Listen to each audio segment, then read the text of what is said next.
We could always count Chairwoman Atterbury. She could be one of our quorum members. I'll definitely say. You're good. Okay, we're good. Yeah. Oh. Good afternoon and welcome to the House Judiciary Committee. Today is February 13, and our first bill is House Bill 544, and we welcome gladly Chair Atterbury back to Judiciary. If even for a moment. May I bring up my panel? Yes, please folks? do. Thank you. Sit on the end.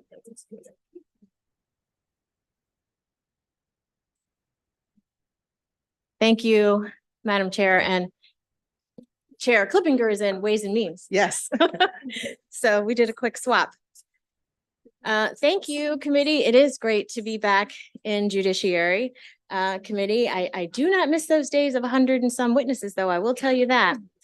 So I am here to ask for your favorable report on House Bill 544, excuse me. And I will tell you, this bill came to me actually while I was attending MACO, and someone who works in the Howard County government came to me and told me a story. And essentially what the bill does, though, I'll say first, it gets rid of the statute of limitations for prosecution of sextortion, stalking, and revenge porn. And the reason why this is so important, and what you'll hear, is that a lot of times it takes time to investigate these cases. And actually what happened, the woman who came to me and told me her story, that happened to her, and her ex-husband started sending things to the Howard County government and her family and her friends. And the police were investigating this. And as they were investigating and going through VPNs and all types of computer things that I know nothing about, the year was approaching, and this is 2023. And so her year has expired. And so he cannot be prosecuted. And that is why this bill is so important. And Madam Chair, I will turn it over to the panel and just ask for your favorable report. Thank you very much. Good afternoon, Madam Vice Chair, members of the committee. My name is Debbie Feinstein. I'm with the Montgomery County State's Attorney's Office. I'm Chief of the Special Victims Division. I'm here on behalf of my office as well as the Maryland State's Attorneys Association in support of HB 544. This bill came to my attention actually as a part, or this idea came to my attention actually from Ms. David. She'll talk about it a little bit more, as a part of a work group with the Governor's Family Violence Council. We've been working over the last several years to think about ways that we can reduce incidents of stalking and also bring more awareness to what is stalking and how lethal stalking is, and the nexus to death that we see in stalking, particularly in intimate partner stalking cases. And we had tried actually last year, a bill was, or I think it was actually last year, 2 years ago, to put forward a bill to make stalking a felony. There wasn't a lot of appetite for that. And so we instead thought, well, we need to figure out a way, because there aren't that many stalking prosecutions. What is the reason? And a lot of that is because we are not seeing these cases in enough time to be able to fully investigate. As Chair Atterbury was alluding to, these cases often involve a lot of electronic devices. And so the time that's needed to extract the information from those devices, often having to bypass passwords and that sort of thing. I can tell you our electronic crimes unit frequently has to send electronic devices actually to the feds in order to break into the devices to be able to actually extract information from them. All of that takes a significant amount of time. And because of that, we're asking the legislature to consider removing the statute of limitations for stalking, revenge porn, and for sextortion. And I know my colleagues will speak more to those other charges as well. I would urge a favorable report of HB 544. Thank you.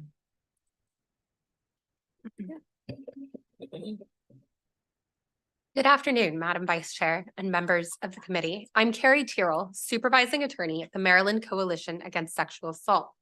I'm here at the invitation of our director, Lisa Jordan. MCASA is the coalition of the rape crisis centers across the state of Maryland, and our office includes the Sexual Assault Legal Institute, where we provide direct representation to survivors of sexual assault in Maryland. We are here in support of House Bill 544. The Sexual Assault Legal Institute, or SALI, works with numerous survivors who have experienced sextortion and revenge porn. Many survivors who contact SALI have serious concerns about the privacy of their intimate images and videos. Some even have text messages from their abusers stating that they have shared those videos and images. But the survivors don't know whom they have shared them with or on what platform. Currently, we have to tell those survivors that if those images have been shared and aren't found within a year, they won't have any criminal legal options. Survivors understandably are baffled by this. Once an image is on the web, it is virtually impossible to remove. Survivors face a lifetime of their friends, families, coworkers, and employers having access to these private images. This can result in lifelong mental health consequences for victims, damaged relationships, and social isolation. One high school teacher told me that every time she looks out on a new class of students, she wonders how many of them have seen non-consensually posted videos of her engaged in sex acts. Survivors can't understand why their abusers get off scot-free if they're not caught within 1 year, while the survivors themselves face a lifetime of consequences. For those reasons, MCASA requests a favorable report on House Bill 544. Thank you, members of the Judiciary Committee. My name is Mary Setzer, and I'm the head of the Official Misconduct Involving Special Victims Unit at the Office of the State Prosecutor. I'm joined here by Sarah David, Deputy State Prosecutor with the office, and we're here in support of HB 544. The Maryland Office of the State Prosecutor is tasked with investigating and, where appropriate, prosecuting cases involving political corruption, police misconduct, and election law violations throughout the state of Maryland. Our investigations, which have resulted in charges related to these offenses at both the state and federal level, include a Baltimore City prosecutor who for years used the power of the grand jury to obtain phone records for his girlfriends and their friends, and used investigators in the office to find out information about these women, including calling one's OBGYN and asking a hotel one was staying at how many beds were in the room. The women were unaware of the behavior, but did experience things that seemed unusual. And when they finally made a complaint and the breadth was fully known, it was years after the behavior had been initiated. Our office also investigated and prosecuted the mayor of Cambridge, Maryland, who put pictures of a former romantic partner on various websites with offensive language and chats. The victim wouldn't have known if she had not been recognized by someone who knew her. It is heartbreaking to tell a victim who was victimized through revenge porn, stalking, or sextortion that they're too late. Remember also that even if a victim waited only a month or two to report these cases, the forensics and full investigation required can take a full year on their own to be complete. Criminal statutes run from when the crime occurred, not from when a victim was put on notice. In cases with public or powerful perpetrators, victims are even more likely to delay in reporting for fear that nothing will be done due to the perpetrator's position of power. If it is a police officer, they may worry there is no point in reporting this until a significant passage of time until the harm continues and is more widespread. Miss David and Ms. Swetzer, could you all switch places, please? So that she'll be on the camera. Well, there are a lot of witnesses, as you stated, Madam Chair, before the committee, and I'm just going to be here for questions. Ms. Sesser spoke I to the see, office. I Okay. understand. Thank you.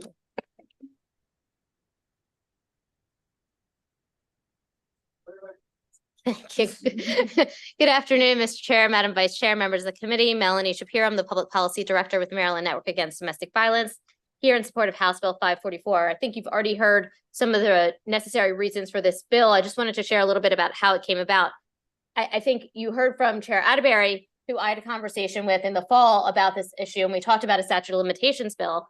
At the same time, through the Family Violence Council, there's a subcommittee looking at the issue of stalking. And then the same idea in a separate setting came up. And so you're seeing that this issue is presenting itself in multiple different areas of the law and in sort of the universe of stalking, sextortion, and revenge porn. HB 544 does, updates Maryland's law to reflect what these acts look like today. 20, 30 years ago, we didn't have phones, we didn't have the internet, it was not so prolific. And so stalking was literally somebody following somebody in a vehicle. Now it is overwhelmingly internet computer based. It's using Apple AirTags, it's using different forms of technology. And that requires a level of training, expertise, and investigation that simply takes a lot of time. You've heard about the delay in even the awareness from a victim of the harm or who is causing the harm. And certainly in the situations of revenge porn, it might be set online and they might not even know about it until somebody else tells them about it, which could be years and years later, which only means that they've been victimized all of this time without their knowing. And right now, Maryland law does not offer a remedy for them. And we think that HB 544 is the appropriate solution to enable those victims, to empower them and allow them the remedies that the law should be affording them. And by removing the statute of limitations, we would accomplish that. So for all those reasons, I'm asking for a favorable report on House Bill 544. Thank you very much. We'll take questions now. Delegate Kaufman, then Delegate Cardin. Yes, thank you. I learn new things every day in this committee. So my question for Ms. Feinstein, for Chair Atterbury, whoever wants to take it, is sextortion what it sounds like? Meaning, if you don't pay me the 20 grand, then I'm going to post a naked photo of you, or what is it? Yes, essentially, I mean, it's that and so much more.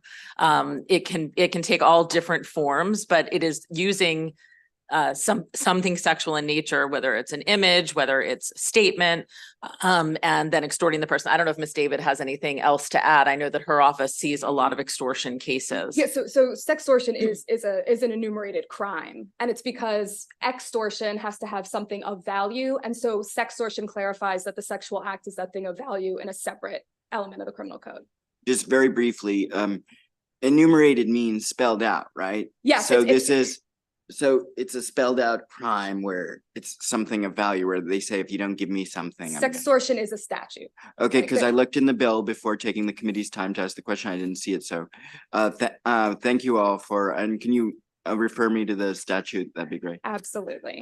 Thank you very much. I learn something every day. Thank you very much. Thank you, Delegate Atterbury, for bringing this important bill, and thank you for your witnesses for their compelling testimony. As when we originally did revenge porn, it was like in 2013, and we had a couple witnesses that came in and testified about that they had allowed their partner to take a picture of them in a compromised position or a compromised type photo. But they did not give them permission to publish that, right? And then after the relationship terminated, they then use it as a way of getting back to the partner. It's not just women, by the way, but it oftentimes is mostly women that are the victims.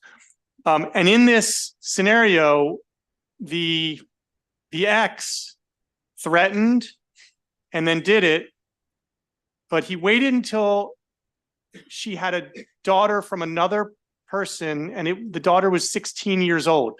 So this happened more than 16 years later. So in Maryland law, even though we passed she was helping for people future, but in her case, there was nothing that could be done after he did this revenge porn to her. Is that correct? I guess I'm asking either Ms. Shapiro or the woman from the prosecutor's office who I have not yet met. We can talk about kind of more of the details offline, but essentially it's when kind of the act, not when the picture was taken and published, but revenge porn does, as you alluded to, have that intent element. And so when that intent is manifested is when they could be prosecuted. So if the individual put the pictures on the internet with kind of the intent to humiliate attached to it 16 years ago, and then it surfaces because the woman is in a position of prominence or other things, that cannot be prosecuted. If the individual put the picture on the internet at the certain time, that's the moment of the revenge porn. I got you. So that was actually my second question. So if he threatened or put it on the web when they first broke up, but her daughter did a search and found it 16 years later, right? That's then this bill would allow him to be prosecuted, correct? Yes, and that's exactly what we're seeing as you alluded to, Delegate, with people in prominent positions. Oftentimes, that's what happens. The photo or video will surface at a time when the person becomes more public, and then there's nothing that can be done about the initial act. Okay, so just one more scenario. What if he puts it on, it is a year later, less than a year later, it's found, he's prosecuted. Then 15 years, or let's say he's not prosecuted. And then 15 years later, it happens again. The picture is found again. And then 4 years later, the picture is found again. Can he be re-prosecuted each time? So Or is there? No, remember, this is not a notice-based crime. It's an actual act, just like criminal law. Prosecuted once for the offense. Exactly. And it's when he actually commits the crime, not when kind of the crime manifests itself. Thank you very much. Thank you, Mr. Chair. Seeing no further questions from the panel, thank you all very much. We're going to continue with, I think, Katie O'Malley right there.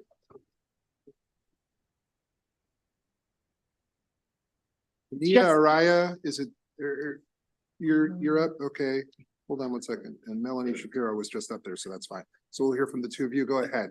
All right. Thank you, Mr. Chair and Vice Chair and honorable members of this committee. My name is Katie O'Malley and I'm the Executive Director of the Women's Law Center. And we are urging a favorable report on this legislation, Bill 544, sextortion, stalking, and revenge porn, removing the statute of limitations for all the reasons that the eloquent speakers just gave you. It's an area where I can tell you from the perspective of the Women's Law Center, so many of our clients have been victims of this and are left with no resource when they discover that this crime has been committed. So for those reasons, we're asking again for a favorable report. Thank you so much for your time. Good afternoon, Mr. Chairman, Ms. Vice Chairman, Chairperson, excuse me, members of the committee. I'm Tanya Araya. I'm the Director of Programs at Turnaround, Inc. Turnaround is the designated rape crisis center for Baltimore City and Baltimore County. I'm here today just to echo everyone else who has spoken. Turnaround urges you to return a favorable report on this bill. Thank you. Questions for this panel? Seeing, did I miss one? Seeing none, thank you very much. Thank you. Thank you. Right. Now we'll hear from one person virtually. She's coming in, Kimberly Watts.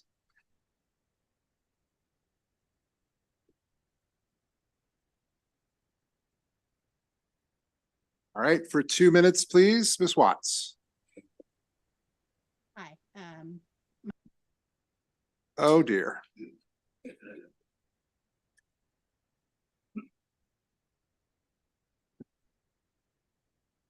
One moment, please.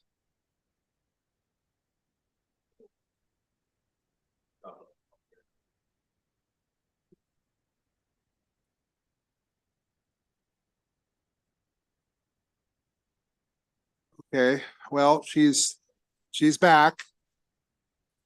Just have to wait a minute and then.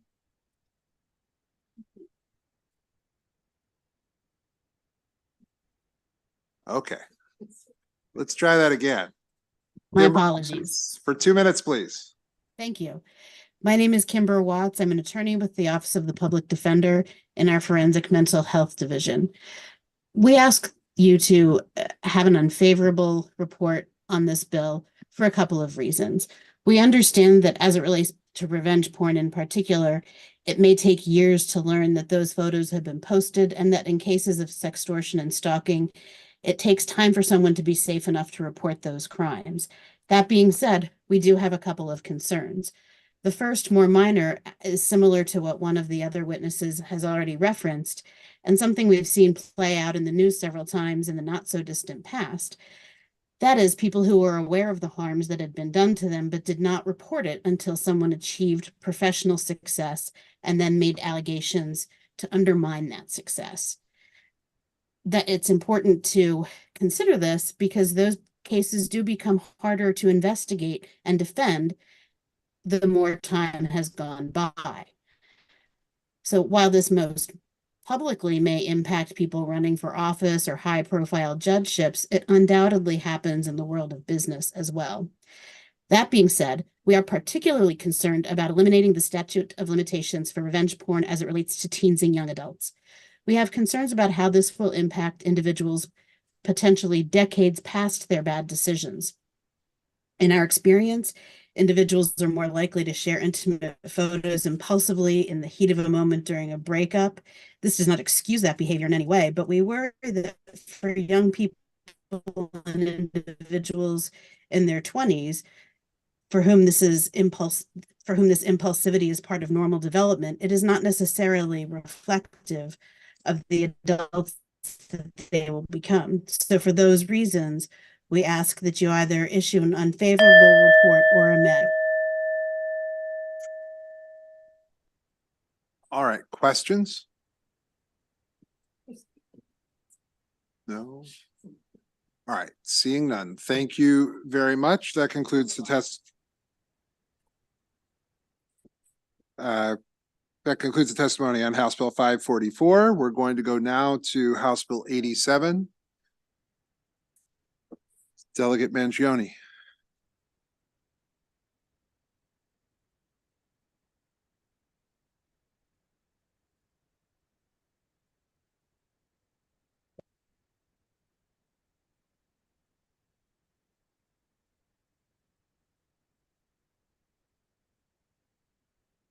Delegate, as soon as you're ready. All ready.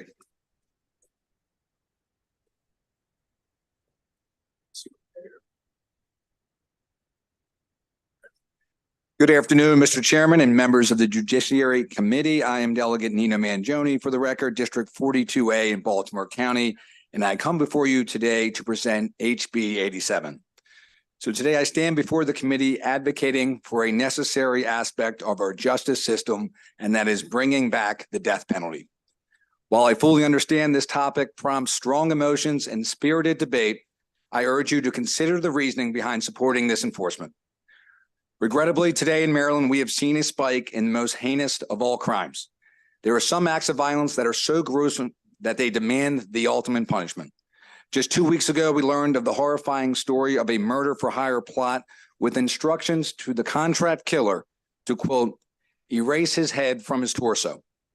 We are all sadly aware of the brutal and uncalled murder of Pava Lepere, where she was viciously assaulted and murdered in her own apartment building. And let us not forget the horrible murder that took place of Rachel Morin in Harford County while walking on a trail. I believe we need to send a strong signal to the most vicious of all criminals that if you take a life, that justice in turn will demand your life. If we stop just one vicious murder like those I've mentioned, it would serve Maryland well to reinstate the death penalty. I believe the death penalty, because of its finality of judgment, will deter vicious would-be murderers. And I believe it is a tool we should have to protect Marylanders from these horrendous acts of violence. And for that, I thank you for your consideration of HB 87. Thank you, Mr. Chair. There are questions for the delegate. Delegate Tolles. Never mind, Mr. Chair. I don't think it. Never mind. There are other questions, any other questions or other never minds? Seeing none. Thank you very much, Delegate. Thank you, Mr. Chair. Linda Boyd, please, unfavorable.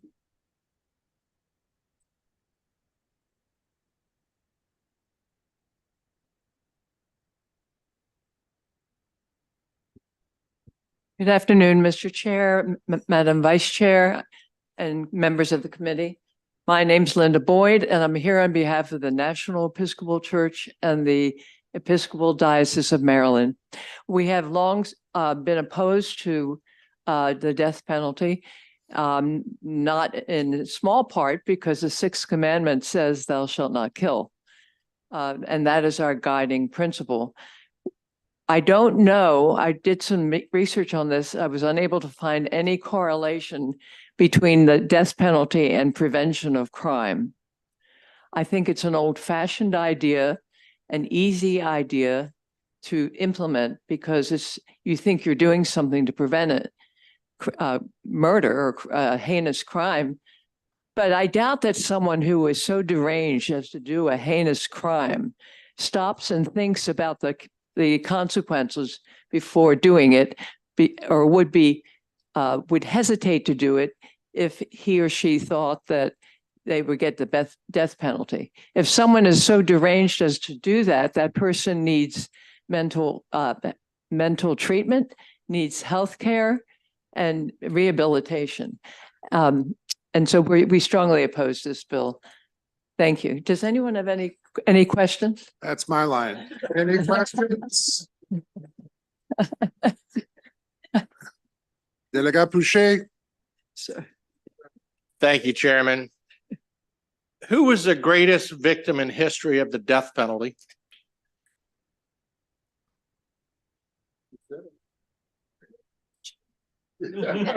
Jesus. Thank you. And that didn't stop him either.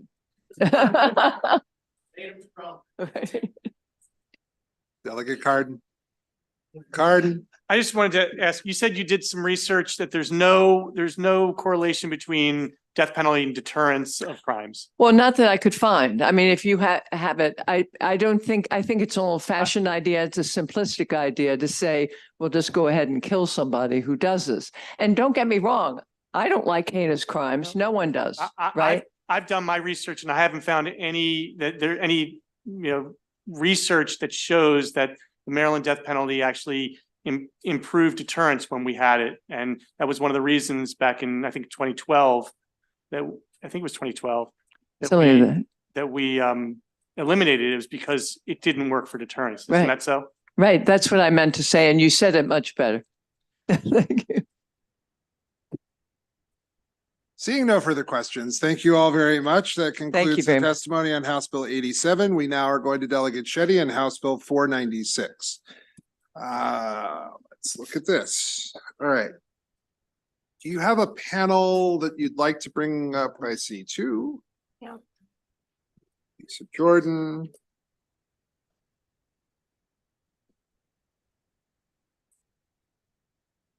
Anyone else? We have room for one Tanya, more. we're looking for, and Miss Araya from Turnaround. yeah, and Alicia or Asia, excuse me. Where is Asia? All right, we'll figure this out. I don't know. Okay, well, We'll figure that out. All right. can I will move. say over here, you're gonna have to, we're yes, gonna move thank you. over a tiny bit. Somehow our chairs have been sliding that way, Yeah. so we'll figure it out. All right, Delegate Shetty, please, for 3 minutes. Thank you, Chair Clippinger, Vice Chair Bartlett, esteemed members of the House Judiciary Committee. It's good to be back in this room with you. For the record, my name is Delegate Emily Shetty, and I am here to testify in support of HB 496, a bill that would define consent for the purposes of engaging in sexual activity. Sex without consent is rape. That's what we're teaching kids in schools and what most people throughout Maryland believe, but it is not what our current criminal code states. Maryland currently has no legal definition of consent and instead relies on victims to prove that they resisted or were afraid to do so due to the threat of imminent bodily harm. This frequently becomes a barrier to justice for victims of sexual crimes. It's tough to prosecute as well as to defend, and it excludes numerous scenarios, some of which we will hear about today. In 2018, Maryland took an admirable step by passing a bill that mandates schools educate students on consent and personal boundaries. We are now instilling in kids the fundamental principles that consent must be freely given and that a simple no suffices. However, there exists a stark dichotomy between what we are teaching in schools and our current law. Under our existing law, a mere no is not enough to establish a lack of consent. To categorize a sexual crime as second-degree rape in Maryland, there's a dual requirement: proof that consent was not given and evidence of force or the threat of force. This clash between the definition of consent we're teaching in schools and the legal criteria for prosecution creates confusion and undermines the very principles that we're striving to instill. HB 496 offers an opportunity to bridge this gap. Please note, this legislation does not create an affirmative consent requirement. Instead, it considers words, actions, and the ability to withdraw consent at any time. The bill also does not demand a written agreement or assume that a current or prior relationship by itself constitutes consent. I urge the committee to recognize the importance of codifying a fundamental word such as consent into our laws, fostering consistency between what we teach kids and what is required by our legal system. I appreciate your attention today and respectfully request a favorable report on HB 496. Thank you. Good afternoon, Mr. Chair, Madam Vice Chair, members of the committee. I'm Lisa Jordan with the Maryland Coalition Against Sexual Assault. We're here in support of House Bill 496. This bill stands for this really basic principle that no one should have sex with you without your agreement. The law doesn't do that right now. The word force essentially creates a duty to refuse. And until someone refuses, until someone says no, there cannot be a prosecution for rape. There are a lot of problems with this, but the one I want to highlight is that this law does not protect victims who freeze when they're sexually assaulted. Let me be super clear. If the assailant threatens bodily harm, threatens death, that can be prosecuted. But absent that, force requires refusal. So in Mcasa's testimony, you'll see RJ's story written by her mom.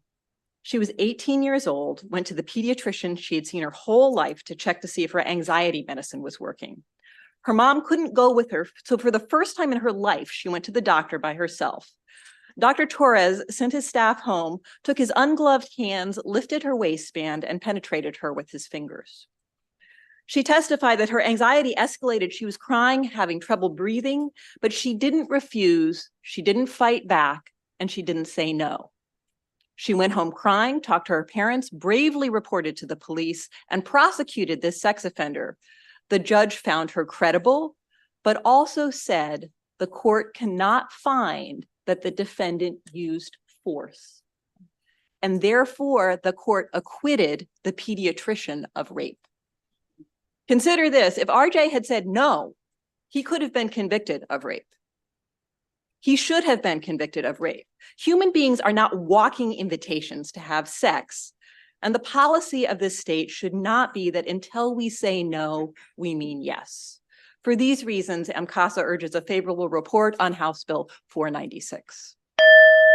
Good afternoon, Mr. Chair, Madam Vice Chair, distinguished committee members. My name is Joyce King. I'm Chief Counsel at the Frederick County State's Attorney's Office. I'm here on behalf of the Maryland State's Attorneys Association in support of HB 496. More importantly, I'm here today on behalf of another victim from Frederick County, Kayla Caliscan. Kayla was 17 years old when she attended a Christmas Eve party in 2019. She admittingly was impaired by marijuana and alcohol, but not considered substantially cognitively impaired under the law. Kayla had consensual sex with a friend in a pitch black room. That male left the room, went out to the party, and reportedly said, "She's not going to know the difference." Another male entered the room and began to have sex with her. Kayla initially thought it was her friend. When something did not seem right, she reached for her cell phone to get the flashlight, and he was saying, "No, no, no," trying to avoid the flashlight. When Kayla shined the flashlight and realized it was not her friend, she began frantically screaming, crying, ran out of the room. Kayla did everything right. She reported it to her parents. She went to the hospital and endured a rape kit, and she was interviewed by the police. When this investigation reached our office, our SVU team struggled. Under current law, this is not rape. Although there was clearly no consent, there was no force. Obviously, this was shocking and disappointing to Kayla and her family. How can non-consensual sex not be rape? Kayla says it best in her statement that we submitted. Quote, "He was a boy I had never met, a boy I had never spoken with, let alone permitted him or given him any indication that I wanted to have sex. We cannot teach teenagers like Kayla about consent in school and then tell them something entirely different when they come to our office and report rape. The justice system failed Kayla, and I hope not to let her and the other rape victims down again. Consent must be codified and force must be removed from second-degree rape. MSAA asks for a favorable report." Good afternoon, Mr. Chair, Madam Vice Chair, members of the committee.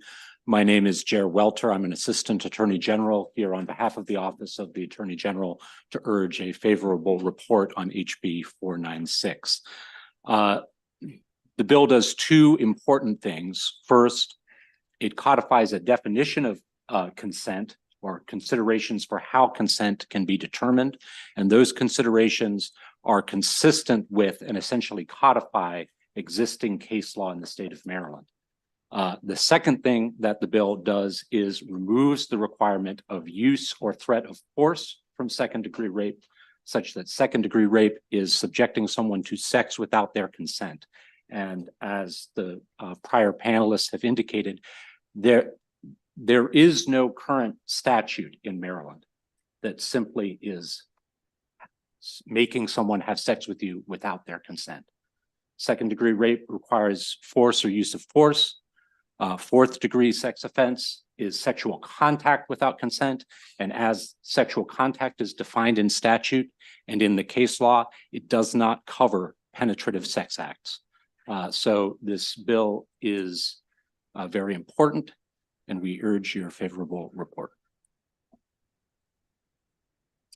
Good afternoon, once again, Mr. Chairman, Madam Vice Chair, woman, and members of the committee. Again, I'm Tanya Araya, Director of Programs at Turnaround Inc., the designated rape crisis center for Baltimore City and Baltimore County. As you've heard from previous speakers, freezing is a common response by rape survivors. Therapists and advocates often hear survivors' stories about being unable to move or speak during an assault, even while survivors wanted to scream and to fight back.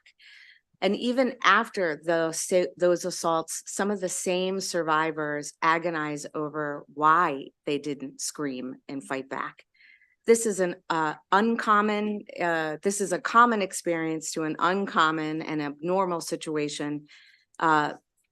This is an experience that oftentimes those who have experienced trauma go through. To freeze during an attack is a normal neurobiological and evolutionary response to trauma and to harm, to protect oneself from further harm. For that reason, Turnaround supports this bill and urges you to return a favorable report on that. Thank you. Are there questions for the panel? Delegate Kaufman to begin. Yes. Good afternoon, Delegate Shetty. My first question is, you mentioned that this is being taught in our home county, and so in your view, in my view, I don't think that this is a radical proposal. It's just an extension of what we're already teaching kids in school. Would you agree with that? Yes, Delegate, I would agree with that. And then also, for the Turnaround individual, what you often hear as well, she didn't scream or he didn't scream, and they didn't say anything. So could you go in a little bit further for the benefit of the committee as to, and I think you're right that people are just traumatized, but could you go into a little bit further as to the neurological response as to why some people don't scream or push or things like that? So the research and the stories that we hear from our survivors specifically speak to the neurobiology of responses to trauma. Either you fight, you flee, or you freeze. And so we meet some survivors who fight, some who flee, and then we also work with and meet individuals who completely freeze. This is it's an evolutionary response to protect oneself from further harm, and happens quite often. I think much more than we understand. Thank you. Thank you, Mr. Chair. Thank you, panel. Can anyone speak to whether or not you find that these victims are impaired, or the subjects that are committing these crimes are impaired? Where do alcohol or drugs factor into this scenario? I think we have various cases. In the instances of intoxication by a perpetrator or the victim, we have case law that navigates that. While second-degree rape is a general intent crime, so a voluntary intoxication is not a defense. However, it is a factor that's contributed because the perpetrator or the accused needs to have knowledge of either the victim's state of intoxication and or their lack of consent or ability not to consent. So would you find that in your research that there's a high number of these cases that do exist where alcohol or drugs play a factor in this level of crime that we're talking about here? I don't know if I would say a high number. I would say that there are various different situations of rape. So I wouldn't, in my position in the caseloads that we have, I would not say a high number. Okay, thank you. Thank you. Thank you, delegate, and everyone for supporting such important legislation. This question is for Ms. Jordan. The fiscal note, at least the Office of the Public Defender, is making an assumption about an increase in cases. And I know you've looked at other states that have made this change. I wonder if you could speak to that assumption. Thank you, Delegate Embry. I appreciate the question. We also appreciate that you are the lead co-sponsor on this bill. Yes, this issue of whether we would have an explosion of cases as a result of this bill is something that came up early on when we were discussing the case. The Maryland Coalition Against Sexual Assault has sister coalitions in every state and territory in America. So we emailed and said, you know, have others had this experience? We heard back both from states where they made this sort of change many years ago and also California, who made it quite recently. None of them have seen a huge explosion in rape cases. All of them continue to find that rape is underreported and under-prosecuted. And my colleagues in Maine, I think, summarized it best in saying that human beings, when they feel they have been sexually assaulted, decide whether or not they're going to report to prosecutors. They don't go check the law book and see what the definition of consent is first. They report, and then, like the swapping case that Ms. King described, sometimes they're told, no, we can't go forward.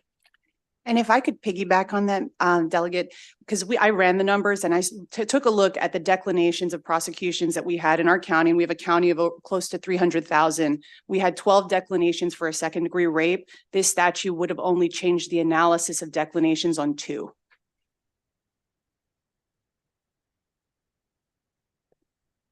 Further questions? Seeing none, thank you all very much. There are several panels on this bill that we're going to hear from. Natalia Isabel, Debbie Feinstein. It's going to go through the list as I have it. Katie O'Malley, Jessica Garth, Yasmin Bryant.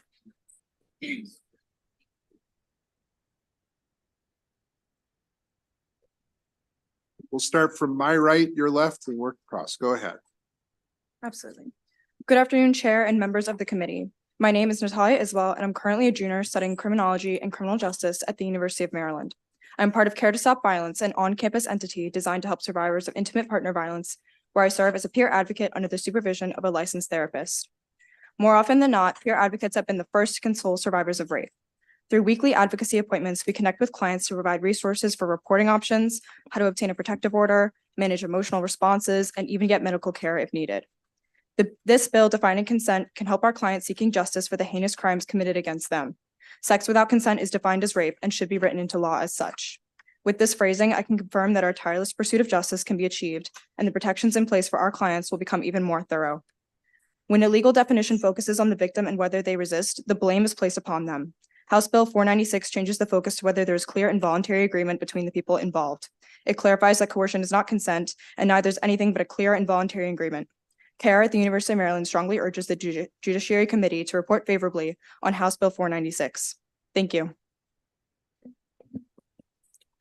Good afternoon again, Chair Clippinger, Vice Chair Bartlett, and members of the committee. My name is Debbie Feinstein. I'm the Chief of the Special Victims Division for the Montgomery County State's Attorney's Office.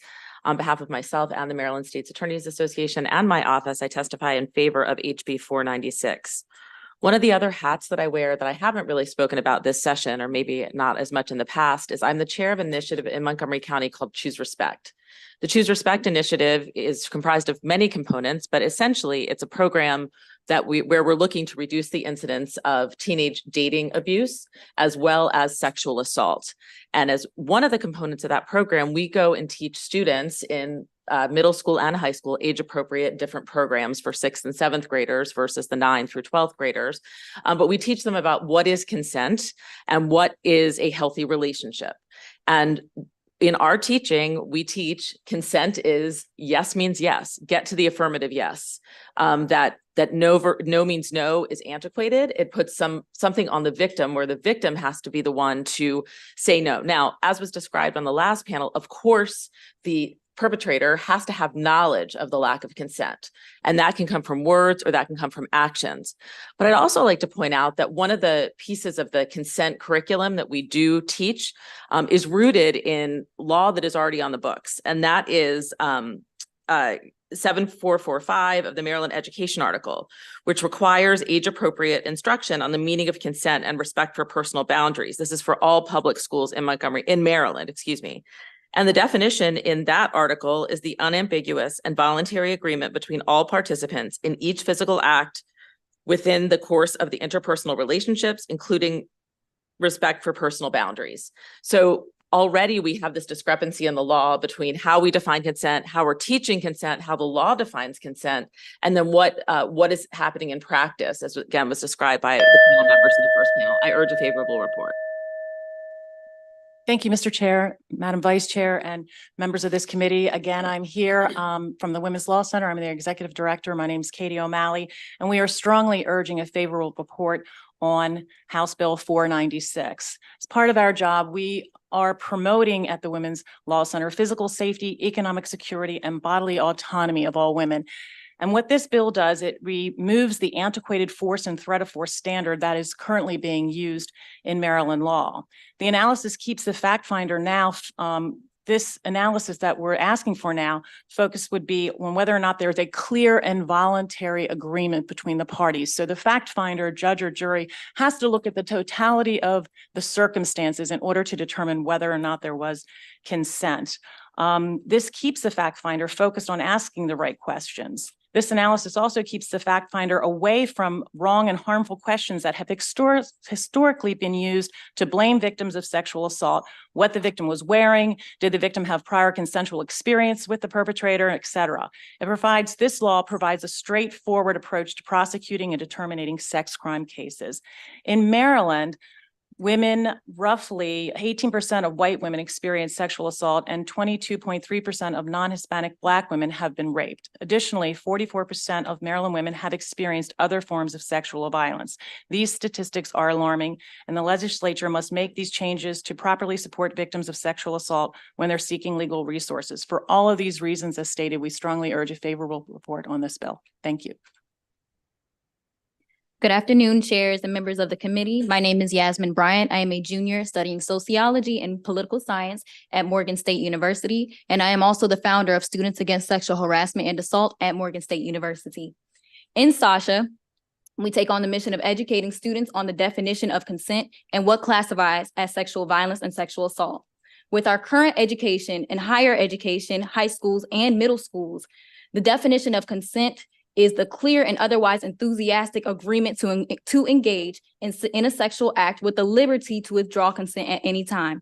The reason we are here today is because the state definition of consent does not accurately reflect what is being taught to students in schools. With that being said, on behalf of the Students Against Sexual Harassment and Assault, the survivors of sexual assault at Morgan State University, we implore you to vote in favor of House Bill 496 to accurately reflect, support, and protect the people that this legislation represents, and to empower survivors of rape and sexual violence to know that they are, in fact, protected and supported by Maryland law. Thank you. Good afternoon, Mr. Chair, Madam Vice Chair, and members of the committee. My name is Jessica Garth. I am the Chief of the Special Victims Unit for the State's Attorney's Office in Prince George's County.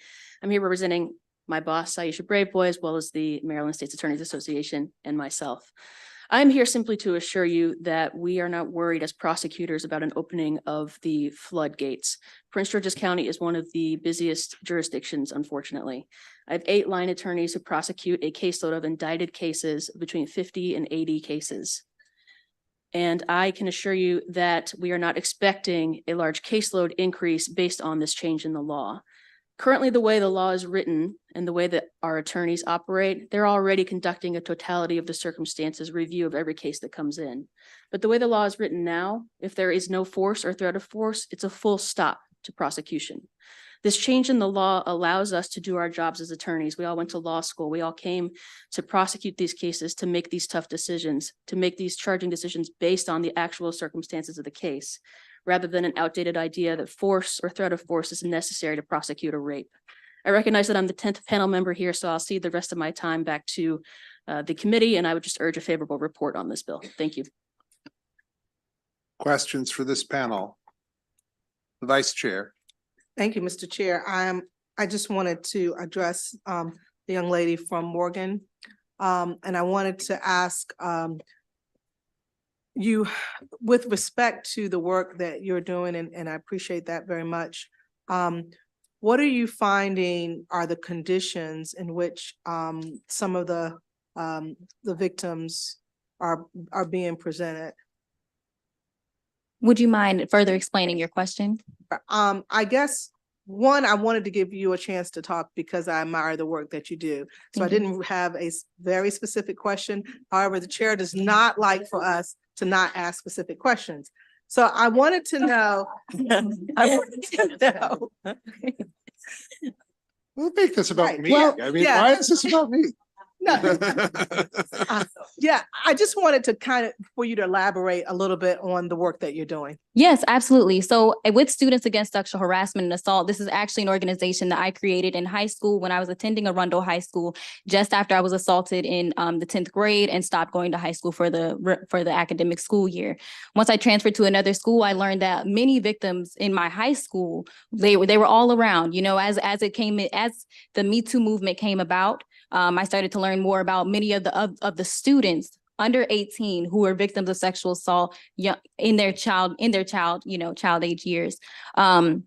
So with Students Against Sexual Harassment and Assault, essentially what we do is we help students learn the ins and outs of what is defined as sexual violence, rape, domestic violence, not only in state law, but in federal law. And why we're here right now is because the current state law does not accurately reflect what is being taught in the high schools, in our colleges, and in our middle schools to students. So we really try to empower victims by teaching them all about what they can do to empower themselves and to take if they would like to move forward with any type of prosecution, we give them the tools to be able to do that, as well as the support and the resources to do that as well as any other resources that they may need moving forward in their case.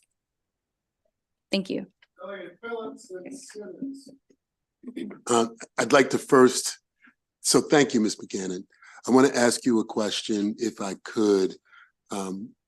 With the change in this, will this help young ladies? So let me give you a scenario, and it actually happened at Morgan with a young lady who reached out to me in my capacity as an attorney and had an experience, and it was similar to the description here, and decided that they did not want to move forward because they didn't think that anyone would listen or that there would be a prosecution.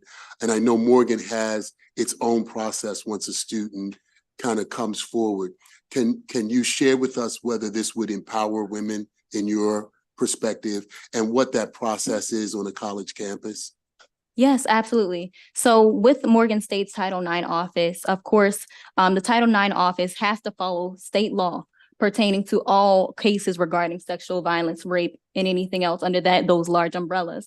So this House bill here would absolutely empower not just women, but other victims as a whole, male, female, whatever the case may be, to move forward. And it really would empower them in knowing that the state is supporting them and knowing that your no had value. And essentially that's what I have to say. Thank you. And this is to Judge O'Malley, and thank you for being here because you bring that perspective of the bench. And you talked about this. Is this in any way a challenge for the fact finder, whether jury or judge? No, I actually think it makes it more clear and direct as a fact finder, whether it be a jury or a judge, because you're looking at the totality of circumstances around an incident. You're looking at the context of what's going on in the relationship. I mean, take, for example, say there's a landlord-tenant situation and the tenant doesn't have the money to pay the landlord, and out of fear or coercion, without force or threat of force, she or he submits to that landlord. And that's an example of a case that necessarily couldn't go forward without threat threat of force or force, but the actual coercive, ability of that person who had a power, a dynamic over that victim would able to then rape this individual. And nothing could happen in Maryland law right now with that. Thank you all very much. Thank you. Thank you all once again, panel. I was just curious to try to find out, are you finding that a lot of these assaults end up in subjects being pregnant as a result? And if so, what takes place? I'm not sure, is that directed at the our student? Question. I wouldn't say that it results in a lot of people ending up pregnant. I think unfortunately, many of the pregnancy cases that we see involve children who are not equipped and don't have access to the resources to, ultimately do what they need to do after they are assaulted. So I would say in my experience, it's not a huge number. Chairman. Judge O'Malley, you wouldn't, though, if we did pass this legislation, you'd still be able to use force or threat of force as an aggravating factor. Correct. not- And that's, first degree rape and certainly as any kind of aggravating, certainly, yes. Okay, so we would still, so when you say totality of the circumstances, you're actually just adding, you're making it the ability for a judge or a fact finder or a jury to be able to look at, for the edification of some other folks who don't necessarily know, to be able to look at everything that's going on in this situation and not just whether there was a threat of force in the situation, but that could in fact be a very important factor in getting a conviction on this. Certainly. Okay, thank you. Seeing no further questions, thank you all very much. All right, we will go now to, I think, the final panel, including Mr. Potashnik, Isia Rodriguez, and if Delegate, yes, she can sit right next to you. Maria Ahmed, Reese Artiro, and Christine Ricard. I know I'm calling a couple extra names and well, maybe that doesn't matter. That's fine. We're gonna start here, please, and we'll hear from you. And you should know that you can take your time and you're gonna be fine. Okay.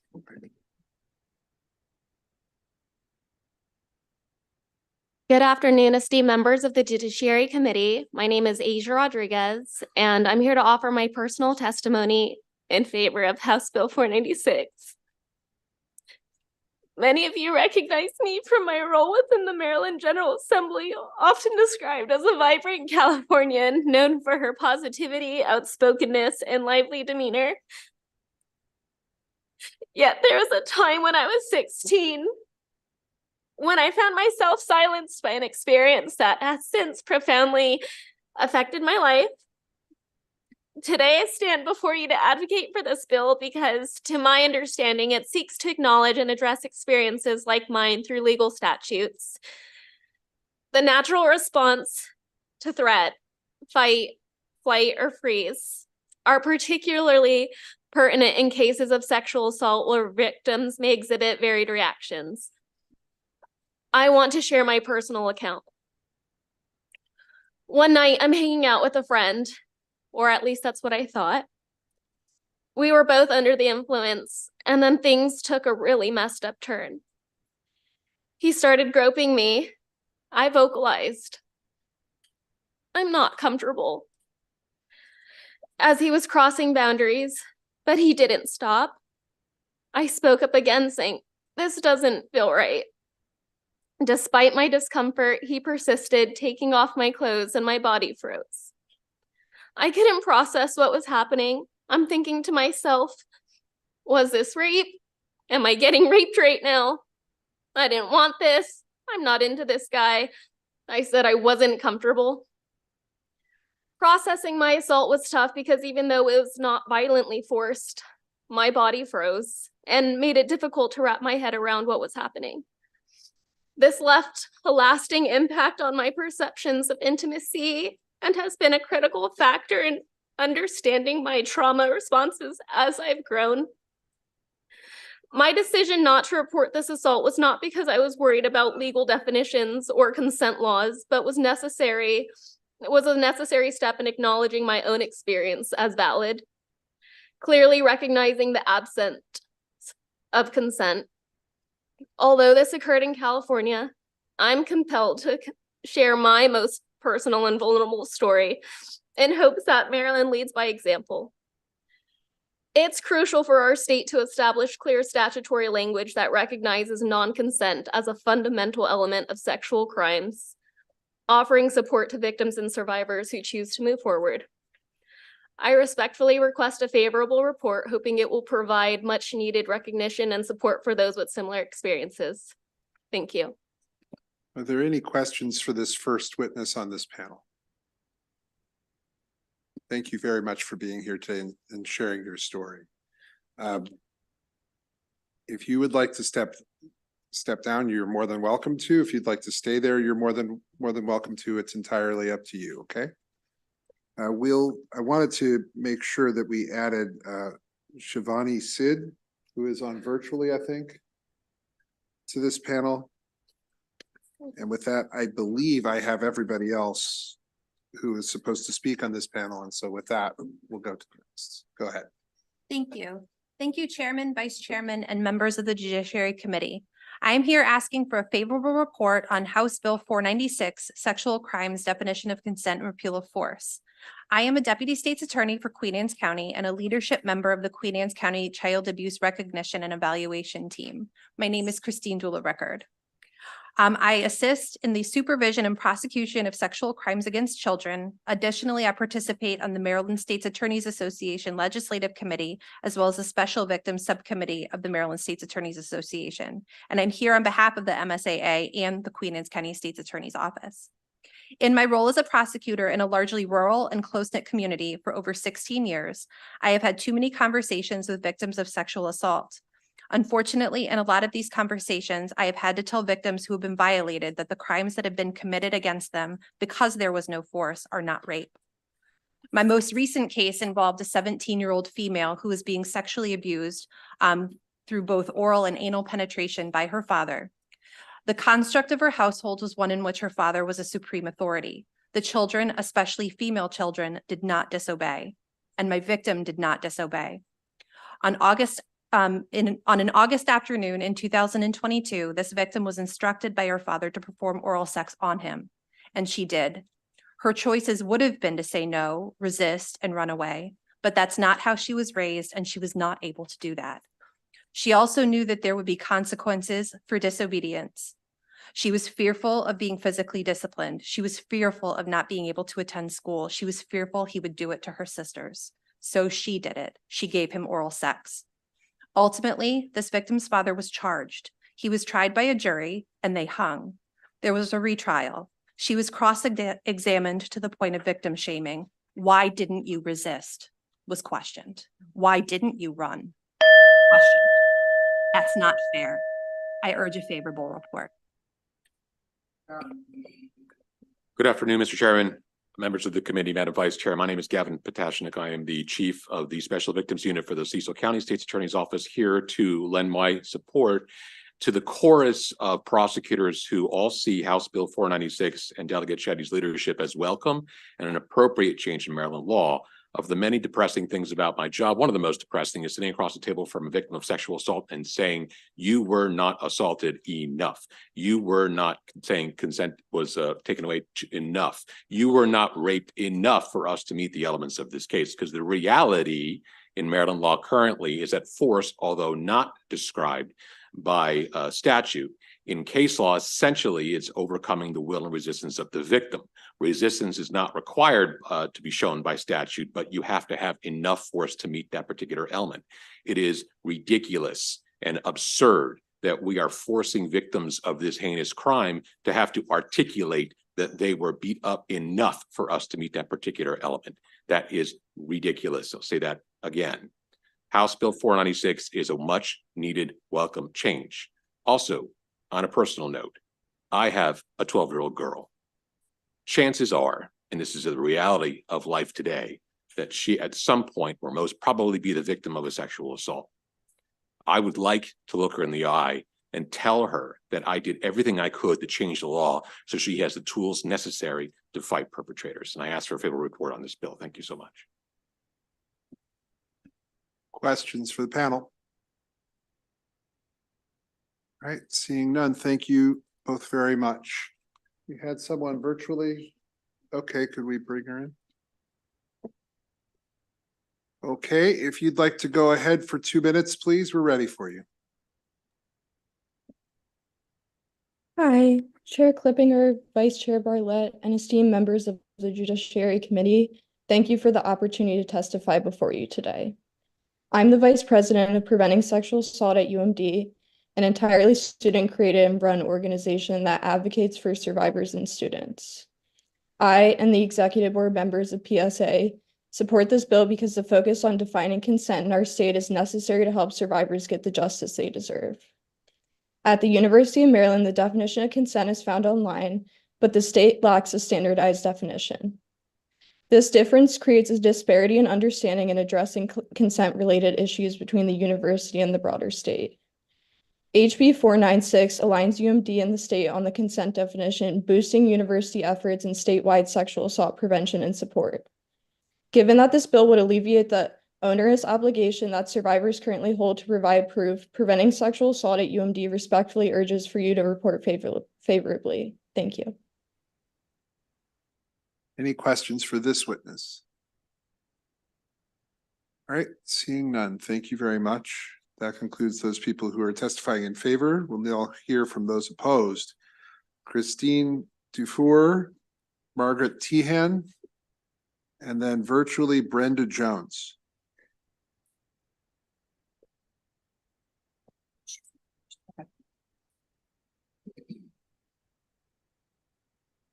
Whoever would like to go first at the table. Thank you. Good afternoon, Chairman, Madam Vice Chair, and members of the committee. My name is Mimi Tian. I am a partner at the law firm of Etheridge Quinn in Frederick, Maryland, and I was the attorney who handled the trial of the pediatrician that Ms. Jordan spoke of. I also handled his appeal in the then Court of Special Appeals, and Ms. King and I have that matter now in the Circuit Court on remand. I'm also the mother of 2 teenage girls. No one is in favor of sexual assault. I certainly am not in favor of sexual assault. However, I am in favor of laws that make sense and are logical. And I would, for that reason, urge the committee to return an unfavorable report on this bill.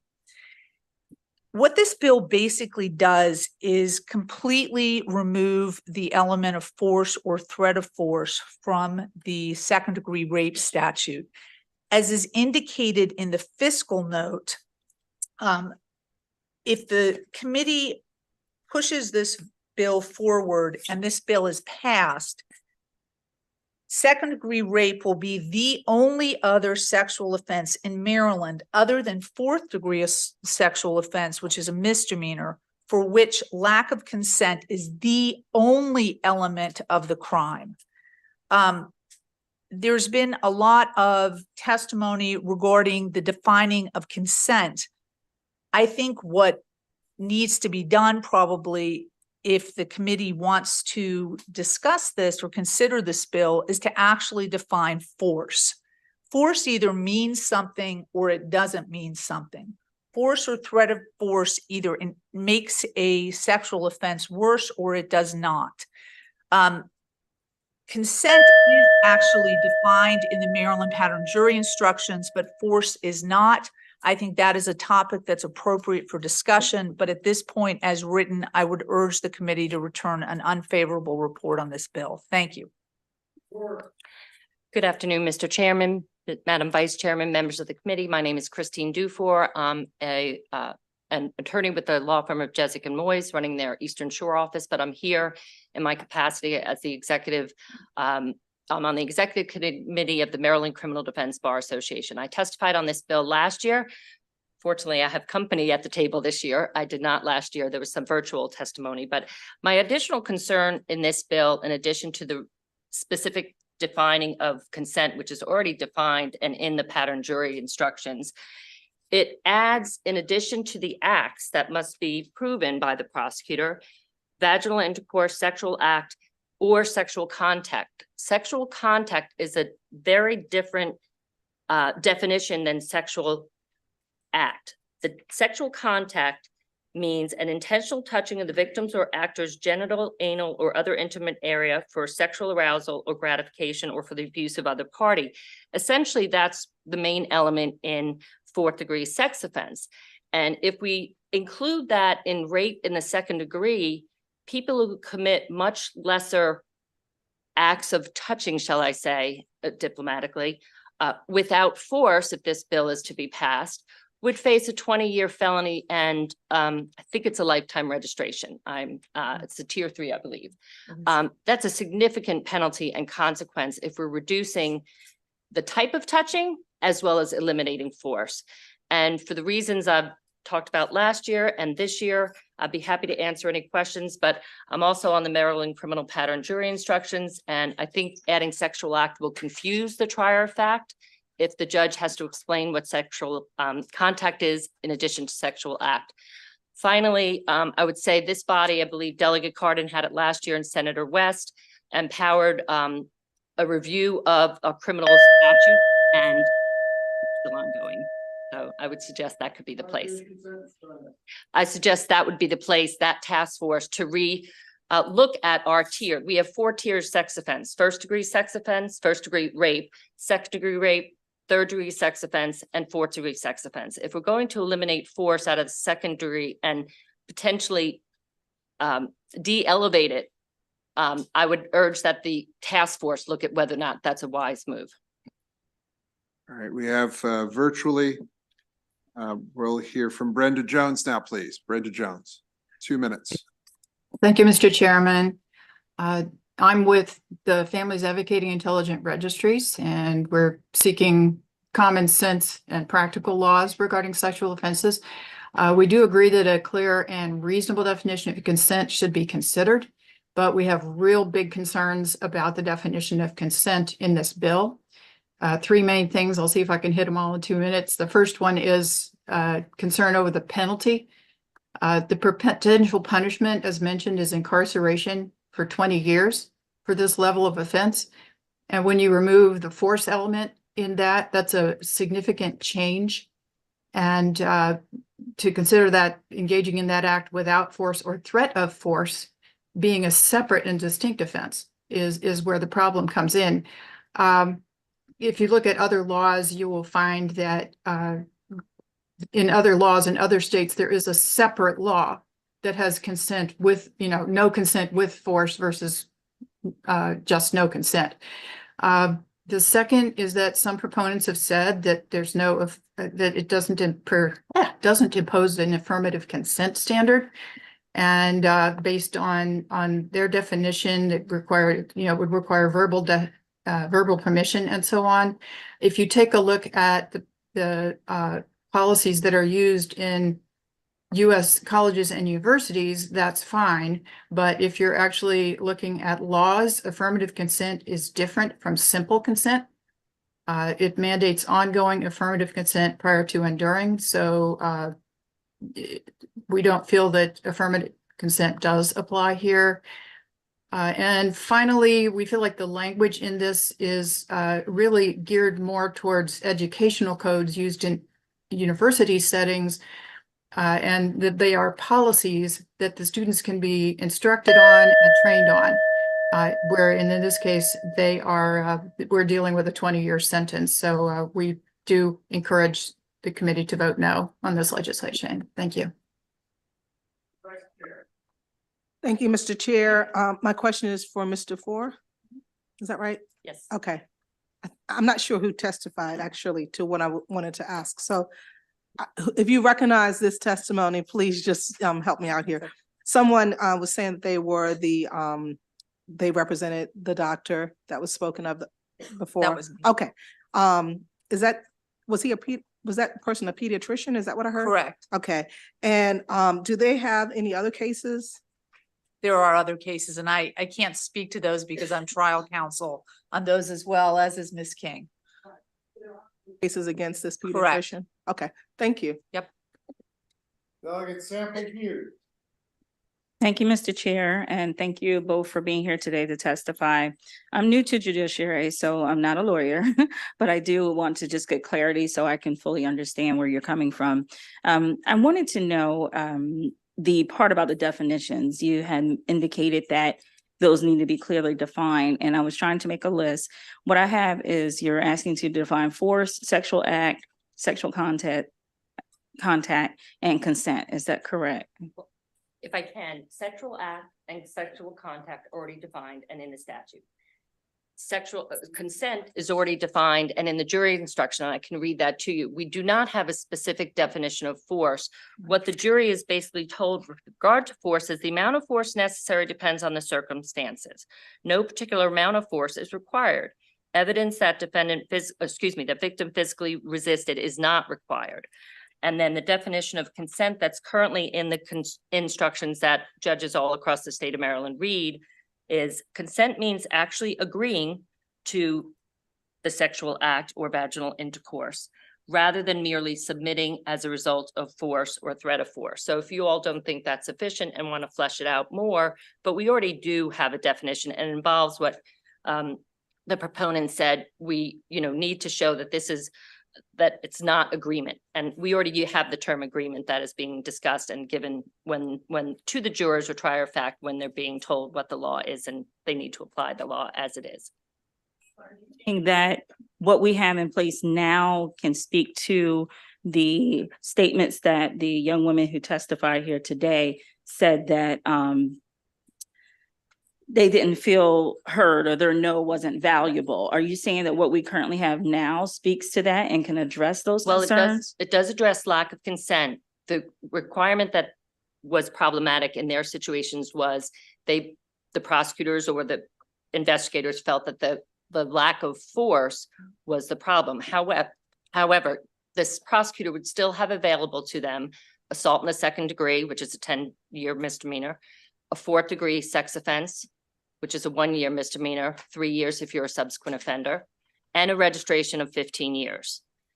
The example that Ms. Jones gave, the second example where the first boy and she consented and then the second boy went in, I would posit that that person could have been charged with 2nd degree assault, 4th degree sex offense, and potentially false imprisonment when he said, turn the cell phone off or try to avoid the cell phone. And perhaps even 3rd degree sex offense, because 3rd degree sex offense has aggravating factors, one of which is one or more persons. And if the jury were to find that person 1 who engaged in sexual activity with her said, go ahead, she's not going to know about it, maybe the state could have pursued a 3rd degree sex offense, which is a 10-year felony registry required. So I hope that answers your question, Delegate. It's me the better understanding of, as you're stating, that there are other options to get there to that same goal, if you will. But I just wanted to understand fully where you were coming from. But thank you, Mr. Chair. Thank you. 2 points of clarification, if I may. One is you've talked about jury instructions, but I just want to clarify jury instructions are derived from the laws passed by this body and case law. Is that correct? Yes, I sit on the jury commission to revise them, which we're charged with updating based on the changes in the statutes and case law. It's a very serious committee.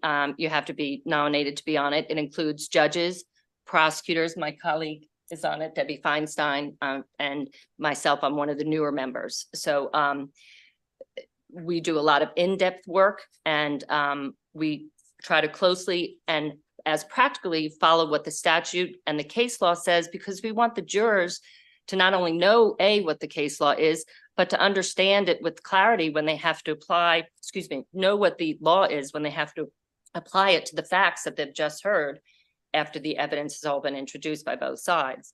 So we do it twofold, and with the idea of making the law as clear as possible so that members of our jury who are all intelligent but might not be well versed in the law can understand what the heavy burden of the prosecution has to prove each and every element of the crime. Talked about sexual contact, and I just want, again, for clarification, this law is talking about second-degree rape, which only includes intercourse and sexual act. I just want to make sure no one's confused by any suggestion that we're changing the two actions that are. At present, that's what it actually Well, includes. this law does not add sexual contact Well, to the definition of second-degree rape. my concern is on page 2 of the bill, lines 3 and lines 12.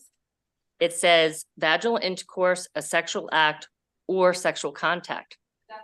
Consent. But if you look at the definition of second-degree rape in the bill, there's no addition of sexual contact. Am I correct? If that is what the intention is, then I withdraw my criticism. But the way I was reading it, and perhaps I was reading it wrong, I don't, just putting sexual contact in this bill at all, whether it's the definition of lack of consent or not, I think could cause some confusion to both the judge who needs to instruct, and I think that's what I brought up last year, that it's adding it in a definition where I don't think it really should be.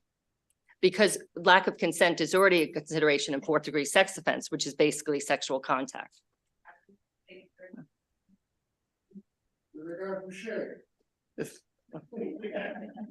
Merci beaucoup, Chairman, and bonjour, Madame Dufour. As prevalent as divorce is in today's society and how acrimonious it is, having been through 2 of them, do you see the potential that this bill could be abused by litigants in divorce for jockeying position? I will be as diplomatic as I can. I only do criminal defense by choice. I have been in private practice in Montgomery County as well as with the public defenders. I strive very hard to steer clear of domestic. But the way it's spilled over is it's a different topic. We have citizen generated complaints. When people are falling out of love, the first one to the court has to say, he hit me over the head or she did this. More than likely, it's a commissioner who doesn't have a law degree and they're going to sign off on a second-degree assault. So have I seen certain abuses? Yes. And certainly I litigated a protective order where my client, the ex-husband, got custody of the 2 children. The wife did not. She went in and said he abused those children. And there was a whole DSS investigation. The court found that she was not credible, but she tried because she wanted custody back. There was a ongoing custody dispute, but he had the temporary custody. So are laws abused? Yes. I'd like to have that conversation about citizen generated complaints at some point, and whether or not changes can be made to make it a little bit more difficult. Has not weighed in on this. I have not seen anything or has anyone. There's a cross. There's a cross file in JPR. Do you mean the judiciary, the judges? The judges. I haven't seen any evidence from the judges weighing on this, which I find a bit odd. I don't know that they did last year. My recollection is they did not. The Office of the Public Defender did weigh in it, and there's been an unfavorable but not report. the judges. No, and I can't say. All right. Thank you very much. Mercy.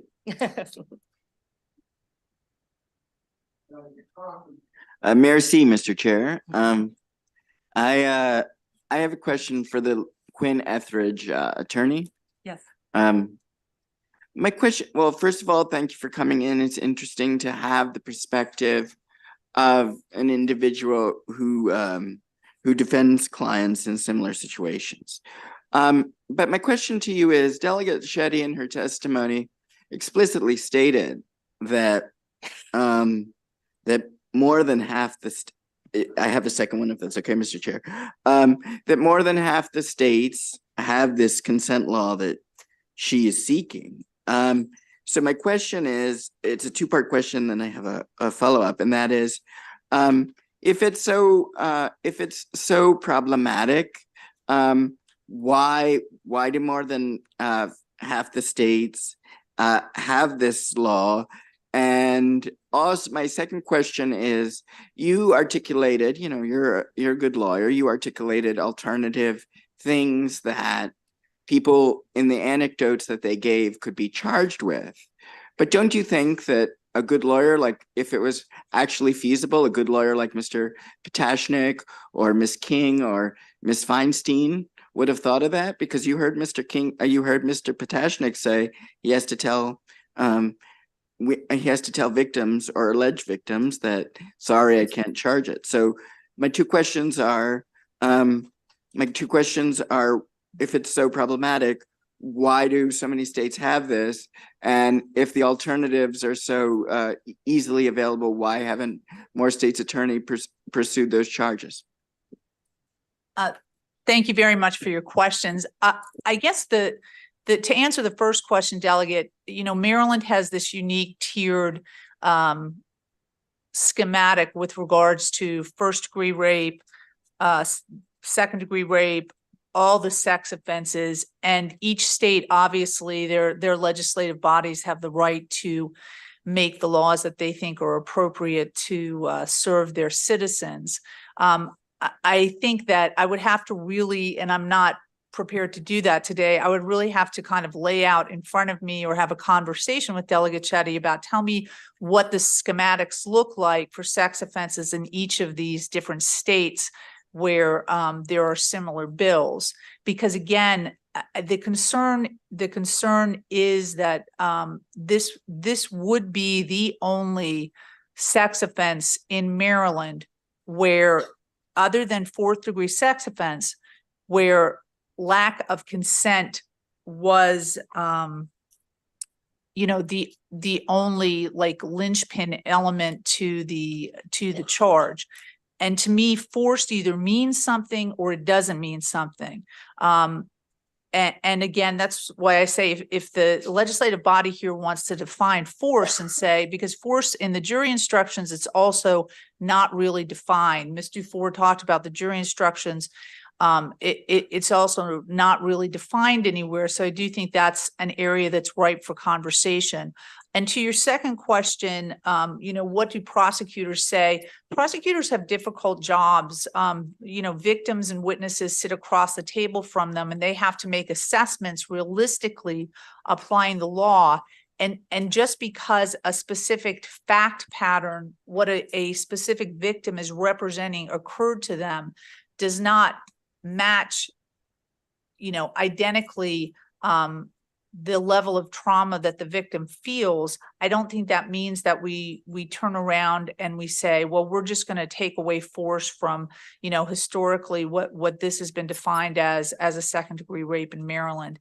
I do think to speak to Delegate Boucher's comments about this being misused, I do have a family law practice in addition to criminal defense, and it is a legitimate concern because if you remove the element of force, and this is simply a lack of consent charge, I think it does open it up to the possibility that individuals with nefarious intents that just want to get, their ex-husband, their ex-boyfriend, whatever, charged with a crime, and that does unfortunately exist, that it's much easier for that to kind of skate through the criminal justice system than it is if the force element remains.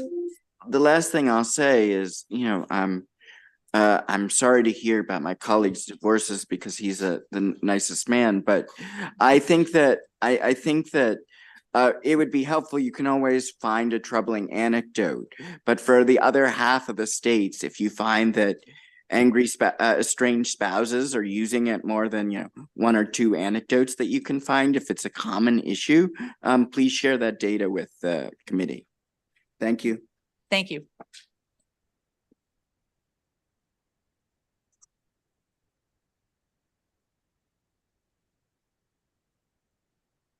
Are there further questions for this panel?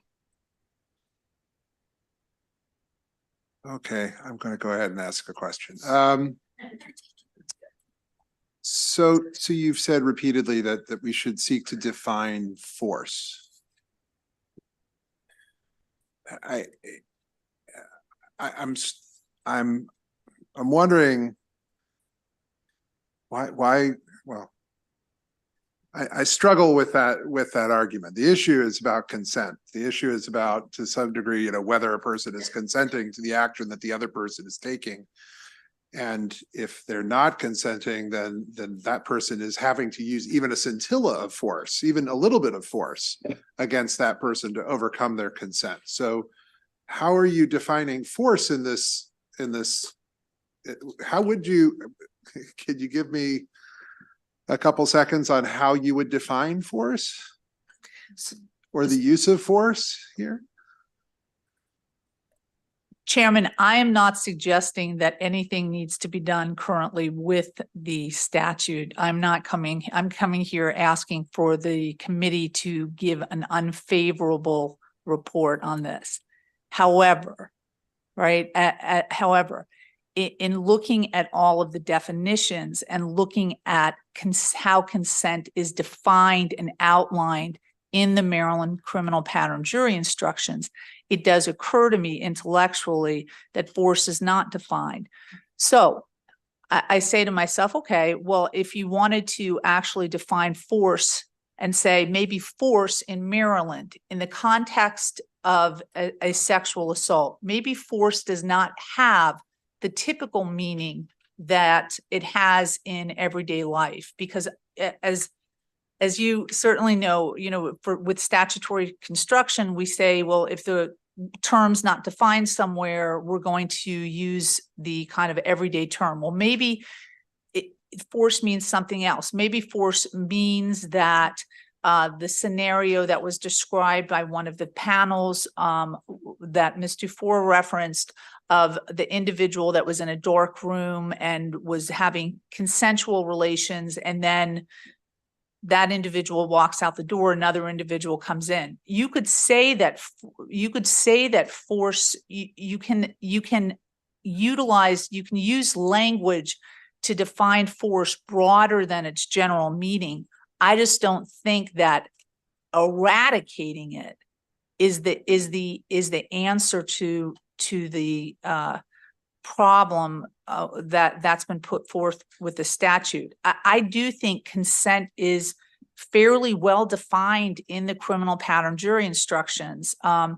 And as you know, Chairman, even in bench trials, when there's a question and we're in front of a judge instead of a jury, and we're trying to make sure that everyone's on the same page, sometimes we pull out the Maryland pattern jury instructions and we say, well, what does the jury instructions say? And I'll use that as in an argument to the judge. The fact that force is nowhere defined, to me, I think you could define it beyond its plain meaning if you wanted to basically cover some of the scenarios that were described. I just don't think removing it is the right answer. It either means something to forcibly have, sexual intercourse or a sexual act with another person, or it doesn't mean anything. Force either means something or it doesn't. If you want to define force, define force. That's my response to this. I don't personally feel that any tweaking is needed to the current statute. I am opposed to the legislation that's been presented to this committee. I don't know if I'm answering your question or if I'm just going around in circles, but I think that's my response to what you, Mr. Chairman, have put forward. Well, with respect, I feel like the argument to put forward that you have to, I understand what your argument is. The argument is we don't think this should change at all, but if you did, you might want to take a look at defining force as opposed to dealing with consent. But it feels like, to me, that's also a little bit of a circular argument, in the sense that really the issue in the crime, I believe, and I imagine you don't agree, but I'll ask you if you do in a second, is whether or not there was actually, I know the point of the bill, it goes to consent, but I guess I'm struggling with your argument a little bit with the def and why we would go and why we would define force, because you don't really effectively need to show some, extraordinary amount of force now to be able to prove it, as at least as I see it. So If I I don't may know. jump in, Chairman? Yes. Briefly, I think what we're used to seeing as a statute that has a definition like we have now in Article 3. We have sexual act defined, sexual contact defined. Force isn't mentioned in there except as just for force or threat of force. The pattern jury instructions took a stab at it. It's not as clear, I think, is what we're saying, but I think it does provide the fact finder when again, it says the amount of force necessary depends on the circumstances. No particular amount of force is required. And most important, evidence that victim physically resisted is not required. I think that's the most important point that a jury is going to hear. And so I think that's what I think why we raised it, that you have sexual act defined, sexual contact defined, but force is only really fleshed out in the pattern jury instruction. All right, so let me go to the pattern jury instruction. So as is in the bill, what's in the pattern jury instruction that is not in the bill? Well, I think the definition and I don't mean to be facetious. I just or naive. I'm trying to get to sort of the sum and substance of the legislation where they seek to define consent. I think Are the they legislation- wildly separated from each other, or are they basically pretty close to each other? We have I have a copy. Sure. Would you like to have a copy in front of you? And we have two That's copies. fine. I mean, we'd love to have a copy of Okay. it, but you could give that to the committee later. I guess Sure. what I'll just say is, I think the difference is consent in the pattern jury instructions is a much more brief so definition. your problem is that it's brief in the jury instruction and Well- not in the law, in the bill? No. I think the bill fleshes out more distinct situations where consent is. It says current or previous dating, social, or sexual relationship by itself does not constitute consent. Submission as a result of fear, threat. So I think it lays out a lot more than what the pattern says, when the pattern just says consent means actually agreeing to the act rather than merely submitting as a result of force or threat of force. So I think you have, and in section B on page 2, you have 6 different in-depth definitions of consent, which the pattern does not include. So arguably the definition in the bill is more specific. Oh, I agree with that. Yeah. So you So would if the prefer the pattern broader juries- definition? Sorry. You prefer the broader definition? My question would be not what I prefer, but what is more helpful to the fact finder? Are there further questions? Delegate Simpson? Does anybody get charged based on jury instructions? Well, they're not charged based on jury instructions, but they are the jury instructions. When there's a question, sometimes statutes are very basic and plain. And as Mr. Dufour was saying, the jury instructions basically are there to flush out for practitioners as well as for the jury that's deciding the case, what the law actually means. So if prosecutors are asking for a definition to help them figure out what to charge, wouldn't it be fair for us to put that into code? As opposed to just having it in jury instructions? I think that the jury instructions are always going to be, the jury instructions, for example, for murder, the statute's not terribly long. The jury instructions for murder, there's multiple ones for homicide. The jury instructions are always going to be longer and more specific. And I think the two kind of go hand in hand. I don't think that everything that would be placed in the Maryland pattern jury instructions necessarily needs to be placed into the statute. Can I add to that too, Delegate Simpson, if I may? We're not necessarily up here disagreeing with this body's ability to maybe flush out the definition of consent. Our concern is the elimination of the force or use of force. And that's that. So if you want to flush out, as I said, more than just what the pattern jury instruction has about the definition of consent, that's not something that we have taken a position on. We're taking a position on the elimination of force or threat of force in the scheme of what we have as our 4-tiered system with first, second degree, third degree, and fourth. I think it dilutes the strength of what a felony 20-year second degree rape should mean. I hope that helps clarify. I think they're just asking for, you know, as you heard, there are multiple scenarios in which individuals, this is not something that they wanted to happen, and it happened, and that it's difficult to prove the force part. And if those who are prosecuting need better clarification in order to make that clear, I think it's a fair request of to define consent. That might be a different bill to define force, but this one is about consent. Except the only thing I would say in response to that, Delegate, is the bill also does remove force or threat of force. So I think it does two things. It defines consent more specifically, as you explained, but it also removes force or threat of force as an element, which is our. Yes, ma'am. If I could join in from FAIR and just echo that was our big concern. It was not necessarily that they've defined consent. It's that they've removed force from that particular statute and therefore, potentially put more people in the likelihood of a much higher sentence for what might not be necessarily a more severe offense.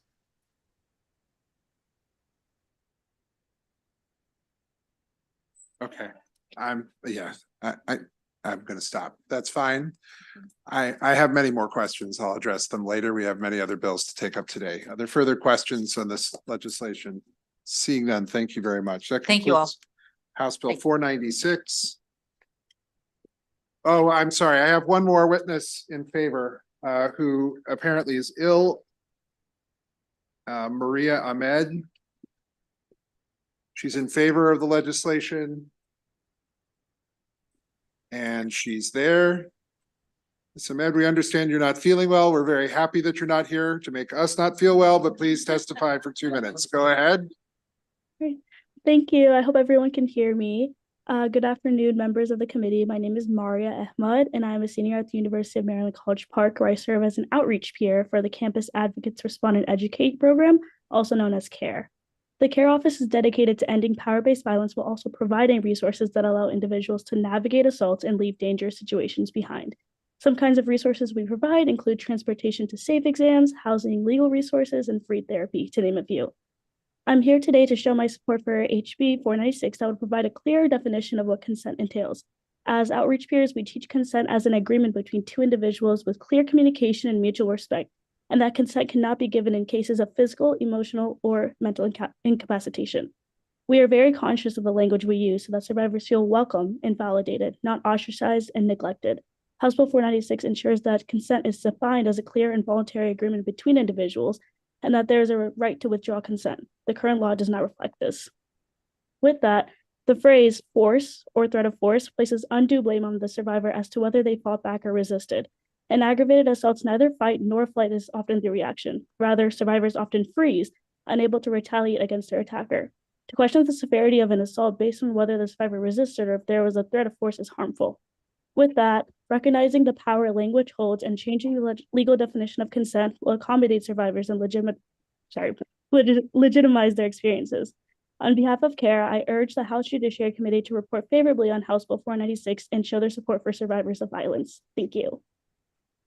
All right, thank you. Other questions for this witness? Seeing none. Thank you very much. We hope you'll feel better soon. Thank you very much.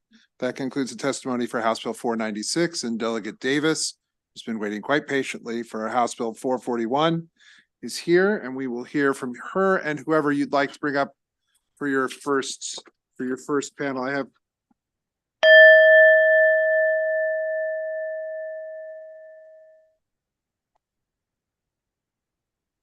who I have is Timothy Bradford, Gregory Brown, Rajani Goodla-Valetti, and E. Flannery Gallagher. And I see several of them. And so Delegate Davis, if you'd like to begin, please. Thank you, Mr. Chair. Good afternoon, Chair Clippinger, Vice Chair Bartlett, and esteemed members of the Judiciary Committee, the hardest working committee in the Maryland General Assembly. For the record, my name is Delegate Deborah Davis from District 28 in Charles County. I'm here to present HB 441, Cannabis-Related Offenses, Civil Penalties. Maryland is overwhelmingly voted to support the legalization of recreational cannabis in our state. They entrusted us to create the framework for legalization. Unfortunately, the current framework of criminalization does not truly reflect legalization. This committee is familiar with the statistics. I've enclosed a copy of the racial equity impact statement from last year's bill. We all know that African Americans are twice as likely to be arrested on cannabis possession, even though white Americans are more likely to use cannabis. African Americans are disproportionately arrested and charged with cannabis use. African Americans are disproportionately convicted of cannabis use and 3 times more likely to be charged. And lastly, they're 2.5 times likely to be found guilty. Statistics from other jurisdictions who have legalized cannabis support that unless we are proactive about equity, these disparities will remain. It is our responsibility at this time to do our part in stopping mass incarceration, minimizing police interactions, pretextual police stops, loss of employment, underemployment, excessive fines, and loss of generational wealth, which has debilitated our over-policed neighborhoods related to the use and possession of cannabis.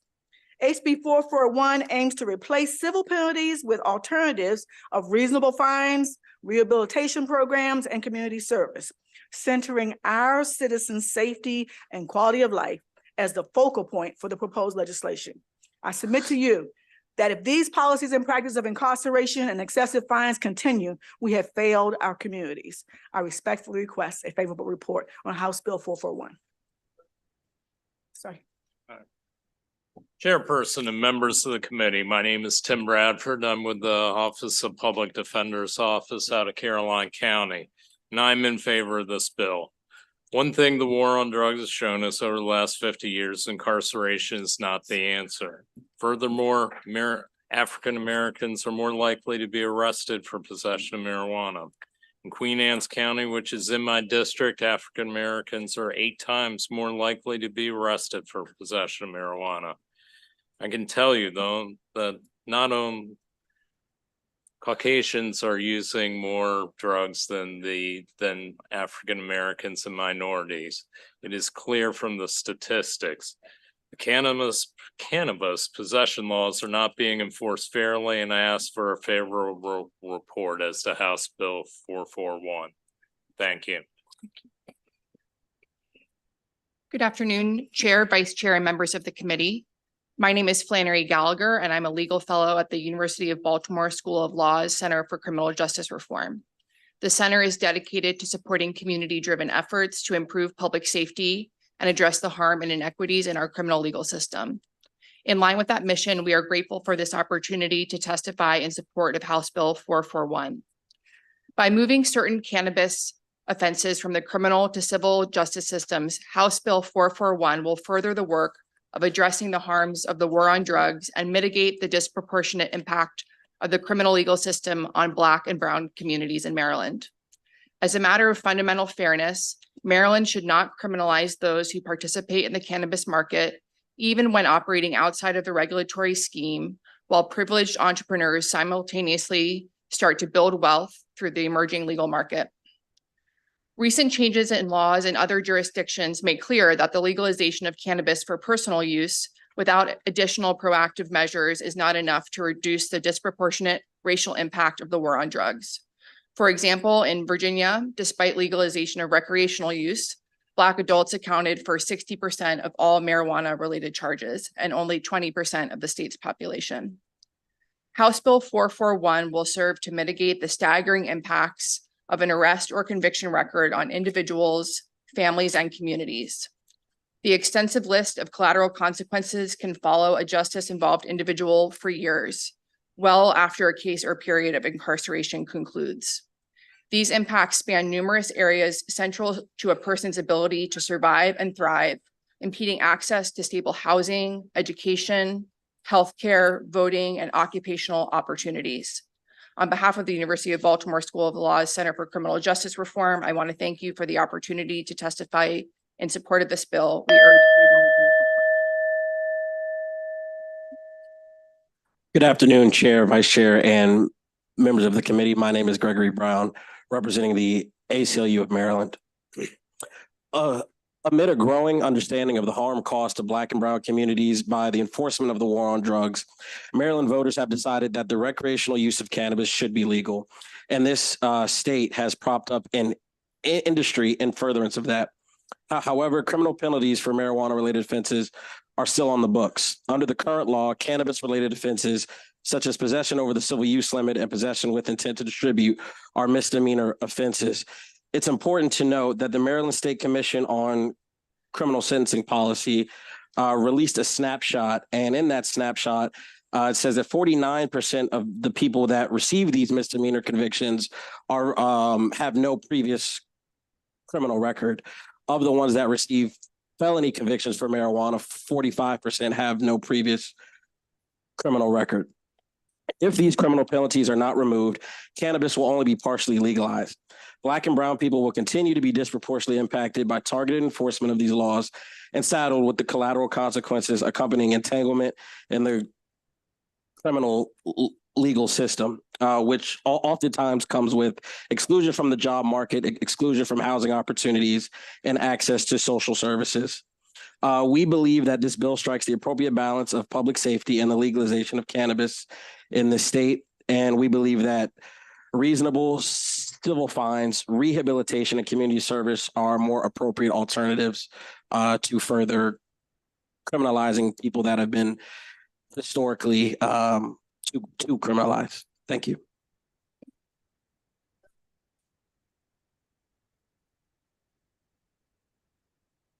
Seeing none, thank you all very much.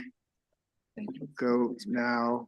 A couple people signed up favorable with amendments, Kevin Ford and Warren Carr.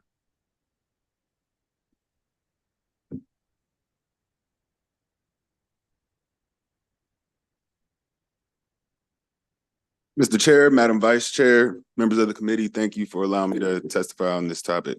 Also wanted to thank Delegate Davis on her leadership on this very important issue. My name is Kevin Ford Jr. I'm the Executive Director of Uplift Action Fund, and we've been fighting for equitable cannabis legislation here in Maryland for the last few years or so.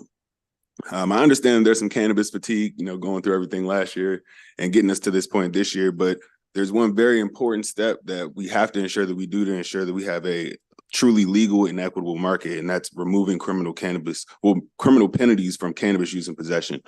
And this bill is the exact type of policy that Maryland needs to continue to be a national model for equitable cannabis laws here in America.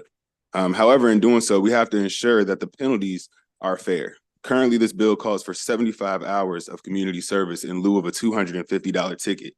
And that's nearly 2 weeks of full-time work. With inflation, rising childcare costs, and other financial strains, many people are working multiple jobs. It would take nearly 19 4-hour community service sessions to complete their service requirement.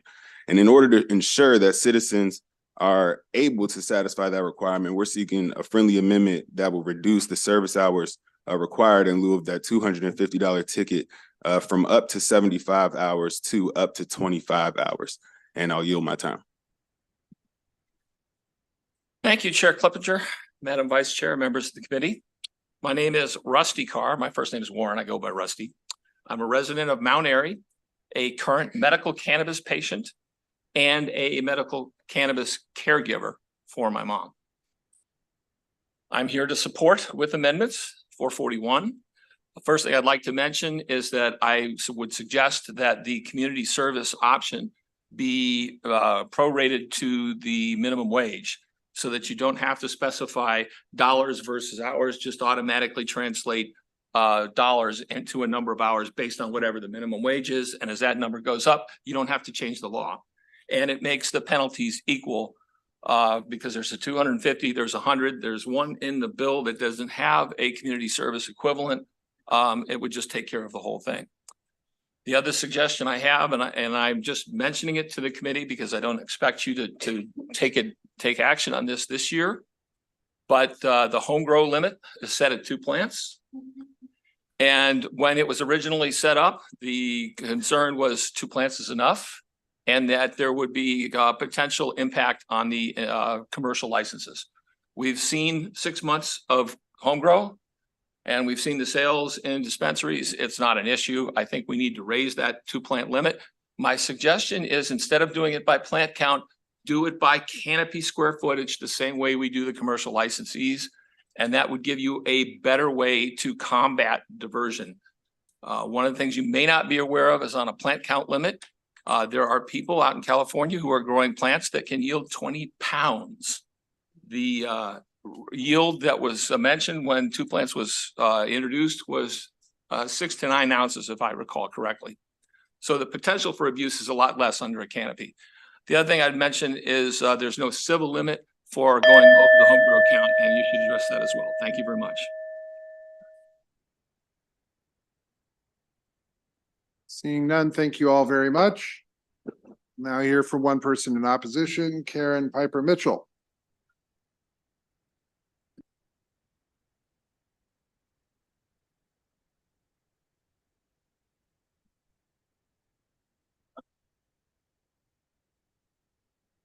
Please. Good afternoon. My name is Karen Piper Mitchell. I'm the Deputy State's Attorney here for Charles County. I'm here on behalf of the Maryland State's Attorneys Association, and we asked for unfavorable with respect to this bill. The concern is that it basically legalizes or changes all cannabis into civil possession or civil fine. The previous law, the current law that we have, creates limitations. There creates a limit. You have either civil amount, you have a personal amount. This gets rid of that completely. So whether I just have a bag in my pocket or I have a truckload, it is the same way we look at this as far as this law, or either the option to turn it into, you can do the community service, whatever that amount be. And we feel that it's important to continue to leave those limitations in place as far as what you can have when something is considered civil and what you can have when something is considered personal. And then those things when we get into the areas of possession with intent to distribute.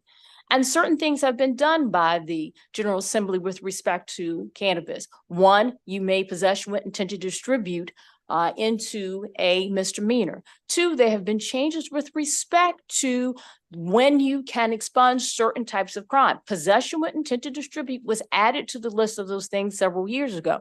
So those things that we've seen before have changed with respect to someone having a conviction with possession with intent to distribute, how it's treated with respect to our law being a misdemeanor, and how much time it has to remain on your record before you can seek expungement. So we ask that you pass unfavorably with respect to this. Thank you. Questions? Seeing none. Oh, Delegate Tomlinson. Thank you, Chairman. Are you still, are people still getting charged with distribution? As far as, selling, illegally distributing marijuana?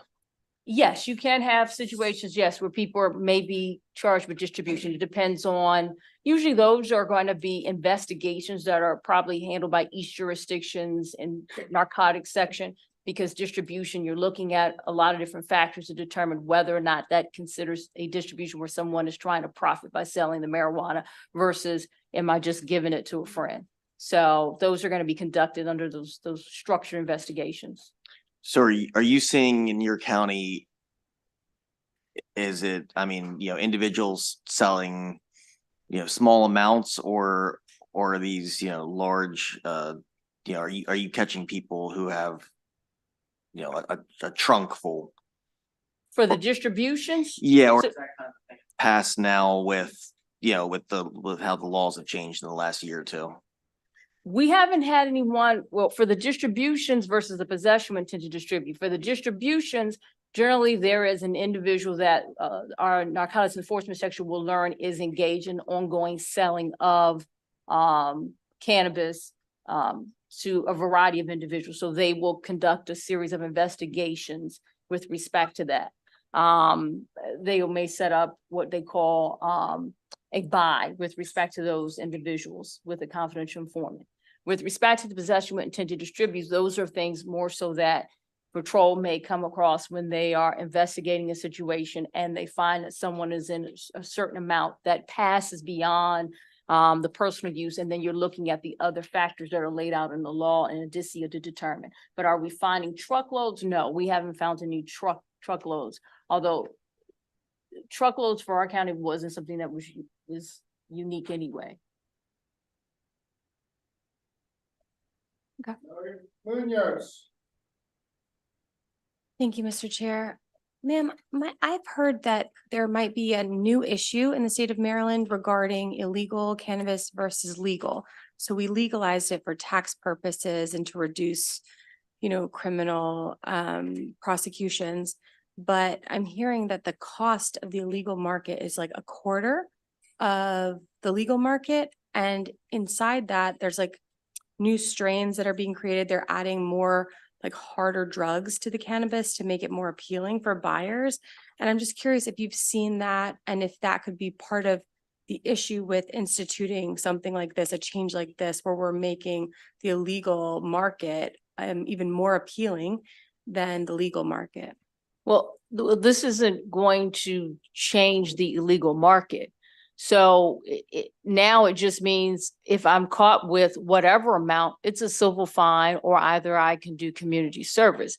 I mean, you're always going to have an illegal market. Cigarettes you can go purchase, but that there is a legal market with respect to that, because I'm trying to avoid having to go buy what I need to buy at the dispensary or at the store or whatever. So this doesn't change it. This actually means that, okay, I can still engage in the illegal market of selling the marijuana, and if I get caught, I'm just dealing with a civil penalty, or I'm just dealing with a fine, or dealing with the community service option that I have to face. To clarify, so if we pass this bill, there would be less deterrence regarding engaging in the illegal market. Is that correct? Yes. Okay. Because there's no criminal penalty. Okay, and so the extra drugs that are added sort of into the illegal market of marijuana, which like kills people, would be a bigger problem if we allowed that to happen. Well, if I'm going to put that product in, having this bill isn't going to change it. So if I want to sell a designer and say, hey, my marijuana is going to include fentanyl, then I'm going to sell that. I'm going to sell that product regardless of whether this bill is, because what's causing the individual to want to buy from you is because they can get the marijuana laced with fentanyl, whatever the drug that you choose. And of course, I'm going to charge more for that because that's now something that's different and it's going to demand more in the market.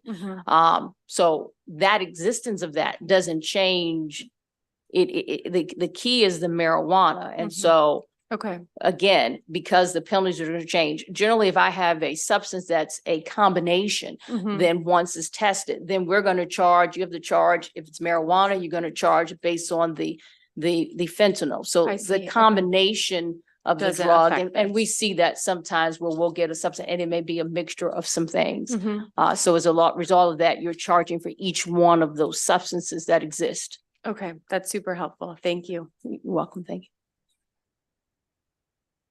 Delegate Crutchfield. Thank you very much, Mr. Chair.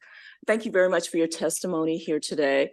Do you know whether the State's Attorneys Association of Maryland, or even at the very least, your state's attorney, actually supported the legalization of recreational cannabis last year? I believe the Maryland State's Attorneys Association opposed it.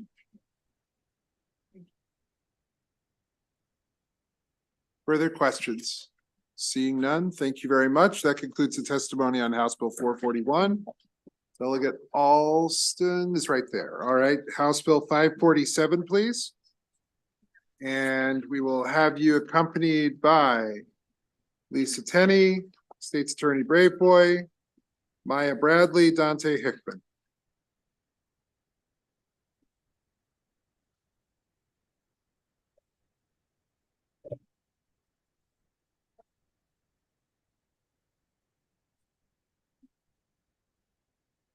Ready? Thank you, Mr. Chair. Good afternoon, esteemed members of the House Judiciary Committee, Mr. Chair, Madam Vice Chair, and members.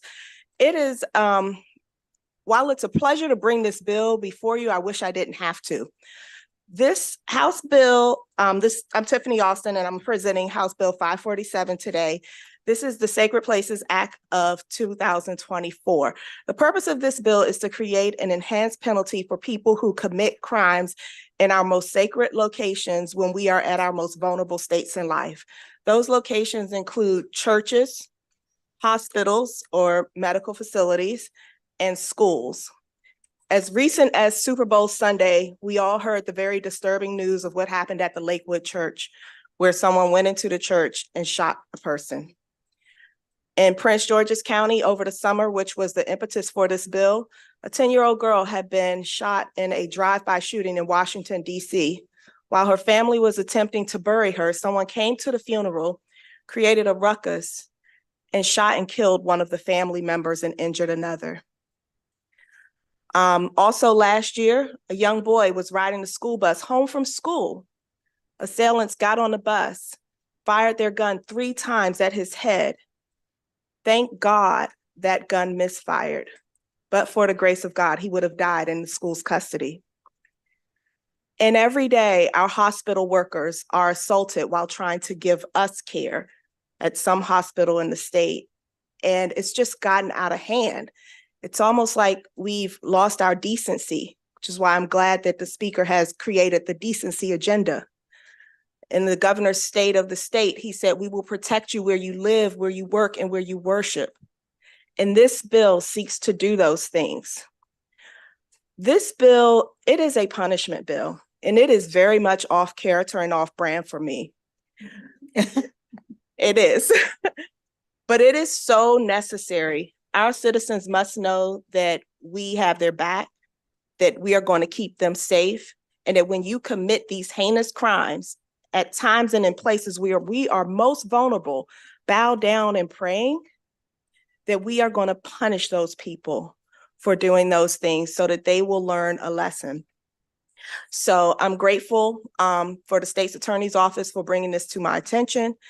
Thank you for your time. I look forward to answering any questions, and I think I did it in under 3 minutes.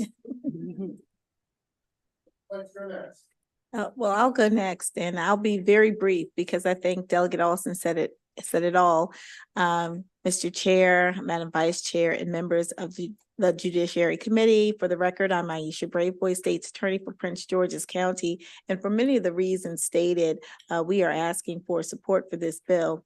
But in addition to that, I just want to say that, when we are looking at fashioning sentences, for individuals who've committed very serious crimes in our most vulnerable places, it is very, very difficult because if you can think about it, what should the punishment be for someone who kills someone at a funeral for a child?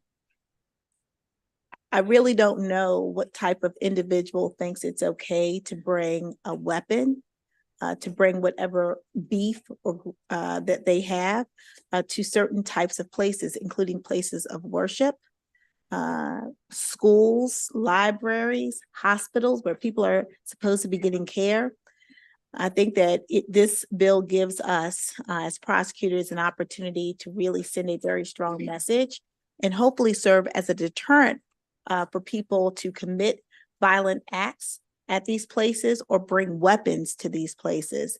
And so this enhancement which would be on top of any sentence provided under the sentencing guidelines for the offense for which they are to be held accountable for, really would provide us with additional, I think, incentives to tell people you just can't do it. Don't bring your guns here. Don't bring your weapons here. Don't bring your beef here, because you will be held accountable, and we will seek the toughest penalty available to us under the law.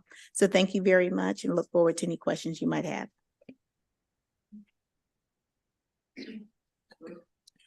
Good afternoon, Mr. Chair and Madam Vice Chair, and to members of this committee. I'm Dante Hickman, pastor of the Southern Baptist Church in Baltimore, Maryland. On June 17, 2015, 9 people were killed during a Bible study at the Emmanuel AME Church in Charleston, South Carolina. On November 16th, 2021, one of the matriarchs of our church, Evelyn Player, who devoted her life to serving others, was brutally stabbed to death in the place where she worshiped God and ministered to people of all walks of life with love and grace. These and too many others are unconscionable examples and traumatic experiences that so many people have endured and have tried to process in recent years. How could anyone prey upon unsuspecting children in the safe space of school where they go to learn and play? And who could imagine someone preying upon people who are praying to their God in complete surrender? In these postmodern times, these places where we expect to be safe in our vulnerability have become targets for extremists, terrorists, and psychopaths that don't have compassion for life beyond their own subjective and selfish agendas, propaganda, and values. In God's grace, there is also justice. And it's time that our legislators send a clear message that violence exacted upon the vulnerable at schools, medical facilities, sanctuaries, synagogues, mosques, and temples, and other spaces and places of worship will be severely punished to the fullest extent of the law. And the extent of the law to sentence should be at least 10 years. We believe this legislation is a very vital instrument to bolster even those institutions that have robust systems in place to mitigate against violence, but still need policy measures to, as much as possible, deter perpetrators of this inhumanity, and detain them appropriately if they persist. If you're going to need to pull the microphone for the people who are on the end, that's fine. So we'll do that. Please start here. Go ahead. Good afternoon, Mr. Chairman and Vice Chair Bartlett and all the committee members. My name is Lisa Tenney. I've been before you before, and I am testifying on behalf of the Maryland Emergency Nurses Association. We are so grateful for this bill. We want to thank the sponsors. We hope that there will be a really nice showing of bipartisan support for this. I just wanted to say that the zero tolerance for places that there are vulnerable patients cannot be stressed enough. That should be the line in the sand. Personally, I would like to address the medical facilities and studies show that ER nurses and staff experience a violent event every 2 months. Of course, when we experience it, our patients experience it too. And sometimes we're the targets, but sometimes the patients are the targets. I'll give you one example, and this comes from a nurse in Maryland, and it shows an example of an intentional and willing act. And there was a patient that was there, a young man that didn't like his discharge diagnosis, didn't like that he wasn't going to get certain meds, and just wasn't happy. But before he left, he asked for a bedpan so he could go to the bathroom. And he said he just wanted his own privacy. He didn't want to use anybody else's bathroom. So he got a bedpan. He defecated and he urinated. And then, without any inkling that anything was going to happen, he got up, exited his room, and threw the contents of the bedpan at an old lady laying on a stretcher. Of course, she was exposed to body fluids, which needed follow-up, and she was terrorized. It's horrible. So that's my example. Plus, it's a patient right in Maryland to have a safe environment. Thank you. Good afternoon. My name is Maya Bradley. I'm an ER nurse of 7 years, and I've worked in emergency departments since 2009. I'm currently the safety specialist for emergency medicine at Johns Hopkins Hospital. As shocking as the statistics are that you'll hear from my colleagues today, we know from research that those numbers are only a fraction of the full story. By estimates in the current literature, only 20 to 50% of workplace violence incidents in healthcare facilities are reported. In the conversations I've had with our frontline staff and asking them why they believe so many assaults go unreported, I've heard the same responses and themes as those echoed by other researchers. That after all, there's no accountability for that behavior when it occurs in a hospital. That even when someone intentionally injures or gropes one of our nurses, there's nothing to deter them from returning the next day for emergency care and doing it again. An example of this behavior that I'll share is not the most harmful or frightening event that I've come across, but it is the most honest. A patient escalated after being informed of the wait time on an extremely busy day. One of our senior nurses approached as the patient was screaming obscenities and threats at staff while kicking a wheelchair and throwing items, and the nurse calmly implored the patient to stop and asked why in the world they were acting this way and attempting to hurt the people trying to care for them. And as the patient continued cursing and threatening and picked up a chair to throw it at the nurse, they yelled, "Because I can." In the aftermath of a global pandemic that asked everything of our healthcare systems and frontline nurses, doctors, and technicians, we've been faced with a second unspoken pandemic of increasingly violent behavior in the course of performing our duties to care and heal. Our institutions are doing everything possible to protect our front line and to prevent the most egregiously violent events. Today, I'm asking you to please tell that patient, "No, you can't." Thank you.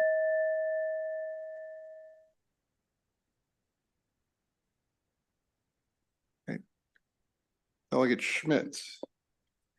Thank you, Chair, and thank you, Delegate, for bringing this bill. And you have an impressive list of co-sponsors here.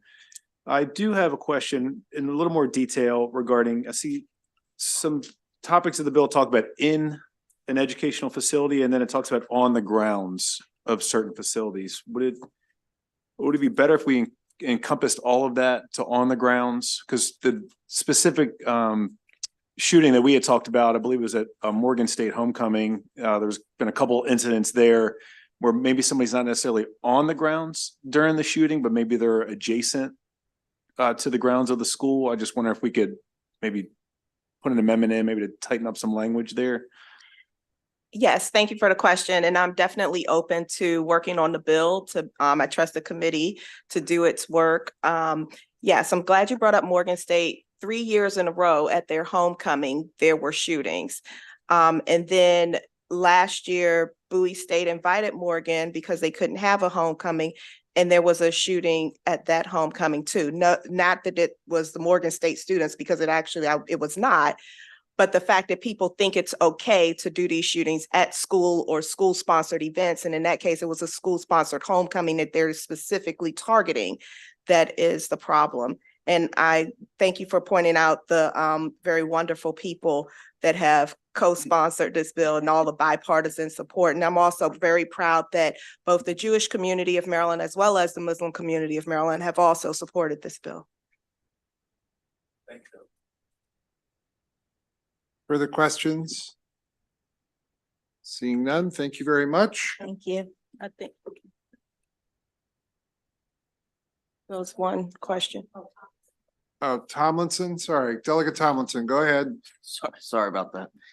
Thank you, Chairman. I'm looking over at the bill. It does or does not include funerals? It does not. So in talking to the bill drafter, they stated that they believe that funeral was inclusive because it was a place where people were coming to worship. I would personally like to see the language more tight to say funerals and cemeteries, because I think that that was the specific issue. The broader language of places of worship is what they believed was doing it. But I think an amendment from the good delegate saying funerals would definitely be in order. Okay, yeah, I've got a good friend who does he's in a strange line of work where he releases doves at weddings and funerals. And I know he's told me a lot of crazy stories. He usually works kind of around the DC region, and he's told me stories of people, breaking out guns at viewings and funerals. So, I think that would make sense to include that if it's not, already made clear. Thank you. And actually, over the summer, I had two in my district, the one with the 10-year-old little girl. And then a few months later, after a funeral ended, the procession was leaving and the car got sprayed by guns. So thank you. Delegate Sample Hughes. Thank you, delegate, for the bill. And as you know, and see, I'm a supporter. And I'm glad that our delegate just mentioned about the funerals, because the place of worship would not cover everything, because oftentimes when I'm working, we're not always working in a church. And that's certainly the family's prerogative, and they have that. So there can be a different location. So it does need to be expounded upon. And as you said, that's something that you would be willing to include. I was losing my question here, but so you are good with that? Yes, And ma'am. are there any other things besides the funeral that was just brought up that the bill drafter said that it might be included in something else in here, such as the worship? But is there something else that we did not address in this particular language? Is really where I was trying to go. So there's one location that I would love for you all to, if it's not inclusive of it, to make sure it is. It's daycare centers, childcare centers. We've had, unfortunately, individuals who have assaulted children, and on a second degree assault, if you can imagine assaulting a child, which is a second degree assault if it does not leave an injury. The maximum, of course, is 10 years, but the guidelines on a first offense is like probation to 2 years.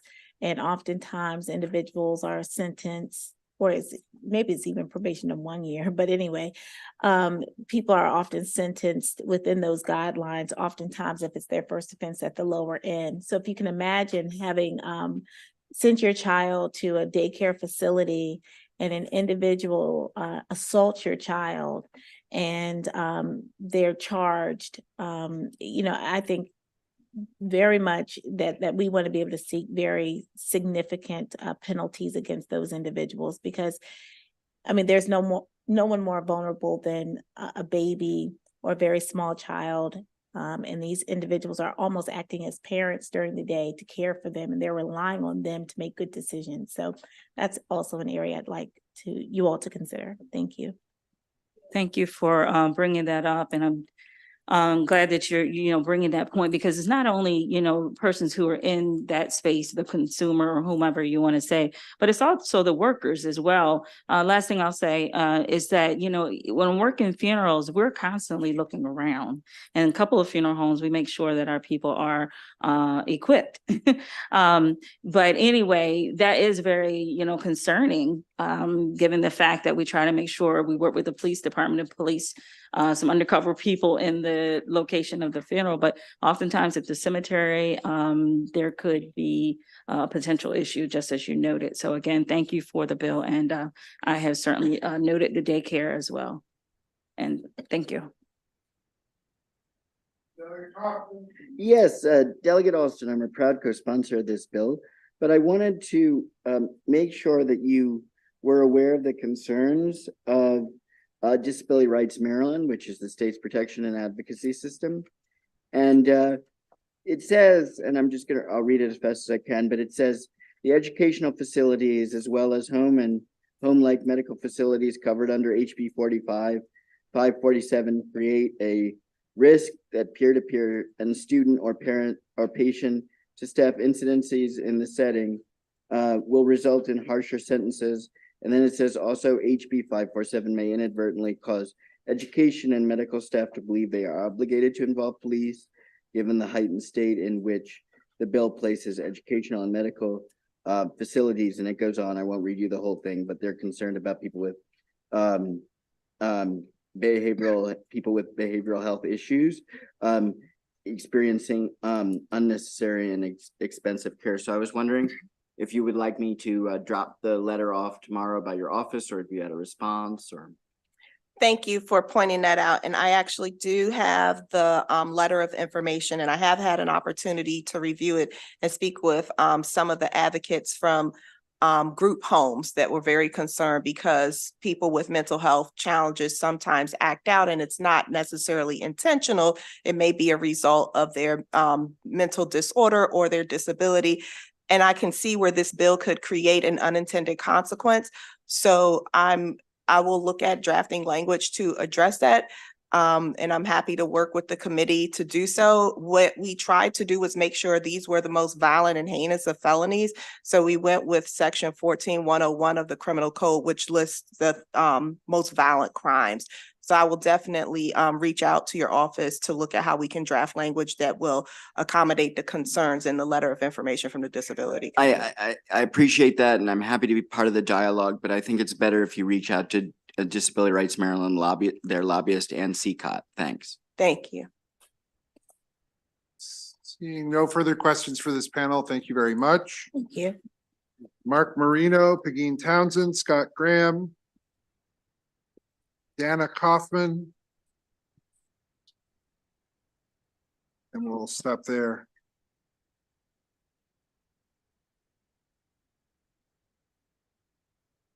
Start on my right, your left, and you'll need to put the microphone in front of you. Yeah, no, don't. Go ahead. Good afternoon, Mr. Chairman, Madam Vice Chair, and thank you, committee members. On behalf of the over 100,000 healthcare workers in the state of Maryland, my name is Scott Graham, and I'm the Regional Safety Officer and Director of Emergency Preparedness for Holy Cross Health, the Maryland region. I've been involved in trying to eliminate workplace violence now for over 10 years.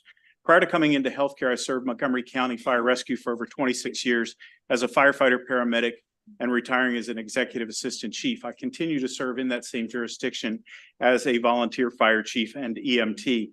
As a first responder, I do have protections under law for people who intentionally choose to harm us. Each day, patients and visitors arrive in our healthcare facilities, and at some time in that visit, our healthcare workers are placed in extremely vulnerable positions. This bill will add yet another deterrence when a person is making an intentional decision to harm healthcare providers. I come to you today with a very simple request.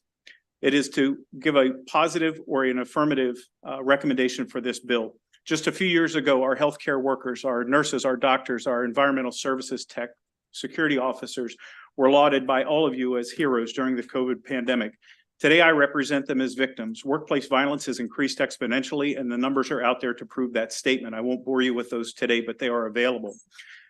This committee's unanimous support for this legislation will protect our healthcare heroes. In the last 3 years in my organization alone, we've had over 1,250 lost workdays to workplace violence. That workplace violence has resulted in physical harm and, more importantly, emotional injury. This number pales in comparison to some of my colleagues that are here today and throughout the state, but the number 1 is the most significant number. 1 is one too many. We realize in healthcare that there are certain conditions that a patient or visitor cannot help. There are medical conditions which should be recognized in the decision as to whether or not this act is intended. We urge your support of this bill. Thank you. Thank you, Madam Vice Chairman, members of the committee. Pegeen Townsend on behalf of the Maryland Hospital Association in strong support of this bill. If you think about it, hospitals should be places of healing. It should be a safe environment for our patients, our visitors, and our workers. But as you've heard, the incidents of violence are exponentially increasing following the pandemic. And it occurs in all aspects of the hospital. It's not just the emergency room or the behavioral health unit. It's throughout. It happens at all levels. The hospitals or healthcare workers are 5 times as likely to suffer workplace related injuries than any other industry. So you think construction, all that, 5 times greater. Hospitals have taken extraordinary steps to protect their workforce. They've redefined care areas so there's a line of sight. They've had training, de-escalation training. They've given individual alarms for the workers. They've increased their cameras, increased their security. But our struggles continue. And this only impacts our ability to recruit and retain the needed workforce. As many of you know, we do have a workforce shortage across many different categories, and this is having a serious impact on that aspect as well. So for those reasons, we strongly urge you to pass House Bill 547. Good afternoon, Madam Vice Chair, committee members. Thank you for the opportunity to testify in support of House Bill 547. I am Mark Marino. I'm a registered nurse and MedStar Health's Director for Workplace Violence Prevention. MedStar Health is the largest healthcare system in the Mid-Atlantic with 10 hospitals, over 300 clinics, and 32,000 employees. MedStar Health started addressing the rising violence in our system by developing violence prevention committees at each hospital. The committees have created tools and standardized plans for violent patients that drive care and include medical record alerts, risk assessments, and other mitigation measures. We provide robust training for every employee that includes active shooter drills, violence risk recognition, de-escalation, and prevention. We partnered with a Maryland company who trains our team in violence prevention, including defending from knife attacks and physical assaults. To date, we have trained over 15,000 staff. We continue to invest in security infrastructure, including access controls, weapon detection, high-tech cameras, visitor management programs, and panic alert systems. This fiscal year, we added over 70 new security positions to the current pool of 350 we have. We've partnered with law enforcement and state's attorneys to prosecute assaults, yielding arrests and convictions of patients and visitors. But despite our efforts, hundreds of thousands of dollars invested in training, millions in infrastructure, improved clinical assessments, we saw a record 383 reported physical assaults last year, 63% increase in overall violence, 2,600 lost work days, and over $1 million in workers' compensation claims, all due to assaults. From emergency department wait times to the challenge of retaining care providers in Maryland hospitals where assaults are way too common, we all suffer. This bill helps. On behalf of MedStar Health, I ask for a favorable report of the committee. Thank you. Madam Vice Chair, members of the committee, for the record, my name is Dana Kaufman, and I'm here on behalf of the Maryland chapter of the American College of Emergency Physicians. Like my colleagues, we are in strong support of House Bill 547. I don't want to repeat what you've heard. I just want to add a few points that this is not about just the act that is occurring, but again, it is a systemic problem that is affecting the overall delivery of health care in the state. As was mentioned, we have a healthcare worker crisis right now, trying to find available workers. And one of the main reasons that individuals aren't coming to work in our hospitals is because of the fear of violence that is occurring. It is exacerbating the high rates of healthcare worker burnout. And in addition, it is harming patient care. Our national affiliate updated its survey recently, and they found that 9 out of 10 emergency physicians believe that violence in the emergency department harms patient care, with the increase in the number of emergency physicians who either miss part of their shift or their entire shift has increased over the last 5 years by 50%.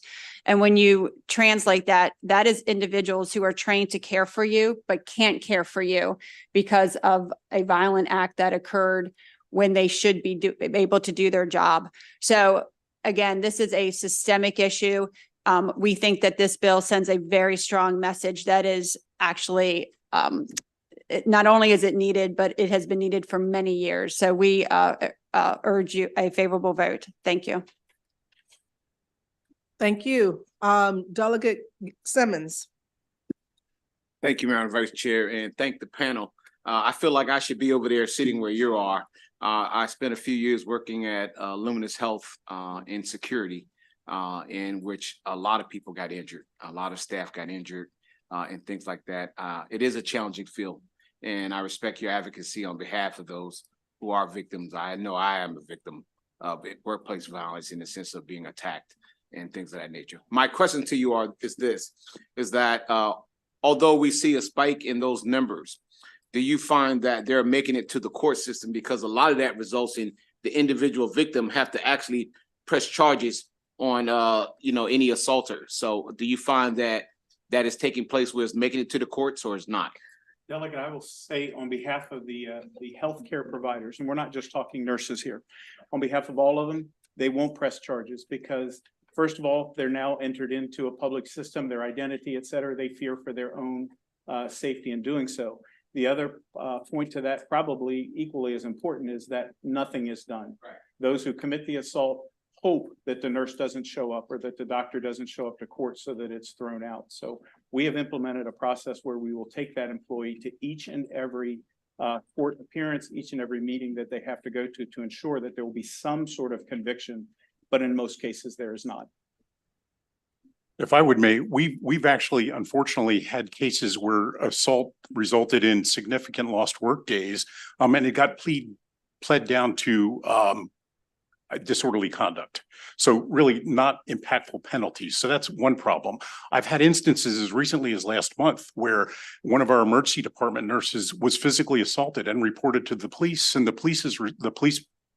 police officer's response was, "What do you expect? You work in an emergency room. This is what happens." So, we deal with this level of violence on a regular basis, but it doesn't have the same profound impact that it might if it were that police officer being assaulted or any one of you being assaulted. Hence the need for more stringent penalties, I believe. Madam Speaker, may I have a follow-up, please? I'm sorry, Madam Chair. I apologize. It's the oxtail in the back, sorry. You're there, you're on the track. She's on the track. So when you so when you're looking at these cases, do you find that the folks that are committing these assaults are they repeaters to the hospital? Like, so if I assault someone in the hospital, do that prevent me from coming back to the hospital the next day or the next day to seek? No, when we place a no trespass, or we have a trespass order placed against somebody, the language is very clear that in the event of a medical emergency or you need to seek emergency care, you come back in. Exactly right. They're protected. Yeah.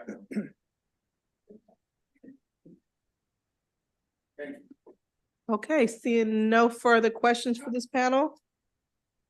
That concludes this panel. Next we have Ms. Amanda Shrout from LifeBridge. Nancy Praglowski.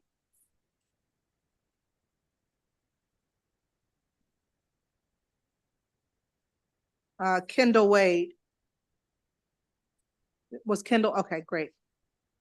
All right, that is this panel. And then last, we'll have someone on virtual favorable with amendments. So whoever would like to begin, feel free to do so. Sure. Good afternoon, Madam Vice Chair and committee members. My name is Amanda Shrout. I am the Director of Patient Care Services for the Emergency Department at LifeBridge Health. Thank you for the opportunity to speak today about this critical issue. Assaults, threats, and other forms of workplace violence are a serious problem in the healthcare industry, as you've heard. Our staff already have stressful and demanding work environments.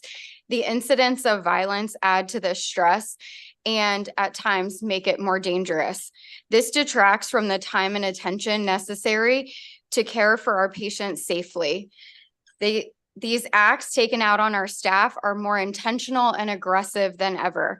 Hospitals, specifically emergency departments, must ensure that a patient is safe to discharge prior to removing them from the ED, even when they are intentionally violent against the team attempting to care for them. In the last 2 months, we've had at least 6 team members injured by patients. These situations included our staff members being punched in the face, scratched, tackled, and even strangled. One nurse was punched during her shift on a Monday and then again by a different patient on the following Wednesday. She expressed to me personally that she was tired of being a punching bag for our patients. Nurses do not come to work to experience violence or feel unsafe. We became nurses to care for others, yet each day our personal safety is being intentionally violated by those we are trying to care for. We are experiencing intentional threats of violence on a regular and escalating basis. Our clinicians cannot work in fear while attempting to save lives. Our organization has taken violence prevention seriously and put processes into place to prevent it, but it is not enough. We urge you today to support us and halt the violence and intentional violence that we experience every day. Thank you for the opportunity to share our concerns. Good afternoon. My name is Nancy Preglowski, and I serve as the Patient Safety Innovation Coordinator for Behavioral Health at the Johns Hopkins Hospital. Before assuming this role, I worked in child and adolescent psychiatry for 32 years. Thank you for this opportunity to testify on behalf of HB 547. According to the Bureau of Labor Statistics, rates of injuries from violent attacks have grown dramatically over the last few years. Our healthcare workers face the threat of workplace violence as they strive to deliver compassionate care. Our data shows that days lost at Johns Hopkins Medicine due to violent acts has increased from 1,020 days in 2018 to 2,684 days in 2022. This is a 163% increase. An example of this is in early December of this past year, there was a nurse working on a medical floor who was unprovoked attacked by a patient, and this patient shoved her up against the wall and choked her. A physician quickly came to her aid and helped to release her, but the nurse has been out of work since, and she hasn't been able to return because of psychological harm that she suffered due to this patient. Johns Hopkins remains committed to creating a safe work environment for its patients and staff. And to that end, we currently have some initiatives in place to enhance safety. We have a new weapons detection system in place, and we'll eventually expand this to all 7 of our public entrances and also eventually throughout the health system. We're developing a tool with which we'll be able to identify those patients at risk for violent acts so we can put appropriate interventions in place. And then our Workplace Violence Steering Committee has developed and is leading a crisis prevention training for all staff at Johns Hopkins. This isn't enough though, and we hope that this bill thank you. Good afternoon, everyone. I would like to first start by thanking this esteemed body for allowing me the opportunity to testify. My name is Kendall Wade, and I am the proprietor of Wade Funeral Home. I'm here to represent small businesses, minority businesses, and service providers to victims of crimes. I'm here in favor of House Bill 575, the Victim Compensation Reform Act. Death is a universal fact that we all have to face. If you live long enough, you will too.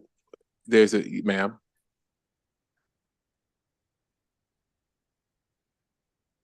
And I apologize.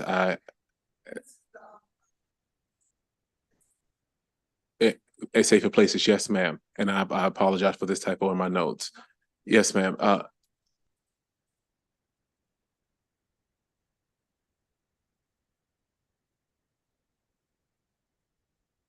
Oh, okay. So, Mr. Wade, I was saying that we're on House Bill 547 and Yes, we'll start the time over. And I appreciate that. Thank you so Thank you. much. Again, I'm Kendall Wade. I'm the proprietor of Wade Funeral Home, and I apologize for that typo in my notes. However, I am here in favor of said bill. I stand with the many lawmakers who have sponsored the bill along with the state's attorney of Prince George's County. As a funeral service provider, my staff and I have had our many concerns in recent times with acts of violence at funerals between Maryland and the metropolitan area. There have been several assaults that have taken place at funerals, physical, which don't necessarily make the news all the time, but in most instances, the ones that have made the news that you all may be more familiar with are the ones where guns have been involved and people have unfortunately lost their lives at funerals.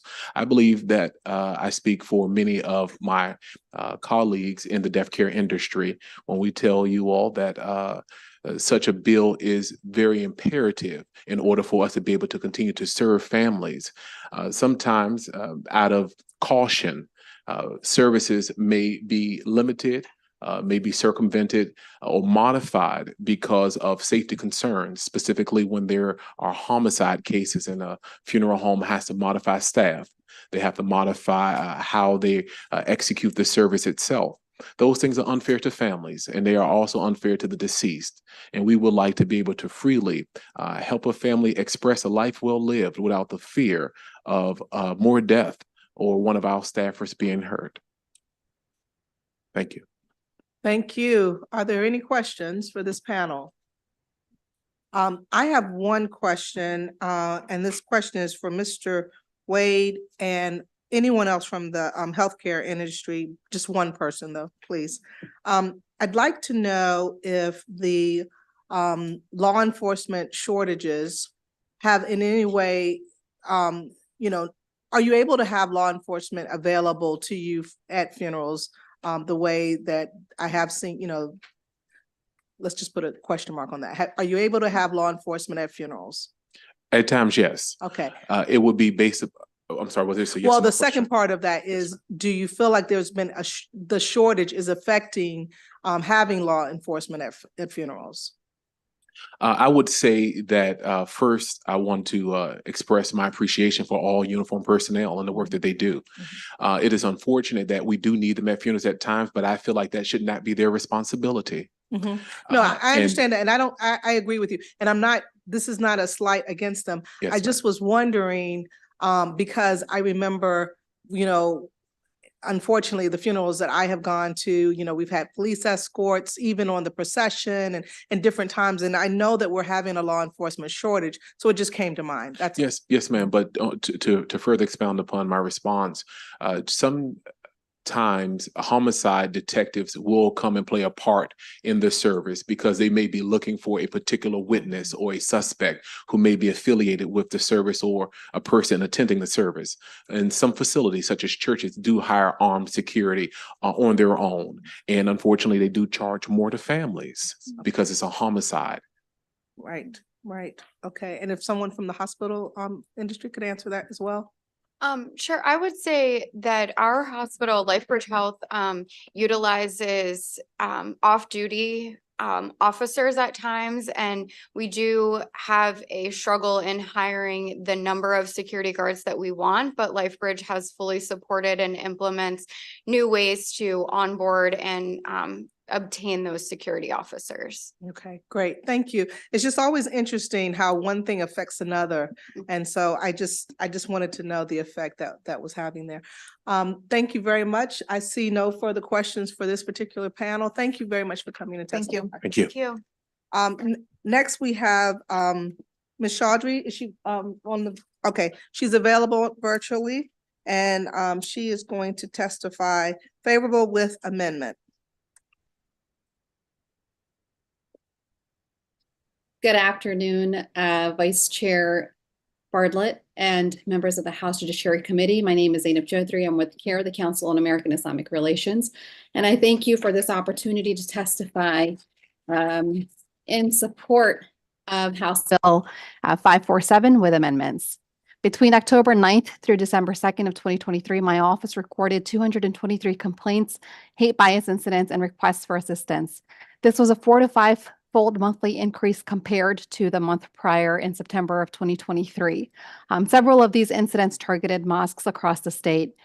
Anti-Semitic incidents are also on the rise. In December, our office condemned a menorah that was discovered toppled outside of a synagogue in Olney. We also extended support to one of 4 churches in Anne Arundel County that were also vandalized last summer.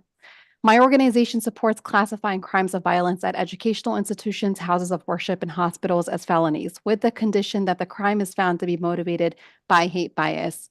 As an organization that prioritizes restorative justice and supports rehabilitative over punitive measures, we think that it's important to also qualify and take into consideration the circumstances around which the crime has occurred. And our focus specifically in classifying and designating these specific incidents as felonies is that we hope that they would deter these type of offenses, that they would decrease the frequency of these crimes, that they would promote safety and protect vulnerable or marginalized communities, and to promote swifter investigation and especially the allocation of resources to impacted facilities.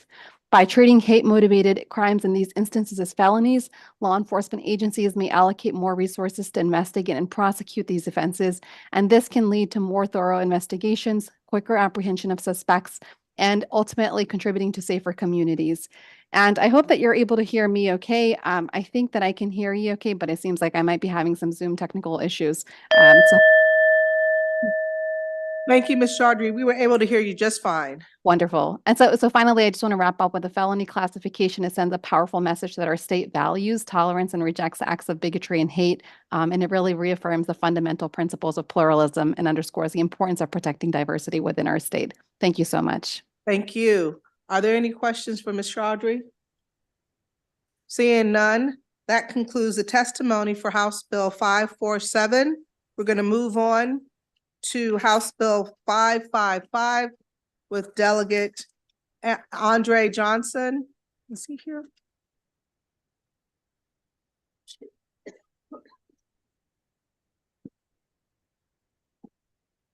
You're not Delegate Johnson. I'm as Chief of Staff. Okay, great. Well, then welcome to Judiciary. We like to ask many, many questions, so I hope you got the rest of the evening. Oh, no. All right, let me just make sure I get anyone who's going to testify available. So let's go ahead and ask Judge O'Malley, if you can come on up. Rhea Patel. That's me. Oh, okay, great. And Hannah Zuberi, oh, great. And Yusuf, yes, please come on up. And last, Yar, are you here? Yar is coming in virtually? Yes. Okay, okay, oh, okay, great. Thank you very much. And Ms. Patel, if you're ready to begin. Yep. Madam Vice Chair and honorable members of the Judiciary Committee, my name is Rhea Patel. I'm Delegate Andre Johnson's Chief of Staff here on his behalf. I understand your time is valuable and I'll be rather brief as House Bill 555, the unauthorized dissemination of personal identifying information, is common sense legislation. Doxing can be defined as the unauthorized dissemination of certain personal identifying information, or PII, in order to intimidate, abuse, threaten, harass, or frighten another. PII in our bill encompasses things such as one's social security number, driver's license, mailing address, credit card, passport, and financial information, medical records, and personal correspondence. Doxing has become a widespread concern for global internet users, prompting several states to address it through modifications to existing cyberstalking laws or the introduction of specific anti-doxing legislation. House Bill 555 would protect data consumers by establishing legal measures that encompass both criminal and civil dimensions. Criminalizing doxing is a pivotal step to ensuring the protection of data consumers and upholding privacy rights.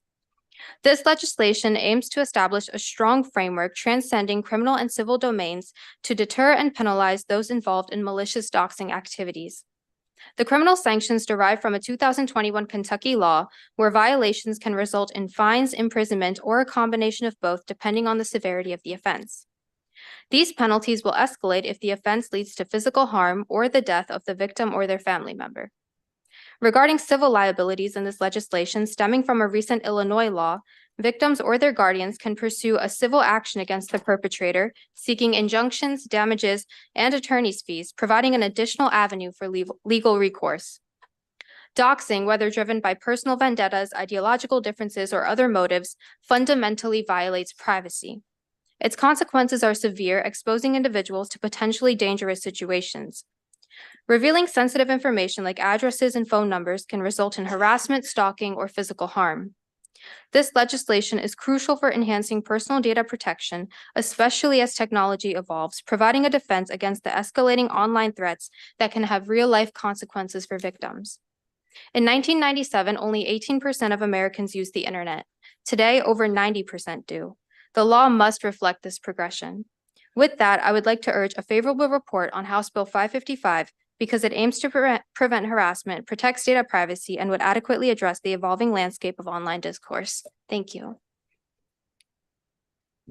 Thank you, Vice Chair Bartlett, and members. Again, Katie O'Malley here for the Women's Law Center of Maryland, and so many of the clients that we serve at the Women's Law Center have experienced some form of doxing. It's this new, there's doxing, there's vlogging, there's all sorts of things that the internet has brought, as well as social media. And what has happened is some very, very abusive ways of treating an intimate partner once there is a breakup or once there is any kind of discourse in the relationship, by using the internet to publish personal information, photos, and especially in domestic violence world, it has been something that has been very serious. And the bill actually outlines ways to handle this in a criminal graduated sense. So if it's just putting a person's information out there that's reckless and it's intent is to intimidate, harass, or embarrass, the fines are on a misdemeanor scale of a year to $500, but it increases because some of the offenses are so severe that there's a case that one of my partners in the domestic violence world was telling me that an individual put out on the internet in social media saying, please go to this address and there's the person there and identifies the woman's name. You can go and please rape this person, and put that all over social media and giving all this information about that individual. So if some harm then does occur either to the individual that's targeted and or to one of their household members, it can go all the way up to 20 years or a $10,000 fine. And then, of course, this bill outlines the civil remedies, which can be an injunction, award damages, and attorney's fees. So we are urging a favorable report on Bill 555. Thanks for indulging me.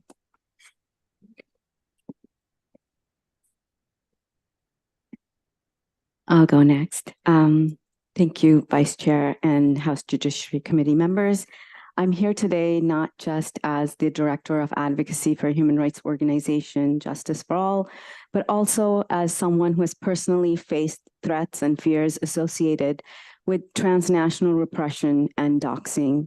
My experience give me a firsthand understanding of the urgent need for robust legal protections against the unauthorized dissemination of personal identifying information.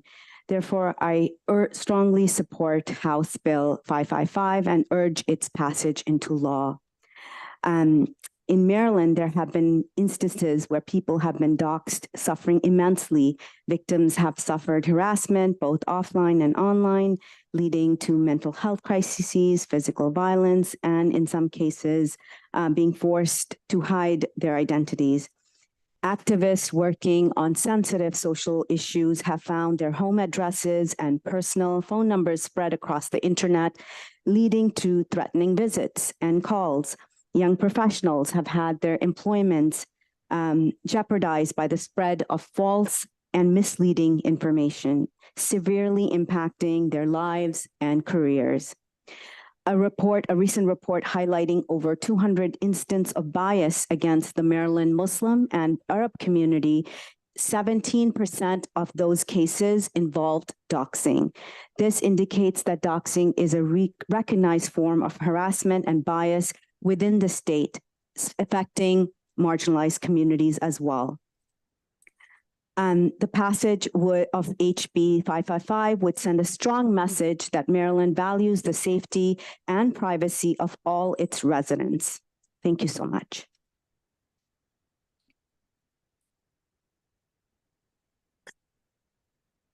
Good afternoon, Madam Vice Chair and honorary members of the committee.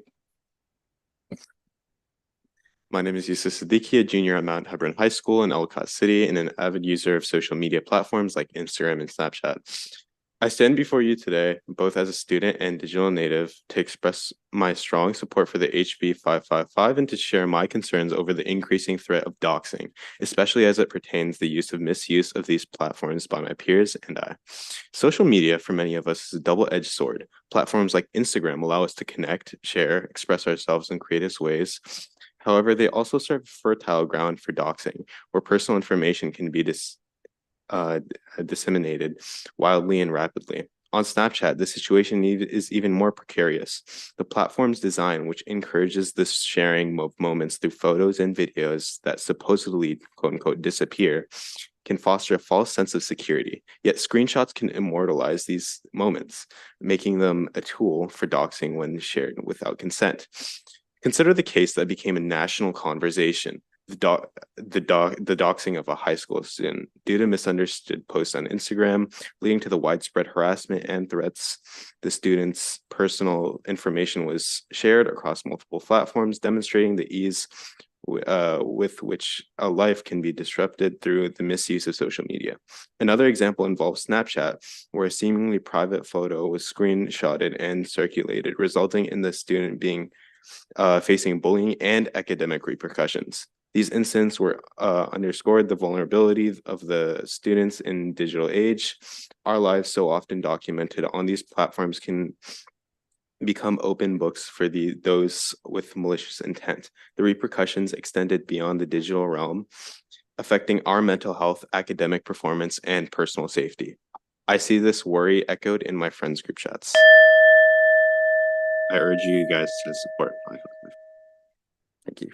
Thank you. Are there any questions for this panel? Yes, Delegate Carden. Thank you, Madam Chair. Thank you very much for your compelling testimony, everybody. This is really for Judge O'Malley. So there's still an intent, you have to show an intent to threaten, intimidate, abuse, harass, frighten.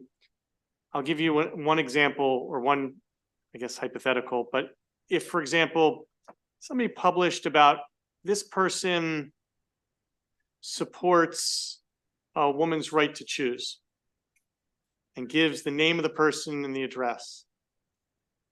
And then there's a lot of people who might be on the other side on that issue, who might send letters, go to the house, do things that could be caused by this.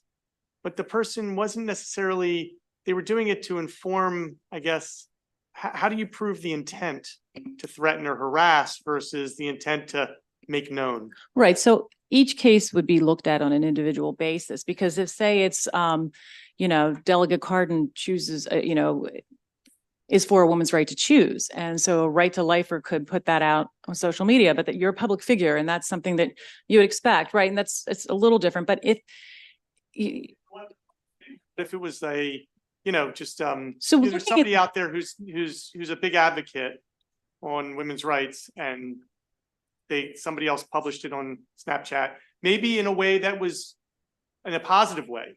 But it's truth. It's truth, if somebody is an advocate for women's rights and they put something out on the internet that says Katie O'Malley is an advocate for women's rights and she's the executive director of the Women's Law Center, there's no intent. I mean, that's the truth. So that couldn't necessarily be inferred to do something that would embarrass or shame me.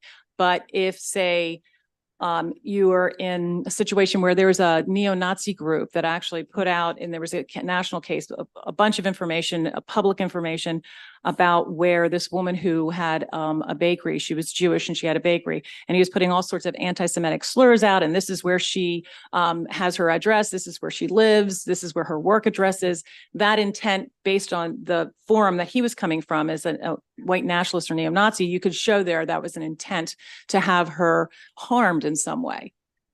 Trying to go a little closer to the line, trying to figure out if this is going to have unintended consequences for people who are not necessarily doing it with the intent to harass or harm, but with the intent to inform, and what would happen if we got closer to that line. So in a criminal or even in a civil situation, that would have to be proven.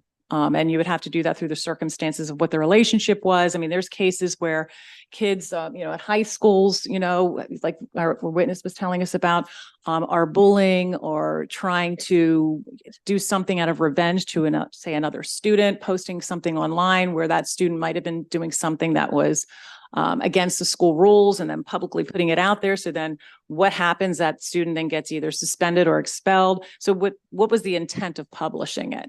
Because it's without the permission of the person who you're publishing this information about, whether it's a photo or if it's information, personal information. So it's all the circumstances have to be looked at in each case, whether it's a civil or criminal case.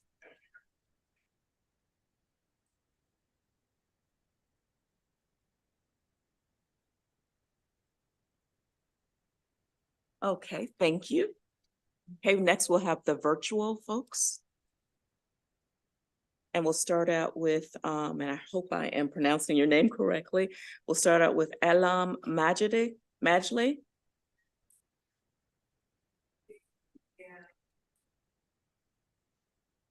Okay, no problem.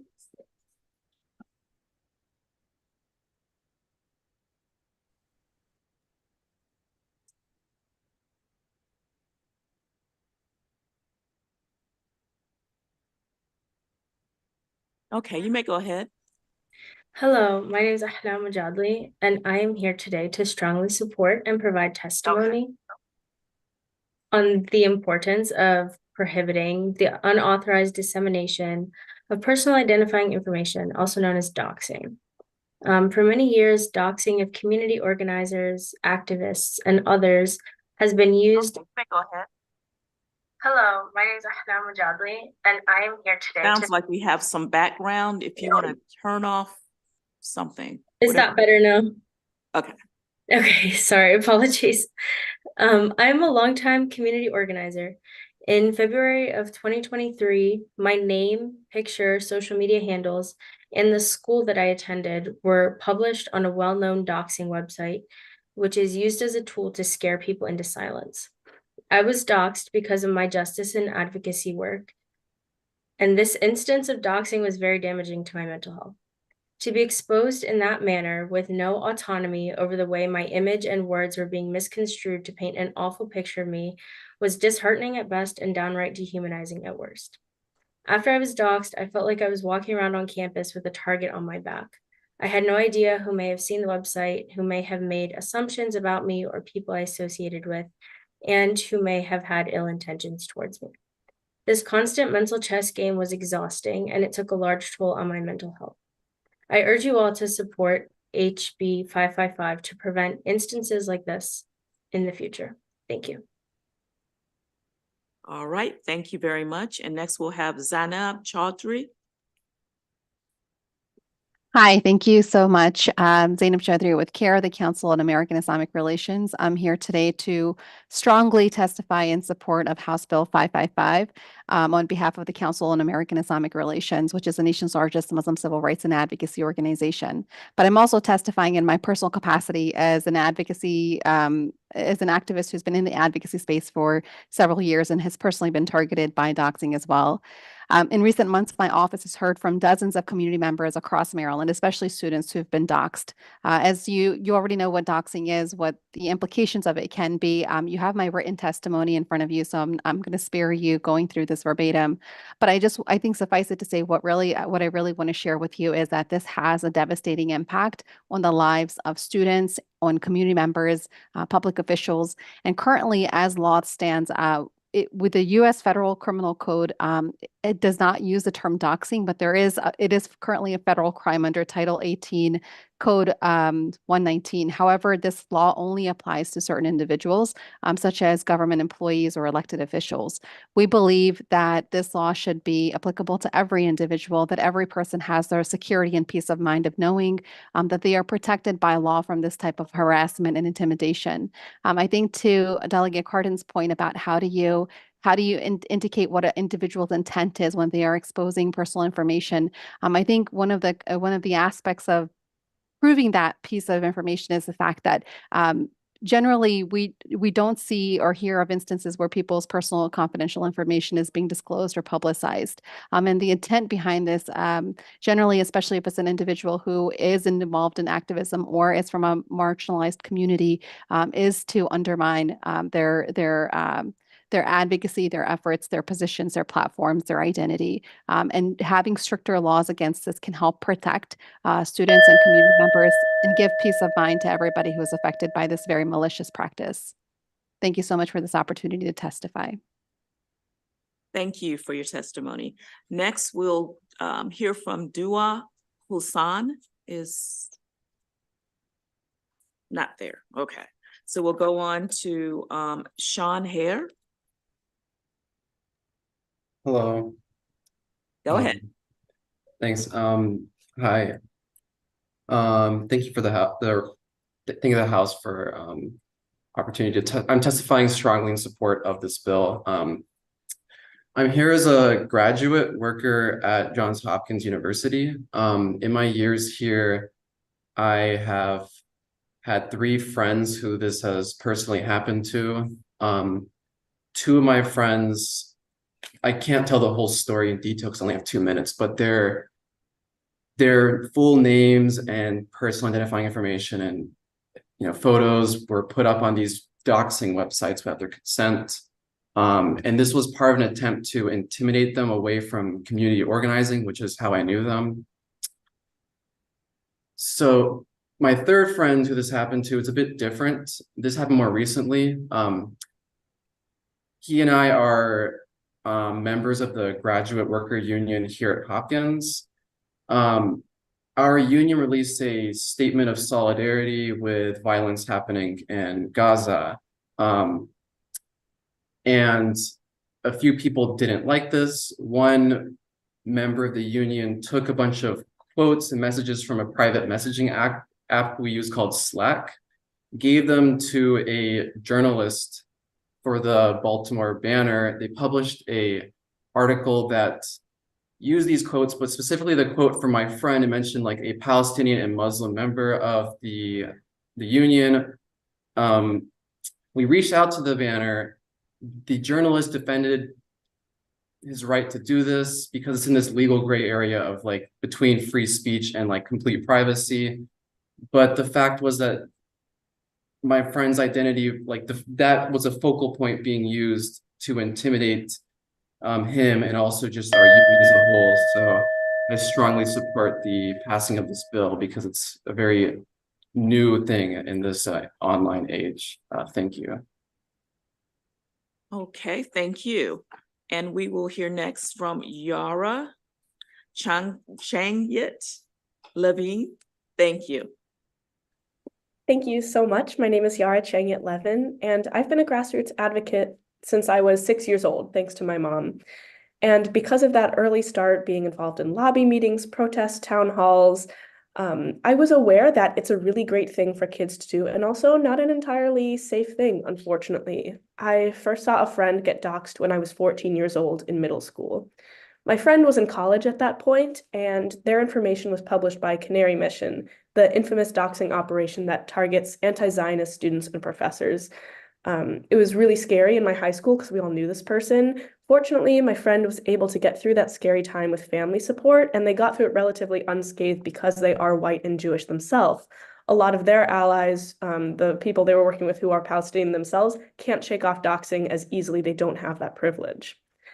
There's something different about protesting genocide in Gaza, why I'm specifically speaking about that. Because when I protest climate change, I don't fear for my safety the way that I have when organizing on Johns Hopkins University in solidarity with Gaza. Anti-Zionist activists are in danger of losing their jobs. Specifically, Palestinians in America are unfairly targeted by life-threatening hate crimes. So making doxing illegal will go a long way to protect Maryland constituents. I know it would make a big difference on my own college campus, where various authorities have been throwing their hands up saying they can't do anything technically to help us. So for the Maryland General Assembly to make doxing unequivocally illegal would really help students advocate for themselves and advocate for the causes we care about. Doxing continues to contribute to a climate of fear and oppression in this country because it disproportionately hurts marginalized communities in Maryland, people who don't have thousands of extra dollars laying around if they lose their job. It's a cowardly tool used by oppressors that the Maryland General Assembly can take away by supporting HB 555. Thank you. Oh, okay. Thank you very much. Does the committee have any questions? If I could just quickly say, Dua Hussein is in the waiting room. She's waiting to be admitted so she can testify. Thank you. We don't see her. Yeah, we don't see her in the waiting room. Maybe if she'll cycle back out and come back in. I'll let her know. Thank you. Okay. Yeah, is she using possibly another name? Let me find out from her one second. All right. So in the meantime, does the committee have any questions? Yeah, No, the committee, not.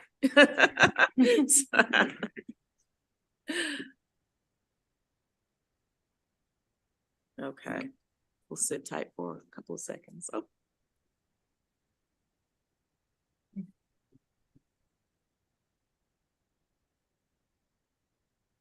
So it seems like she might be having technical difficulties. So if you don't see her in the waiting room, I don't want to hold up. Problem. So we'll move on. Then I think we are finished with this panel unless are there any committee questions? Nope. Okay. So we'll move on to favorable with amendments, and that would be Mary Ann Franks.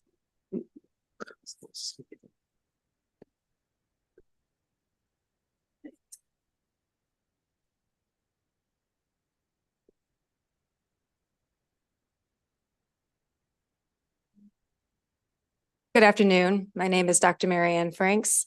I'm the Eugene L. and Barbara A. Bernard Professor in Intellectual Property, Technology, and Civil Rights Law at the George Washington Law School. My research and teaching focuses on the First Amendment, criminal law, and family law. But today I'm speaking to you in my capacity as the president and the legislative and tech policy director of the Cyber Civil Rights Initiative, which is the nation's leading nonprofit organization dedicated to combating online sexual abuse and other technology-facilitated civil rights harms. It's my view as a constitutional scholar with more than a decade of experience drafting model legislation and advising state and federal lawmakers on ways to protect the privacy, the safety, and expression of vulnerable groups, that the creation of criminal and civil liability for what is informally known as doxing is both constitutionally permissible and urgently needed. No one should have to risk becoming the target of vicious, coordinated harassment campaigns that endanger their physical safety or the safety of their loved ones because of their speech, their identity, or the fulfillment of their official duties. The unauthorized disclosure of personally identifying information, such as home addresses, has led to the stalking, assault, and even murder of judges, election workers, government officials, and ordinary citizens. I'm speaking in support of HB 555 because I believe that with amendments, it is an effective, constitutionally compliant anti-doxing bill that will protect citizens against this deadly form of abuse. I would recommend that the bill's definition of dissemination be broadened to include both offline as well as online distribution and private as well as public fora. I'd also recommend that the bill prohibit the disclosure of this information made with reckless disregard for serious harm, as well as the explicit intent to cause harm. And I would finally recommend that the bill include a provision similar to that of other states' anti-doxing bills that exempts disclosures made pursuant to the good faith reporting or investigation of unlawful activity. Thank you. Questions? All right. Oh, I see. Delegate Taylor. Hi, this is the first time I've ever heard of doxing, right? So for me, what are your thoughts about potentially identifying doxing in this legislation? So it specifically says or mentions the word doxing, so a judge or wouldn't have a hard time interpreting what we really mean by this legislation. What's your thoughts on it? I'm sorry, are you asking whether or not the actual term itself should be included in the bill? Yeah. I think that might be helpful so long as there was a definition that accompanied it so that people would understand what it meant. That's okay. Further questions? Seeing none, thank you very much. That concludes the testimony on House Bill 555. We're going to move on now to House Bill 706, Delegate Cardin. And this is a bill we have heard before. 2 minutes. Bring up my first panel, or do you want to? Yes. Thank you. I would like to call up Christine DeFore, Owen O'Keefe, and Devin Small. And what was the third person? Devin Small. Devin Small. Okay. Thank you very much. Go ahead. Thank you, members of the committee, Mr. Chair. Again, John Cardin for the record, asking for a favorable report on House Bill 706. As a matter of public policy, criminalizing drug users as opposed to treating them is counterproductive and costly. And penalizing paraphernalia in a greater capacity than the actual possession or distribution of the drugs is preposterous. And we've heard this bill before. We've passed it out now 3 years in a row. We would like to see the Senate take this up. We now have this year, we have the governor's administration supporting the legislation, as well as MedChi, a number of experts, and the Attorney General's office. So we hope that maybe fourth year's a charm. Just to make sure that everybody's on the same playing field here, and my experts will correct me when I misstate anything. But the bill essentially does three things. It basically removes syringes and measuring spoons as illegal paraphernalia. We can go into that if we have time a little later. It reduces the penalty for possession and distribution of paraphernalia in the same light as what we did in the Justice Reinvestment Act, where we reduced the penalties for possession of the actual narcotics or distribution of narcotics. And this will actually lower the possession of the paraphernalia to the same things. I would just ask us, and then third is it changes some definitions to make sure that we're doing things in a smart public policy perspective. I would ask us for a favorable report, and I would be happy to answer any questions.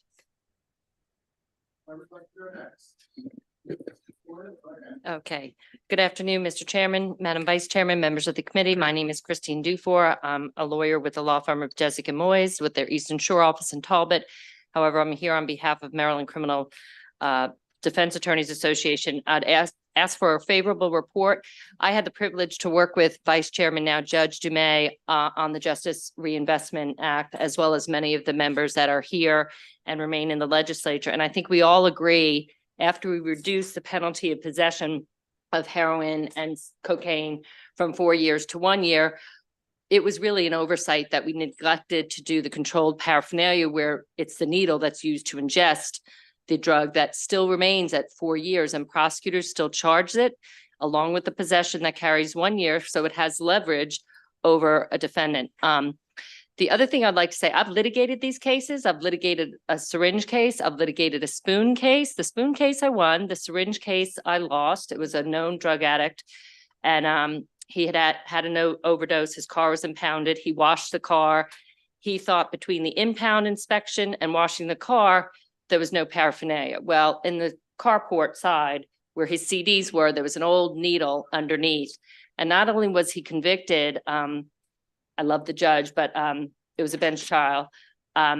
He had a prior record that was pretty lengthy. She sent him jail for 2 years because he was a subsequent offender. So he went to DOC.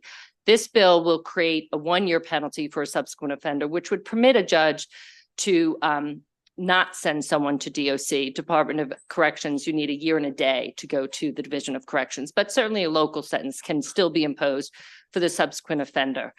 Sadly, he got out of jail and overdosed and passed away. So I would posit that that wasn't probably the best place for him at the time. But this bill does correct some injustices, and I would respectfully urge a favorable. Good afternoon, Chairman and members of the Judiciary Committee. My name is Owen O'Keefe, and I'm the Policy Manager for Baltimore Harm Reduction Coalition, and our organization is in strong support of House Bill 706. As Delegate Cardin said, this bill will decriminalize paraphernalia used to consume drugs. It will not decriminalize paraphernalia used to sell or manufacture drugs, nor will it decriminalize the drugs found inside of the paraphernalia.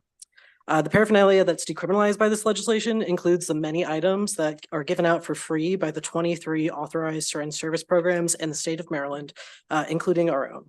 While current law carves out an exemption for participants of these programs, proving your participant is confusing and applied differently when left up to the discretion of individual officers. Identifying yourself as a program participant requires you to show a card. It's very similar to a business card. And then stand up against a police officer who's interested in investigating you in a high pressure situation. If our participants still have their card, which many of them will lose, they then have to trust that the officer will believe them. And unfortunately, often that is not the case. The amount of time we spend as service providers coaching our participants on how they can protect themselves from an arrest cannot be overstated. Even then, we can't guarantee that the officer will respect them or trust that the card is actually an authorized card. All of this is time that we could be using to educate them on safer drug use practices to reduce the spread of disease or offer connections to supportive services such as housing or drug treatment. I'd also like to address some of the opposition we receive. Many people think that if paraphernalia is decriminalized, there will be less opportunities for people to enter treatment through a diversion program. This is just not true. A lot of the successes that we've seen through LEAD come from social contact referrals, which empower officers to assist those in need without actually performing an arrest.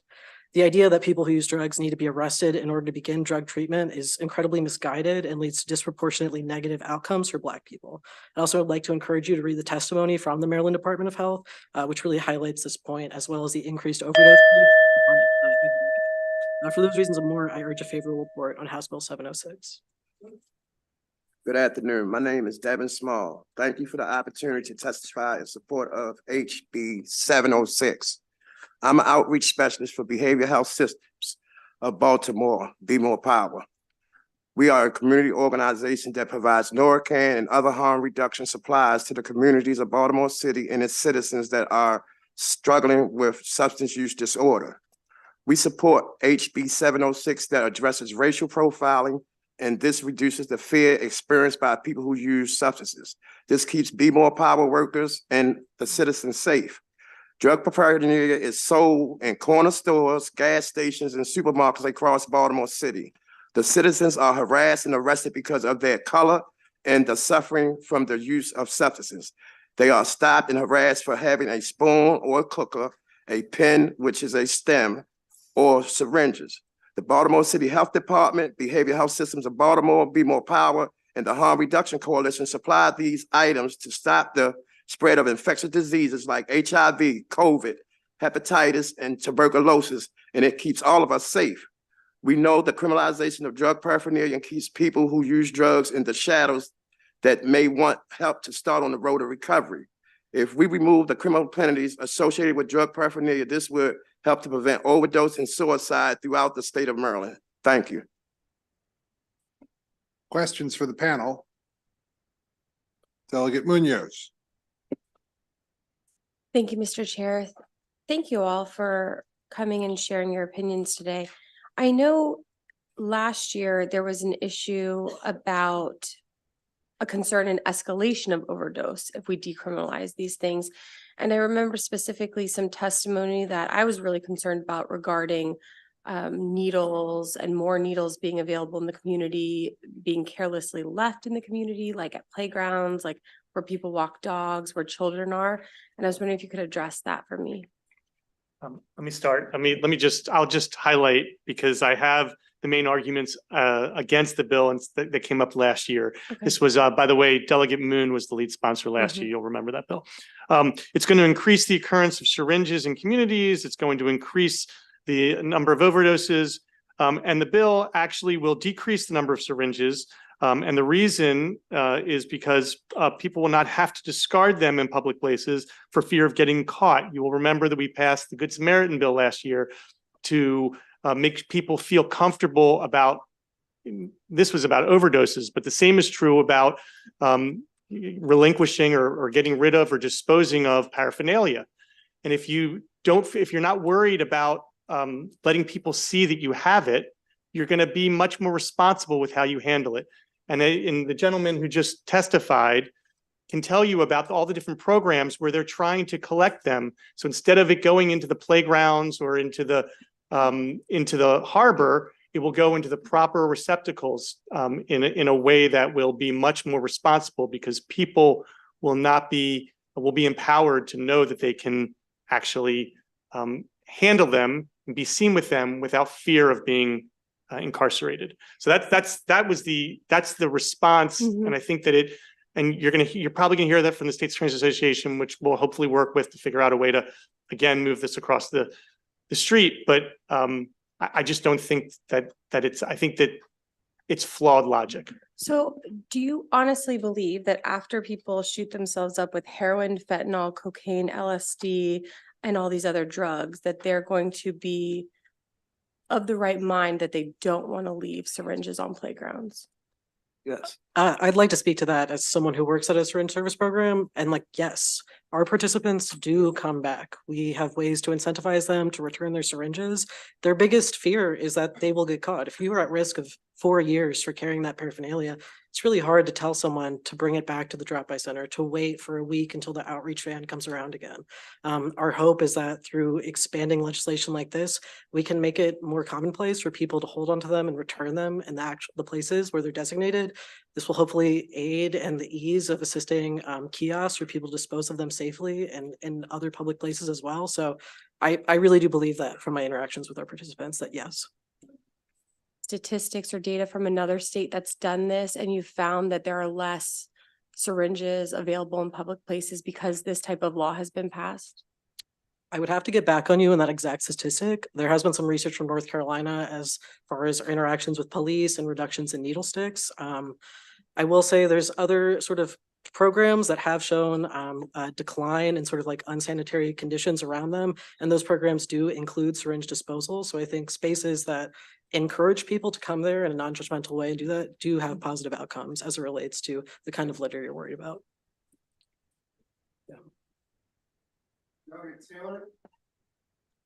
I guess this question is for either of the two of you. Is your paraphernalia identified in such a way that police would know that it came from you and they didn't buy it or get it? You know, how would so what you're telling me is that police can't distinguish between whether it was given away, purchased, gotten underground, or whatever? I'm gonna give you a situation that happened. I had two young ladies come to the table who got the package, which we gave out the syringes. As soon as they left the table, the police started harassing them. They knew they came to the table. As soon as they left the table and walked up North Avenue, they was being harassed. So they do know the difference. Plus, we have a package that it comes in there that says harm reduction supplies. So I think sometimes some people just harass people. Harass. What I mean by harass, they stop them, want to check them. If they see them with syringes or a stem, I mean, they just be very disrespectful. And I think it goes along with the area that they're in also too. But they're people who need help.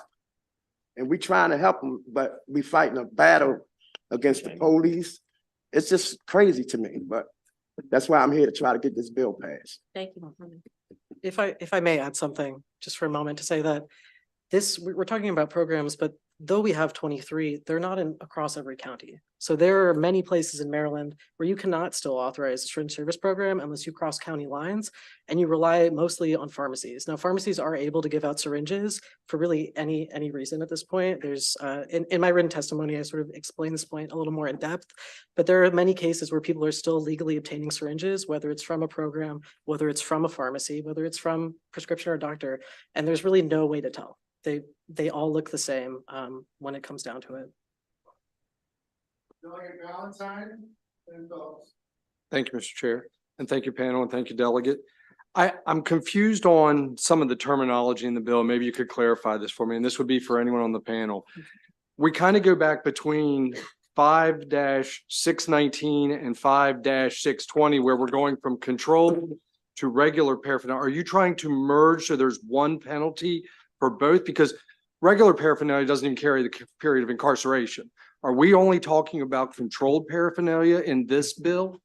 We're talking about both sections. So 619 is the paraphernalia, which has a $500 penalty for your first time, 2-year penalty exposed to the DOC for your subsequent offender. Separate and apart from that is the paraphernalia that is commonly used to ingest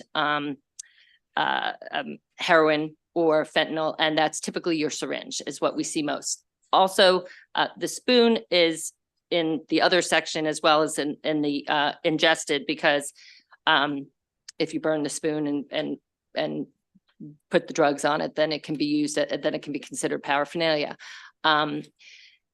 We're not trying to combine the two. We're trying to differentiate and lower the current penalties. The ingested, the controlled paraphernalia is really going to be putting it back on parity with what you all did in JRA, which was taking a 4-year penalty for possessing the controlled dangerous substance down to 1 year, but we still left the paraphernalia at 4. Controlled paraphernalia still carries a maximum penalty of a 4-year sentence. 4-year. Mhm. Okay. And a $25,000 fine, not $1,000. So it's a large fine. We don't see that levied. I was going to say, I would be very surprised if that's ever occurred. No, the jail time has. Okay. And the only other thing I want to be clear on is for paraphernalia to be paraphernalia, you have to have CDS with it. We talk about convenience stores, rolling paper, spoons, stems. A stem's only a stem if it has something with it. That's why they're legally sold items. Well, it's only paraphernalia if you have something with it. Well, it depends. I would say that if your trunk has 5 boxes of 1,000 baggies that are this size, unless you're, dealing in buttons and sewing, and, whether or not there's drugs in the car, depending on where you are, what the nature of the stop is, what the prior history is of that individual, they might argue that that is controlled dangerous substance, even though the drugs might not be in the trunk. Maybe they're in a different section, maybe they're at his house, but if you have 1,000 baggies in the back, and again, you're not putting buttons in them, the tiny baggies, then that could be considered controlled, regular paraphernalia. But yes, generally speaking, there's a nexus to the illegal substance and the paraphernalia. Which is why it's often charged with paraphernalia and possession. And I'll use the STEM as the example. And oftentimes the paraphernalia is used as the lesser charged for prosecution. But why should you be able to prosecute somebody for possession if, assuming that there's trace amounts of the narcotic in the paraphernalia, and be able to put them in jail for a year for the narcotics, but for 4 years? So you could actually, if a judge wanted to, they could put them away for 5 years solely because they found the drugs in the paraphernalia. Is that fair to say? And I wasn't aware that the controlled paraphernalia is still contained a 4-year maximum. Yes, and So that that's is- why I wanted some clarification on this verbiage. Yeah, and that is what I referenced to, that I believe, and certainly the chairman can clarify, but I believe it truly was an honest oversight from us trying to do some So good I've policy. looked through this. What would this drop this down to for controlled paraphernalia? I don't have it. The same, 1 year. 1 year, okay. So it'd be on parity. Okay. With Thank And you. the same fine. Thank you, Mr. Chair. I think Delegate Taylor opened up something for me, and I just need to understand this because I get concerned about unnecessary, and sir, I'm sorry, your name at the end. Davin. You raised something about the police harassing folks that leave the facility. Does this give cause for a stop and search because they have this device? Yes. And so if we were to drop this down, it still probably would still give them the opportunity for stop and search, unfortunately. I don't think, I think that may actually impact it, could, because if you have it for personal use, if you decriminalize it for personal use, then, I mean, these are addicts. These are people who need to be in treatment. These are not people who need to be incarcerated, in my humble opinion. So if in fact they're walking away with what amounts to, to devices that are helping them with their own personal addiction, they would no longer, it would no longer be the ability to charge them with an incarcerable crime. And so therefore, it would not lead to the potential for a police officer to say, I need to stop you because I've seen you take this syringe. They saw them walk out of the safe place to get their paraphernalia. Okay, thank you.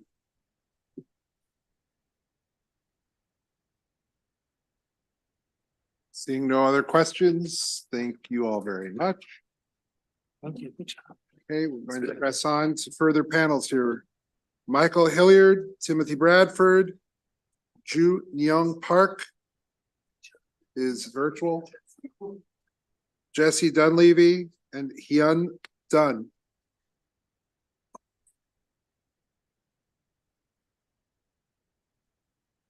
And actually, if we could have Flannery Gallagher come up too, because then that'll be everyone.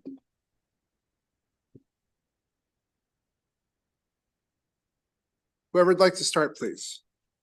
My name is Mike Hilliard. I'm testifying today as a resident of Baltimore County, a retired major with the Baltimore City Police Department, and a member and speaker for the Law Enforcement Action Partnership, or LEAP. LEAP is an organization of criminal justice professionals that seek to improve public safety and reform the criminal justice system. Every time police make an arrest, we search the person before detaining them. As we pat them down, we ask the suspect if there's anything in their pockets or bags that could hurt us. Suspects will often lie if they're in possession of a syringe, hoping to avoid a paraphernalia charge. Researchers have found that 1 in 3 police officers are stuck with a needle while on the job. When we punish people for syringe possession, They do not risk carrying a used syringe with them to dispose of it safely. Instead, they leave it wherever they use it, in a park, in an alley, or in a public restroom. We shouldn't have to worry about our children playing in the park or our custodians being stuck by needles at work. I urge the committee to favorably report HB 706. Thank you. I will. Hi. Thank you, Chair Clippinger and the Judiciary Committee. I'm Jessie Dunleavy, a Marylander since birth, and after 40 years as an educator, I'm now retired. We all want to end overdose. We know the nation's numbers and the fatalities that are soaring, and Maryland's too. In fact, Maryland ranks among the highest states for overdose and for HIV rates. There are signs of hope in terms of change. The newly restructured Maryland Office of Overdose Response declared harm reduction a primary pillar of its movement going forward. The federal government just announced last week bold bipartisan life-saving actions: take-home methadone, federal funding for xylazine test strips, and buprenorphine available through telehealth. And I'll stop for a minute and say, if that had been the law in 2017, I would still have a son. Something I knew he needed in 2017, and he did too, and we fought together, but we fought against the odds, and we were doomed by multiple policies. Dr. Gupta, who's our drug czar, in introducing the federal government's new plan, said we are changing how we help people by meeting them where they are with impactful harm reduction services and removing barriers to care. I think we've all learned not to conflate addiction and moral deficiency. I think we've learned that those who struggle with addiction are almost always victims of misfortune that started well before drug use. We've learned that punitive measures for those who don't violate the rights of others are life-destroying, have failed to make a positive change, and at great expense. But still, we're stuck. After a century of criminalizing drug use and targeting certain populations, there's resistance to change. We just have to break the silos and work together. But government agencies, healthcare providers, legislators, often the legislator that blocks healthcare. And so decriminalizing paraphernalia is just about healthcare, and I urge you to pass it. Thank you very much.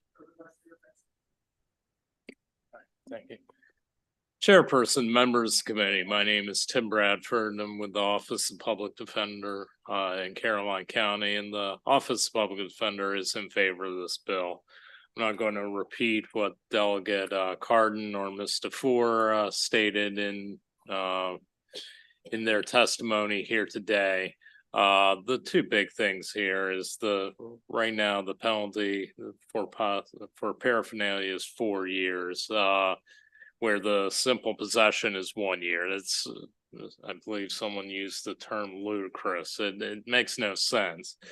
Also, this proposed bill takes away incarceration for the first offense.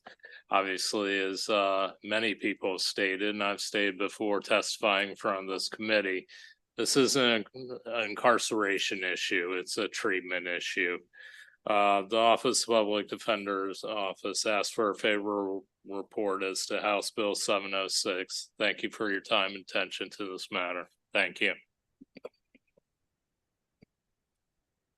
Good afternoon, Chair and committee members. My name is Yun, and I am the Offsite Services Coordinator for Baltimore Harm Reduction Coalition.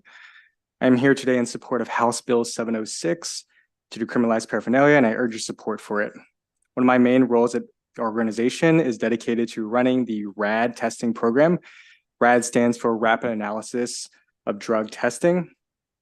RAD is a state-funded drug testing program utilized by multiple syringe service programs across the state.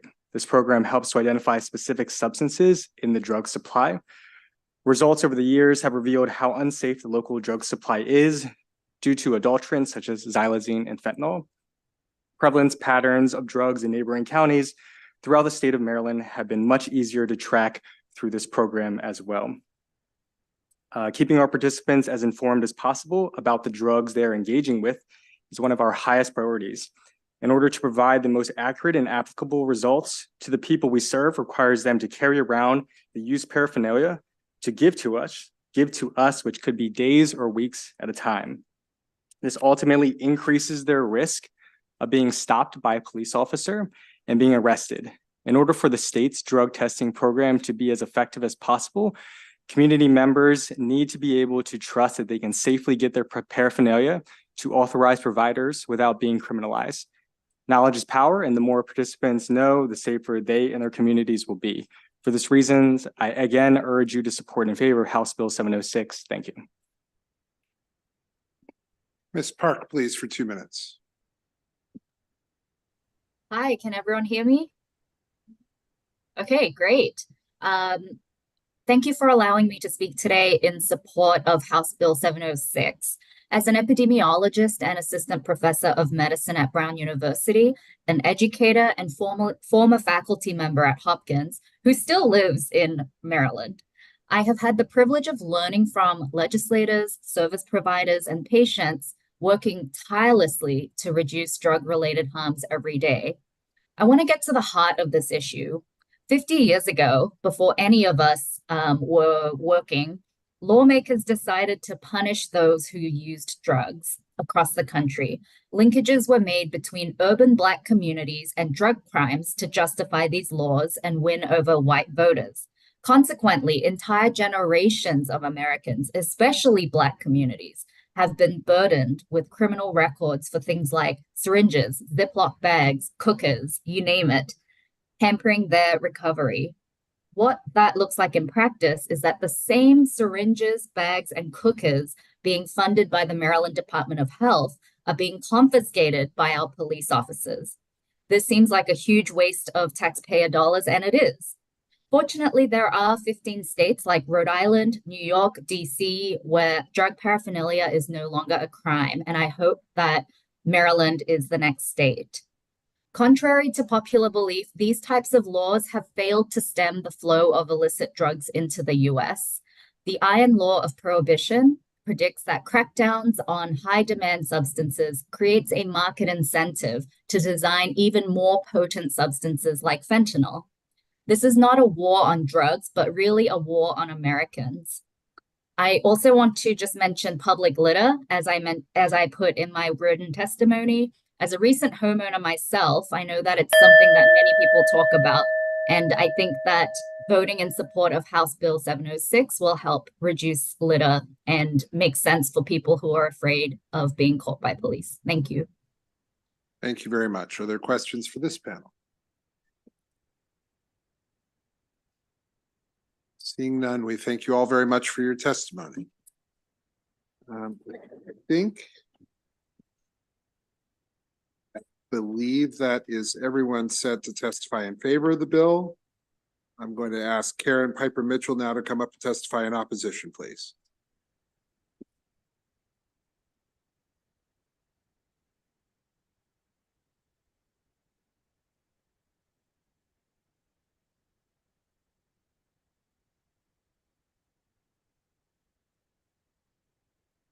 Good evening again. I am Karen Piper Mitchell, Deputy State's Attorney for Charles County, testifying on behalf of the Maryland State's Attorney Association. We're asking you that you pass in favor of report with respect to this bill. This bill is actually doing a couple of things, and it is involving several statutes that we have. One, the definition statute of 5101, it is removing from the definition of controlled paraphernalia a hypodermic syringe, needle, or any other object or combination of objects adapted to administer a controlled dangerous substance by hypodermic injection. So that's the one piece where there's discussion with respect to decriminalizing it. But then with that removed, then it says, well, let's change the penalties, the maximum penalties that could happen. But additionally, it involves 5619 and 5620. And one of the concerns that we have when you look at it is that on, I guess it's A2, A1, 2, they are adding not just the controlled paraphernalia as it relates to administering, but manufacturing, distributing, and dispensing a controlled dangerous substance. If we're talking about users and we're talking about them having that for purpose of administrating, and this is what this statute was addressing, now we're adding in manufacturing, distributing, dispensing, and we believe that encroaches potentially on 5601. 03, which deals with the production equipment or having certain items with respect to the manufacturing and distribution with respect to drugs. So we're asking, if that's the intended purpose, there's no need for that point with respect to that. So we're asking that you pass unfavorably with respect to this bill. There's been a lot of discussion by the proponents with respect to hypodermic needles, but this is going beyond just addressing that particular issue. Thank you. Questions?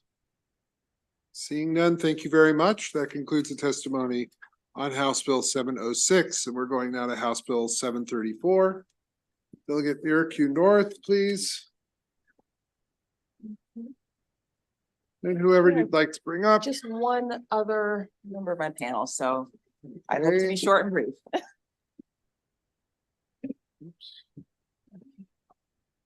And forgive me, Mr. Chair, it's also 2 minutes in here. Just want to make sure. 3 minutes if it's a bill we haven't heard before, and that I think is this one. So This is a bill that you all have heard before. Okay, 2 minutes then. Okay, thank you. Thank you, Mr. Chair, Madam Vice Chair, and distinguished members of the Judiciary Committee. My name is Delegate Bernice Miracle North, representing District 14, and I come before you on House Bill 734, which is repealing the authority to prohibit vagrancy in municipalities. This is basically a cleanup bill, and it's dealing with decriminalizing homelessness, and it is a bill that Delegate Moon introduced last year before this committee. Now, vagrancy laws traditionally have been used as a means to apprehend free Black Americans, and right now in the Supreme Court, they're considering this constitutionality of prohibiting vagrancy this year. The last time it was dealt with, it was regarding the constitutional vagueness of it, but this time there's consideration of whether this type of action is cruel and unusual punishment.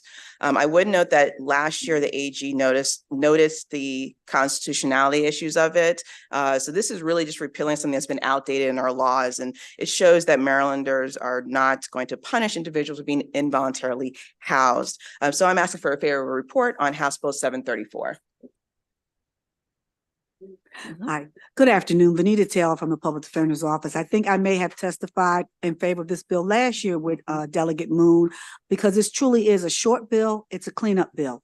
We all know historically that there were no vagrancy laws until after the Civil War. These bills were introduced as a way to enslave homeless Black Americans back onto the plantations from which they had just been freed. Vagrancy, if you look up the definition, is homeless. Should we incarcerate people for being homeless? We supposedly no longer have debtor prisons. So if we have no debtor prisons, why do we still continue to allow people to be arrested and incarcerated for vagrancy when that is defined as homelessness? We should not discriminate against our unhoused citizens of Maryland by criminalizing the fact that they, due to whatever reasons, find themselves without shelter. This is a throwback law. This is not something that we in Maryland would prescribe to do. This should have been included in the cleanup bill, and it is now time for us not to criminalize our homeless citizens. Questions, starting with Delegate Kaufman, then Eric. Yeah, this is just a just a simple yes or no question. Do you think Delegate Miracle North, it's good to see you. Likewise. Do you think that that vagrancy laws criminalize poverty? Criminalize poverty, and my second yes or no question is, homelessness negatively impacts businesses, and because at least that's what I've heard, that sometimes people are uncomfortable shopping in certain areas where they know there are a lot of homeless people. So my second yes or no question is, do you think that more people, more resources should be devoted to services for the unhoused rather than an arrest or things like that? Well, First, yes or We're no? we're dealing with two lawyers, so it, Two the lawyers answer here. should What be, you it depends, but. That was for the sponsor, those two Okay. questions? Oh, for me directly, yes and yes. That's the crux of it. I mean, this is also about creating more affordable housing opportunities for Marylanders. And as towards the running small businesses, there are other tools that can be used: nuisance, disorderly conduct, loitering. As I mentioned before, and as Ms. Taylor also mentioned, this is an outdated law that just is not really being used. Thank you. You're welcome. Thank you, Mr. Chair. Thank you for being here, both of you. Could you just tell me where in the code is vagrancy defined, if it is, and if so, what is the actual definition of it? Could you speak a little bit? Oh, I'm sorry. Where is vagrancy defined? Do you know in the code, and what's the definition of it? If you have that. Of it.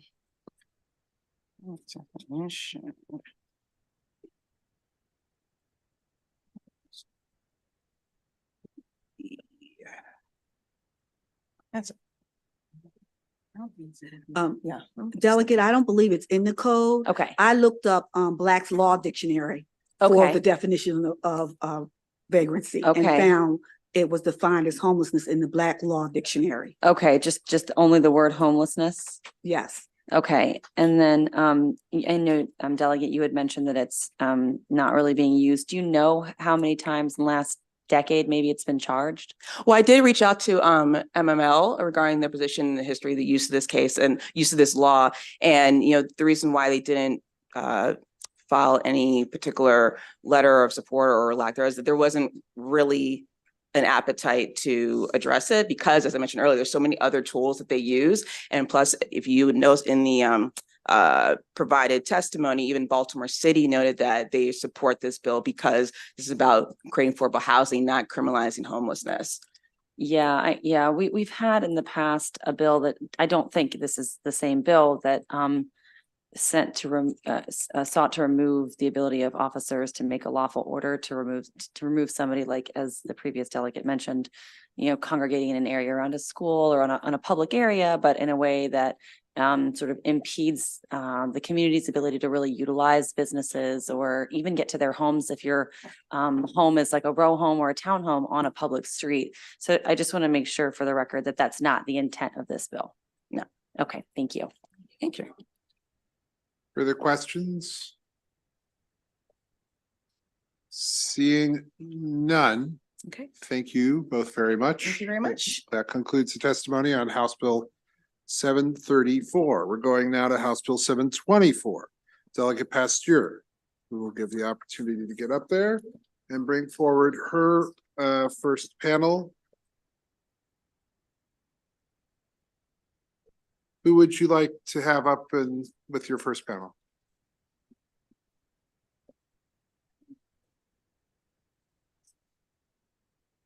Adam.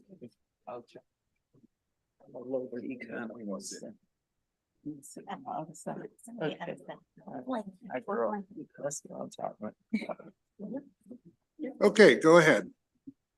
Good afternoon, Chair Clivinger, Vice Chair Bartlett, members of the Judiciary Committee. I am Delegate Pasteur. House Bill 724, Maryland's Second Look Act petition to reduce sentence, is a bill about transformation and rebuilding. It is an opportunity to, set the captives free, not easily, not without introspection, and not without standards. This bill is an opportunity to face truths that evoke fear, but an opportunity to face truths. The truths that can also heal divisions. The Second Look Coalition says that the bill is a moral imperative, that it is. It is also pragmatic in that it offers all of us hope and incentive to do what our hearts tell us to do, to fight the behavior which comes from fear, fear that was and still is crafted to separate, make us distrust those who look different, speak differently, pray differently, live differently, love differently, and have less. Fear builds walls, visible and invisible, with the hope of keeping them in, but walls do the same to the builders. 724 has the potential to correct some of these fears. This afternoon, a truth you will hear is that 71% of the prison population in Maryland is made up of African Americans, more than twice the national average. Racial bias cannot be denied here. You will hear that we lead the nation in this statistic, but the truth I want you to hear is that there are still men and women who are incarcerated after 20, 30, 40, 50 years, who have been, as is said in Romans 12:2, transformed, progressively changed, minds renewed, men and women who have been vetted far more intensely than any of us in the legislature. They are the ones who have chosen to be free even while in prison, to be who their hearts tell them to be, not who they were or who the fear of others say they are. They are those who are supporting the idea of releasing those who are 60 and over. I can appreciate that. Under House Bill 724, they will have that chance if they meet the standards.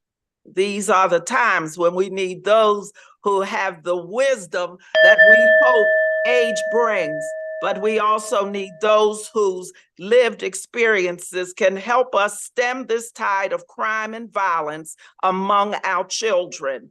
We need to see Black families and communities rebuilt.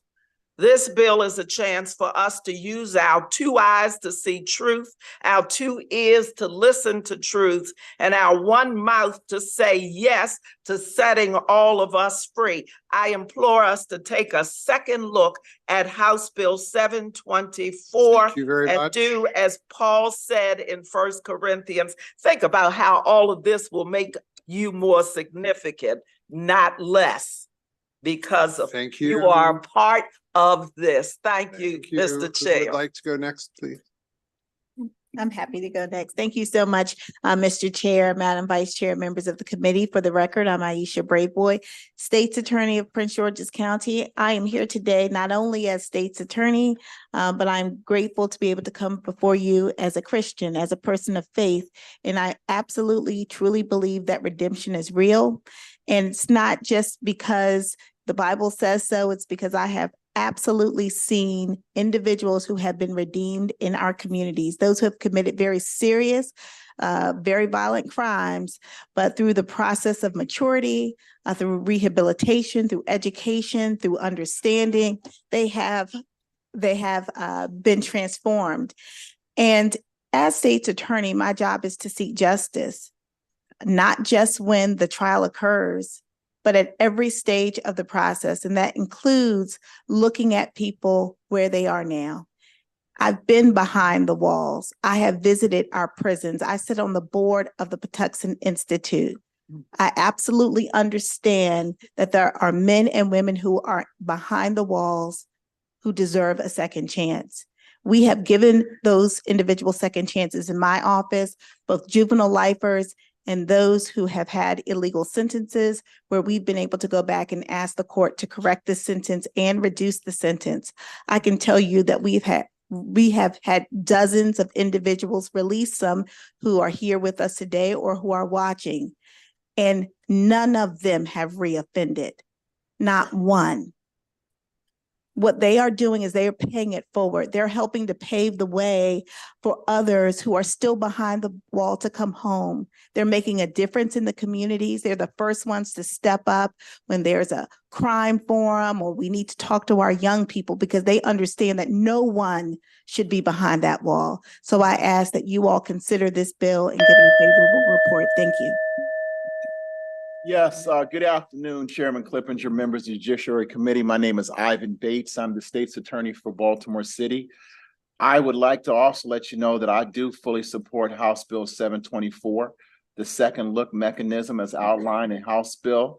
It is a significant step forward in ensuring fairness and justice within the Maryland legal system. Currently, limited mechanisms are in place to allow for a sentence review by a judge after decades of incarceration. The existing limitations where sentence modifications can only be considered within a 5-year window fail to account for the potential of rehabilitation over a more extended period. Unfortunately, as some of you may know, I was a defense attorney for 20 years and a prosecutor. I spent many, many days in jails visiting individuals.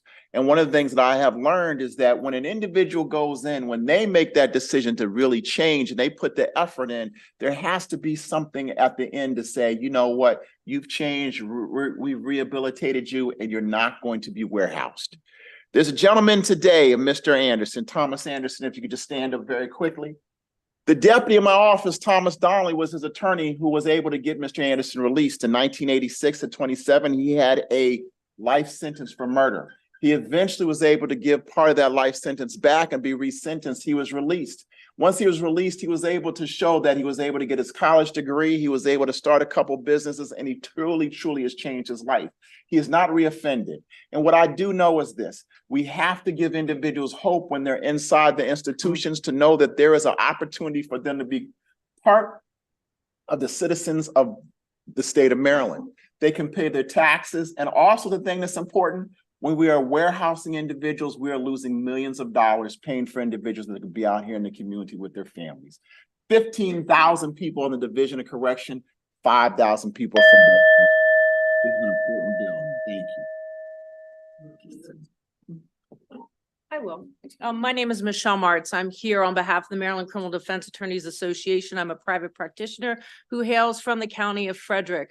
I grew up in Frederick, but I really learned and my eyes were open as a Baltimore City public defender in the mid-90s. And what I can tell you, not as eloquently as my colleagues here have, is that the time has come to change. The current post-verdict remedies target a very narrow focus. This bill fills a necessary gap, is fair, and provides uniformity to the process. Currently, there are post-verdict remedies, but they don't address what's addressed in this bill. The 10-day motion for new trials heard prior to sentencing, the 30-day motion for a 3-judge panel is heard shortly thereafter and really doesn't target any type of rehabilitation. Direct appeals correct trial court errors, which we should all want. Fraud, mistake, and regularity, you can get a new trial. I've used it once, probably in almost 30 years, to correct a clerical error the clerk made. Post-convictions, motions to reopen, habeas corpus also target different things. They target the constitutionality of our convictions.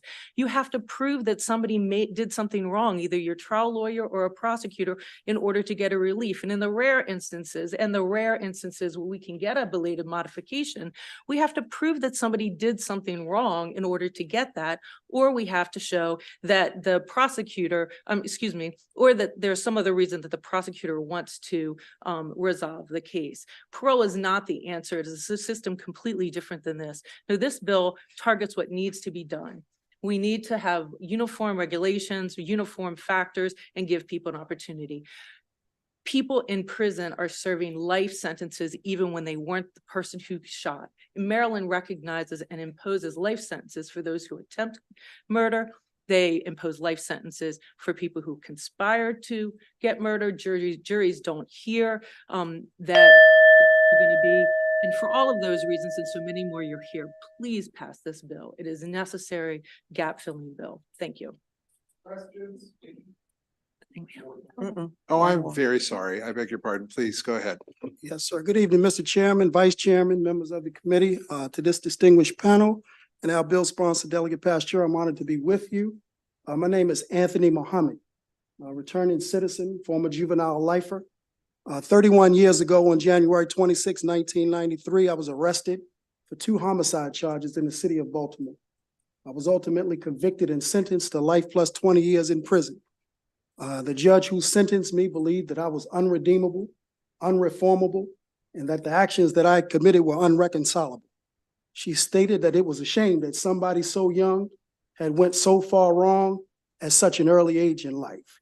She stated that I had little prospect of ever being able to come out and function, and that I had showed little hope of rehabilitation. Thankfully, the judge who sentenced me was all wrong about me. I stand before this committee today not only redeemed, not only reformed, but completely reconciled with the families of the victims in my case who have granted me their forgiveness. Since my release, I have been working as a violence interrupter, a credible messenger with an organization known as We Are Us. We are the front line in the fight to stop the crime and the violence in our communities. We go door to door, block by block, street by street, putting boots on the ground. In the same neighborhood where I was once part of the problem to crime and violence, I am now part of that solution. Our message to this committee is this, that the men who raised me, the men who taught me the morals and principles that I live by to this very moment are still in prison because they were not juvenile lifers. And while I would be remiss if I did not thank this committee for the incredible work you did on passing the JRA, our message is that the work of this committee is not done yet. There are men and women who are still in prison who have served 20, 30, 40, and yes, 50 years right here in the state of Maryland who deserve a second look, and we are begging this committee to give it a favorable vote. Thank you. Questions for the panel. Delegate Cardin, please. Ben Taylor. Thank you very much, Delegate Pasteur, for bringing the bill, and thank you for your compelling testimony and all the people testifying. So just maybe, I don't know if this who wants to answer this, but only one person need me answer. So the way I read it is a person qualifies every 3 years as long as there has been no petitions in between to be able to file a new petition. Is that correct? I don't know who to ask. It's capped at 3. Every 3, oh, you can only do 3 total? So you Yes. can do a total, so you have a total of three petitions, and each one has to be 3 years apart, so that's 9 years worth of. And is the Office of Public Defender required to represent them if they don't have an attorney, a private attorney? Do you know? I don't believe it's mandatory, but I can tell you the Office of the Public Defender has been very, very helpful in many of our cases, and I think that they'll testify next. Okay, right now. And then but the judiciary, which opposed the bill because they don't want to mandate, you saw that testimony, I'm assuming. They don't want to be told that they are required to have a hearing. They want to make it discretionary. But they're required to have these 3 hearings. Is that my understanding? Okay. Yes. And what is the difference? Just want to make sure I understand. After a certain amount of time, except people who don't qualify for parole, they're going to have parole hearings as well. Would the parole hearing disqualify them because it would be a hearing perhaps in between? Like it says you have to have a waiting period of 3 years in between any procedures. So I'm wondering, is your parole hearing gonna impact this? Does anybody know? You know, I'd have to. I'm going to defer to the public defender's office. And I can take this back. I'm just trying to figure out logistically how we make sure that we do it all right, so we don't. If we're going to do it, we do it efficiently. But I hear what you're saying, because you don't want to put, obviously the victims and everyone else through a process more than what we're trying to do. So I agree that maybe that should be clarified in the bill. Chair, is there a requirement to give the victims an opportunity to state their opinions during this hearing process? Absolutely. It is required through the Victim Bill of Rights that victims are notified and they're given an opportunity to weigh in. Absolutely. Thank you very much. Thanks. Thank you, Mr. Chair. First of all, I'm very excited about this. Okay, there's one bill that excites me. It is this one. And I want to say a delayed amen to you. I just wanted to say amen, but delayed amen for you. Right. For those who question whether there would be a mass release of offenders, how are we addressing, or what is going to be the process? And I know you allude to it in the bill somewhat, but what is the process of release for someone, let's say, that's been in since 18, now served 20 or 30 years? Like, how are we going to determine which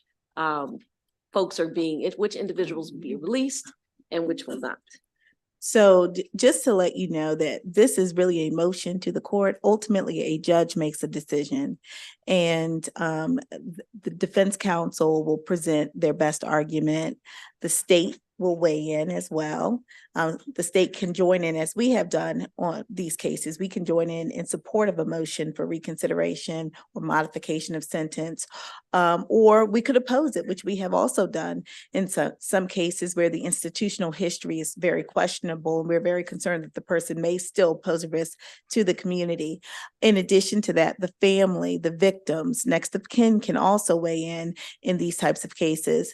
And ultimately, the judge makes the decision. So the idea that there will be this mass sort of release is just untrue. Even now, when we are looking at the JRAs, they take a while to get through the process. There's a big vetting process, first of all, to determine whether or not, let's say on the state side, we think this person should be someone that we support the release of. Now, they do have the right, obviously, to a hearing, but that doesn't mean that they have a right to be released. It just gives them a right to be before the court to make the best and strongest arguments. And everything is taken into consideration, and ultimately a judge will make the decision. Thank you. It enables Just the gives courts, courts yes, a tool to use if someone qualifies. correct. Okay, thank you. And that's why you see that 3-year span as well, because they don't all just rush out at the same time. So there'll be some yay and some nay in it. And you have to meet those standards, and that they're in the bill and they're very clear. And it's not something that you can fake. You know, this is something that you're working at and that you see folks doing and growing and contributing. Thank you. Thank you. And I want to speak a little bit, I guess, about the We Are Us concept. My introduction to y'all was doing the response to the Brooklyn home shootings and how y'all rallied for the purpose of that community. Can you talk to me about the reentry aspect of those members that's part of We Are Us, and how do y'all reintroduce yourself into communities with y'all organization? Yes, sir. The We Are Us organization is a nonprofit organization right here in the city of Baltimore that do all kinds of community engagement work.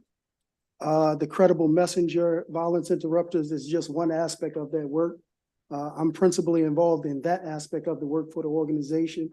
Currently, right now, they were on the front page of the Baltimore Sun yesterday. There's another aspect that just partnered with the Department of Juvenile Services that's providing life coaching to the youth that are involved with DJS.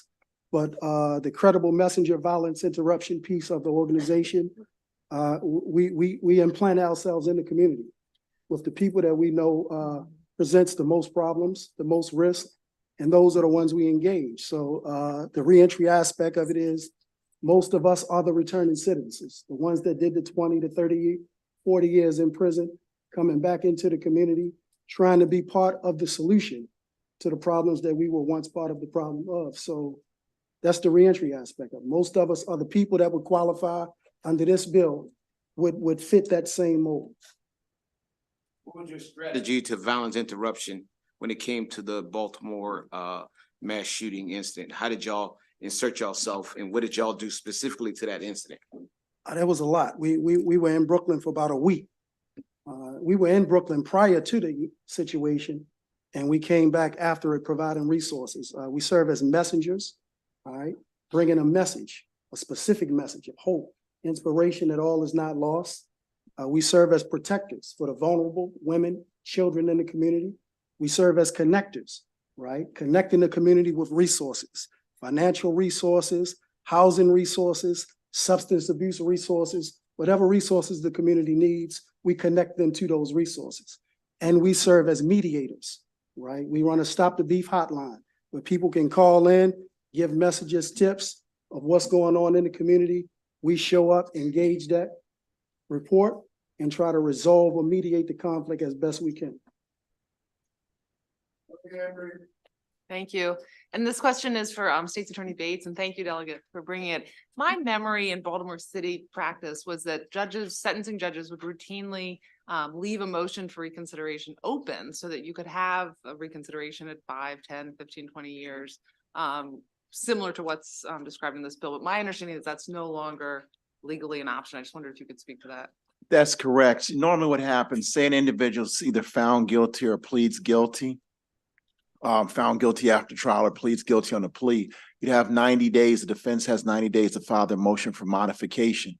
Then the judge could decide to, one, deny it, or could grant it, which very rarely would happen, especially on a significant sentence, or they could hold what's called sub curia, which means they'll hear it at a later time. However, it must be heard for 5 years from the date of the sentence.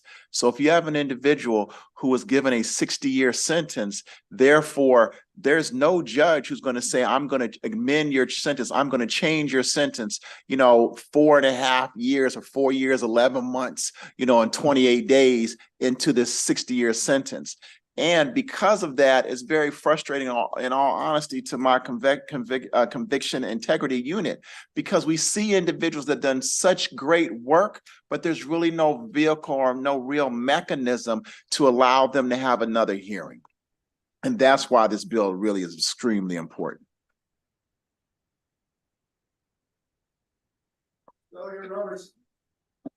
Yes, sir. Thank you, Mr. Chair. Madam Delegate, this being my first question, I'm nervous, but Me too. you never forget your first, and this is my first, and I just once this- I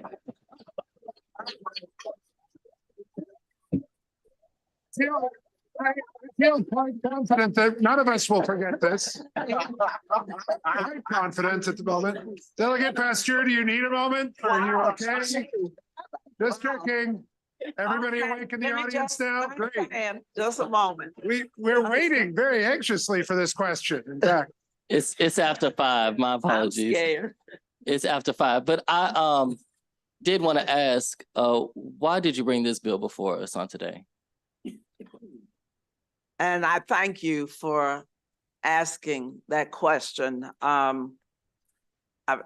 First, the folks from the ACLU came.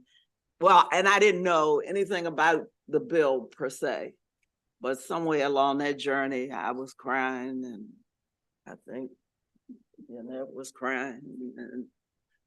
But yeah, I'm Delegate Kaufman, who is always trying to figure out how old I really am. No, I'm beyond that 60 age. So I have seen so much and didn't realize as I was growing up how many of the people that came through my house, because this was who my mother and father were. Okay. And you look at them and nothing said that they had been incarcerated. Nothing ever told me until I was older, that what my parents were doing, grassroots on the street, to help folks. My mother's a psychiatric social worker, and she took that very seriously. My father was a teacher. He took what he did seriously. And then I started teaching at Lake Clifton. And I watched those young people come through, struggling and being the first maybe who were going to make it, And so that became my thing. So it's always been a part of my life. How do you do this? And then I had a foster child, and I watched her, no matter what she was on the street selling drugs, and her foster parents were doing the same thing with her and encouraging that, and she wasn't getting any better. And so I took her, and she went to college and got hooked on drugs and was doing it, and it was nothing uglier than cold turkey for heroin. And she ended up ODing. And so it's always been about the other side of children for me until I got to Randallstown High School. And I had to keep on my desk the phone number and name of an attorney. And one of two of my absolute favorites is out now after double digits numbers of years. He missed so much of his life, and one is still in, and hopefully he will be able to come out soon. And they are good people. They are good people who just got caught up in stupid stuff because the environment was crazy and the lack of expectations for them was so limited. So they didn't have to ask me twice. Maybe they didn't even ask me. So I might not have been asked. In fact, I think I sent an email saying, so look, am I the person in eyes? Didn't I write that email? Okay, because I was going to insert myself. Because no matter what the race, we all know someone, either who's in or but for the grace of God would have been. And this is just right. It's just right. It's you can't call yourself a child of God or a child of the universe and think that you just not appreciate people who change.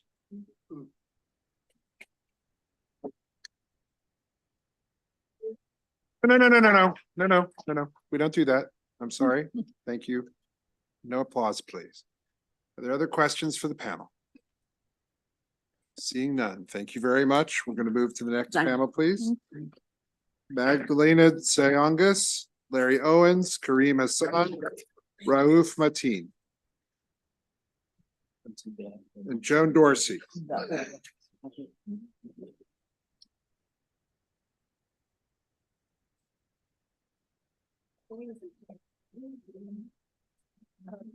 Joanne's not here.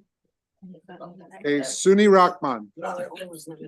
Larry, is it okay if I come up with this panel? Sure.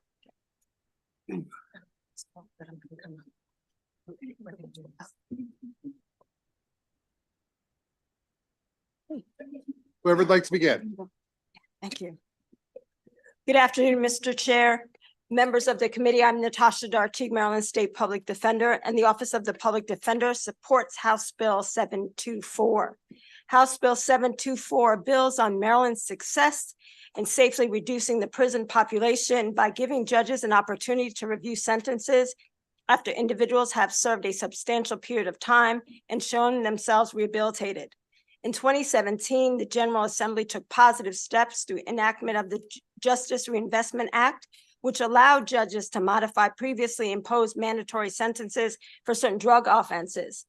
Predating this important legislation was the Court of Appeals decision in Unger.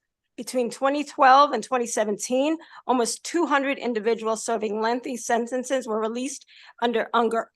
Under Unger, the recidivism rate is 4%. Second look laws work. They help reduce prison costs, and they also create opportunity to divert savings to create prevention programs. Thousands are serving sentences that are disproportionate to their crime, imposed without considering level of culpability. House Bill 724 is a racial justice bill, a crucial tool to addressing bias within the legal system. Black men are 14% of the state population, but 73% of the prison population. House Bill 724 creates a mechanism for individual case review based on rehabilitation and potential for successful reintegration into society. People can and do change over time. Keeping rehabilitated individuals incarcerated for long sentences is wasteful, counterproductive, and detrimental to both the individual and society. We must recognize and support positive changes that incarcerated people make and provide them opportunities for successful reintegration into society. OPD supports House Bill 724 and urges a favorable report. Thank you.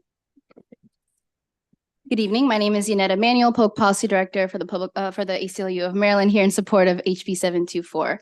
As you all know, Maryland incarcerates the highest percentage of Black people in the entire country. And the only way to reduce existing racial disparities is to create more meaningful avenues for those who have demonstrated their rehabilitation to be released. First, the status quo does not afford meaningful opportunities for release. The only way for someone in Maryland who is serving an extreme sentence to have their sentence reviewed is by challenging the constitutionality of the conviction itself.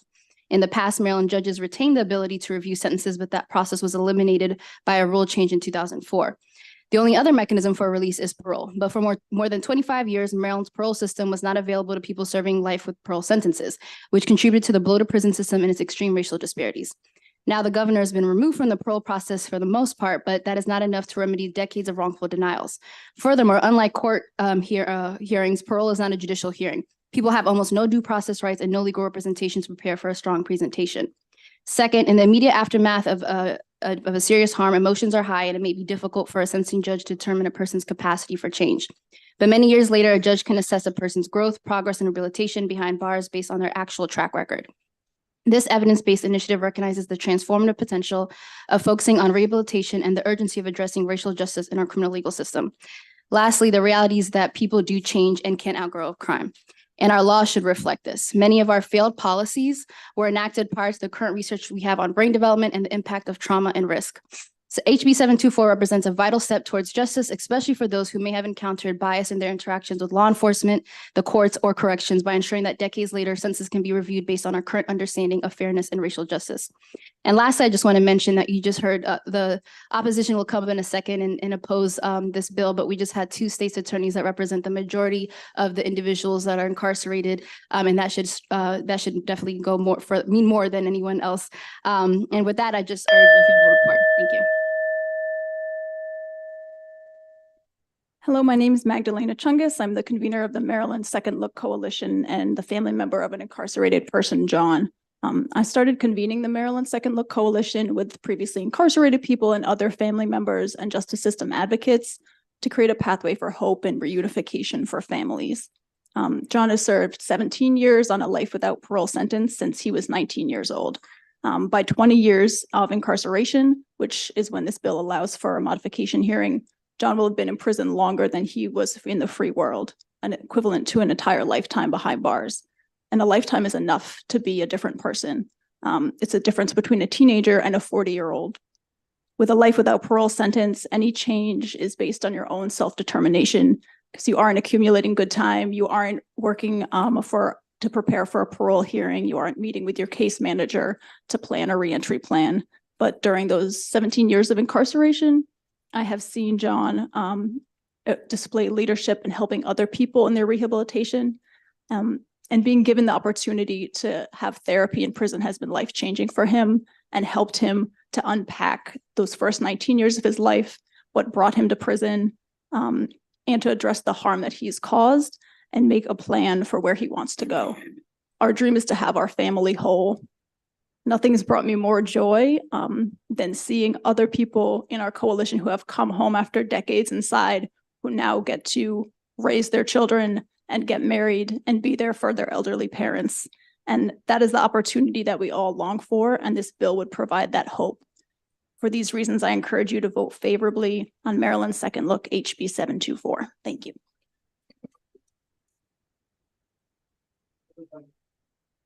My name is Kareem Hassan, and I'm an example that this bill worked because I was one of these kids in Baltimore City running around, robbing people, stealing people's cars, breaking into people's houses. And at the age of 17, I received a life sentence for first-degree murder. That was in 1976. I didn't mean to tell my age, but that was in 1976. I did 37 years on a life sentence. But I decided to change my life when I was 25 years old in the Maryland State Penitentiary. I was on lockup and I got a message that my father had passed away. And at this point, I was in my cell crying, and then it dawned on me that I have another family feeling the way I'm feeling because of my actions. And that's when I really seen the light, because I was young, dumb, crazy, not thinking. But anybody called me? Not now. And I was young, dumb, crazy, but at that point, I was 25 years old And I was in prison for about 8 years. And then I changed my life around, went to school, got my GED, went to college, and started participating in the juvenile counseling programs and the self-help organization. Matter of fact, I helped develop some of the juvenile programs that's still relevant today inside the prison that's changing people's lives now inside the prison. So don't think that a person does something and don't realize what he's done at a particular time. So I just urge y'all to pass this bill so some other brothers can see the light. And we definitely don't want to leave out the victims, because we definitely have remorse and we definitely try to help victims and kids out while we out here on the street. Thank you. Yeah, my name is Ralph Mateen. I went to prison when I was 28 and I was released when I was 70. Went into the Maryland Penitentiary, and as soon as I got there, I thought about, what I needed to do to change. Got in the college program. I have a bachelor's degree in criminal justice and one in psychology. Like Hassan said, we try to develop every program we could to assist younger guys and help those people outside that were harmed. 2008, we formed a lifers group in the Maryland Correctional Institution in Hagerstown. We did victims' rights group. We started out with a one-day event, and it blossomed into a week-long event. The last time that we testified, they were asking about, what could we do? What about the victims? We always thought about them. The state law wouldn't allow us to interact with our particular crime victims. So we reached out to like Mothers Against Drug Driving, Roberta's House, House of Roof, every organization that could assist our society for all the harm that we had done to them. We try to correct those wrongs however we could. This bill, had it been in effect, in 1993, I was given a 4-year set-off for parole. Camp system. Check life was in. 30 years later, I was released. Bill like this, if my sentence could have been reviewed then, I could have been out maybe at 45, 50. But at 70, I'm trying to do everything that I can to try to assist those guys that come out. I work in a recovery house. I work for an organization called Time. Getting back, trying to assist and trying to help people just like me not to make the mistakes that we made. Thank you. Are there questions for this panel? Seeing none, thank you all very much. I think you said that Larry Owens is not here? All right. No. Sunni Rahman? She's not here. Not here, okay. Gerald Dent? Not here. Michelle Martz? Okay. Curtis Alston?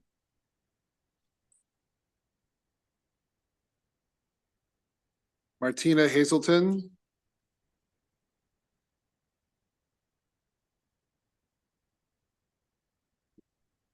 Gordon Pack, Gwendolyn Levi, William Mitchell. And if we could have Alexandra Bailey on virtually, please. And then we'll go to the next.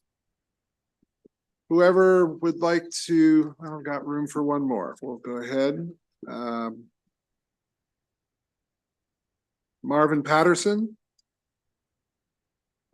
Come on up.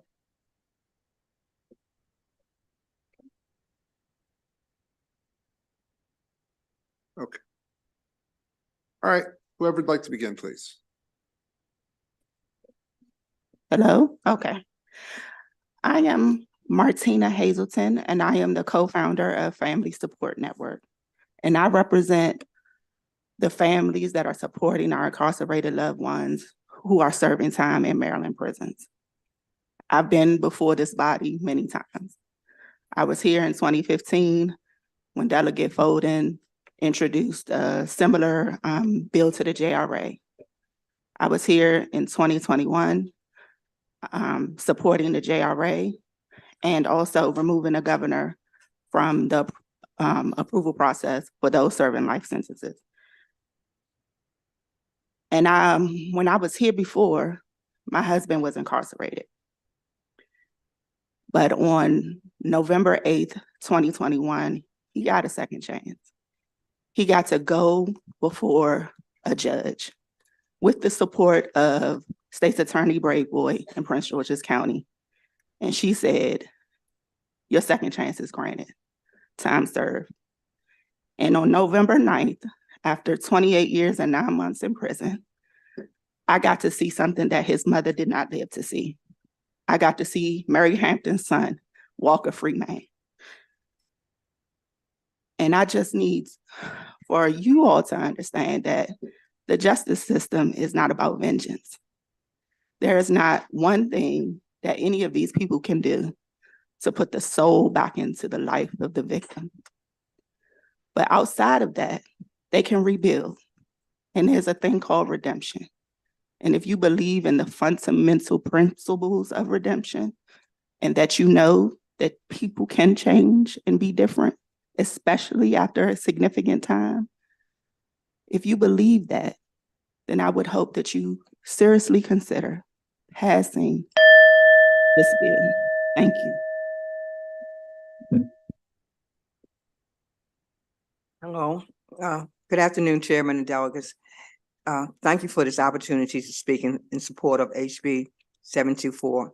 My name is Gwendolyn Levi. In 2006, I was sentenced in federal court to 400 months for drug conspiracy. While in the Danbury Federal Correctional Institution, I was made aware of a reciprocal agreement between the Federal Bureau of Prisons and the Maryland DOC upon the closing of the Jessup Men's Facility that they called the Cut. I became aware of some of the, I'm sorry, Baltimore being my home, I was told that men were going to be sent to the federal facilities in exchange for women coming to Maryland. Baltimore being my home, I immediately signed up and was privileged to be able to come closer home to my family. Once here, I became aware of some of the issues facing our women, especially our senior ladies. Even though I would always remain a federal resident, I became one of the founders of a women's movement inside committed to positive change. We called ourselves Women of Wisdom, the Wild Ladies. We were instrumental in working with the administration to get the institution ADA compliant with ramps and wheelchair lifts so the women could go down the stairs to the cafeteria, gymnasium, and church and not eat in the same room with the dog program. In 2015, after the death of my daughter to lung cancer, I too was diagnosed with third-stage lung cancer. I had been privileged for 9 years to be close to my family, especially during my illness. Remember now, I was a federal inmate only housed at MCIW.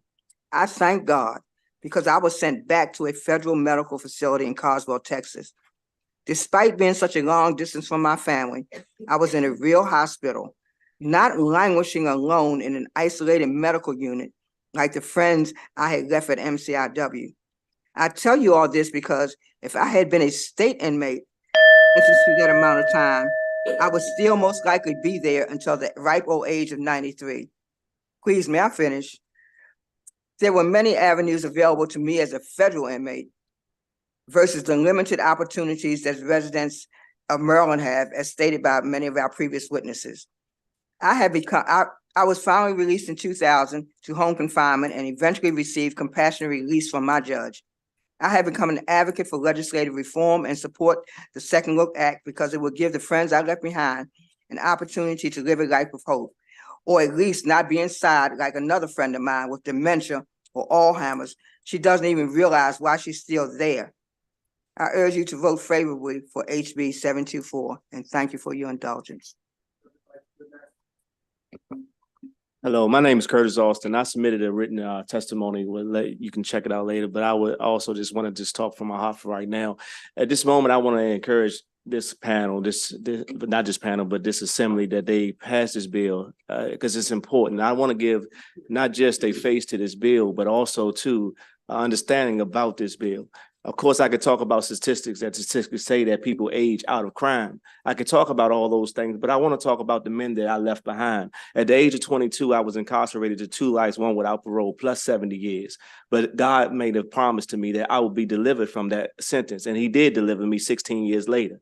But I cannot go back and change the mistakes that I made. But what I can do is I can look forward and start making the things that I did in the past not happen again in other people's lives. That's the opportunity that people inside are looking for. They just looking for an opportunity to get one more chance to do it all over. Not to make a mistake that they made before, but another chance just to get an opportunity to change the things that they see now. When we see the youth coming in and they doing all the crazy stuff that we see on the news, do you not think that breaks our heart when we behind the wall and looking at it on a 13-inch screen? Of course we do. We don't like to see that. We want public safety, not just on the inside, but also on the outside. But we create programs. We try to grab the young guys when they come in and just show them the direction that they should go in and not the direction that they are going in. It's important. It's imperative. Actually, it's a moral imperative that you pass this bill, because if this bill doesn't pass, it's another group of individuals that's going to stand behind the wall when they really are a solution that's happening on the outside of the wall. So I just encourage you to make a choice that this will change not just the opportunity for those to come home, but it will also change the narrative in your own communities, because they want public safety. And I just encourage you, please make this choice. Pass this bill. Let individuals like myself that had did 16 years infraction free, 9 years on parole, came home, started a business, and a pastor, and a peer recovery specialist, and a trainer, and sit on the Lived Experience Council, and changing lives and changing neighborhoods. I just encourage you to let the men behind the wall do the same thing. 20 years is enough, and they all want to come home and just make another change in your community too. Thank you.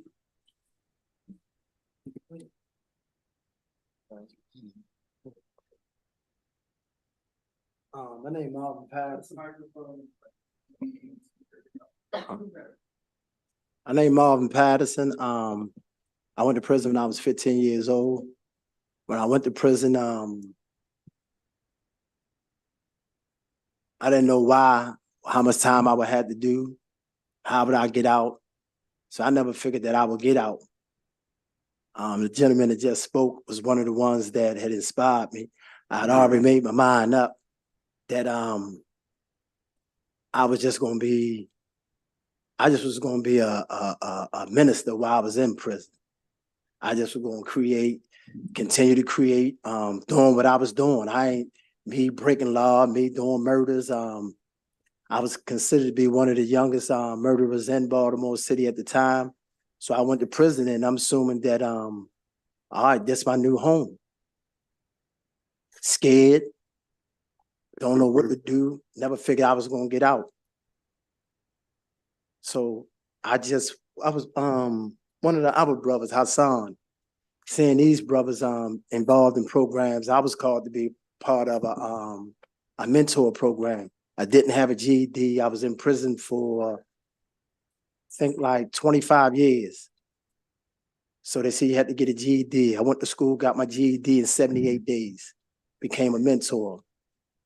I ran a program called Youth Challenge. Now, the day that I got back out here, like I said, I never expected to be out here until they passed this juvenile bill.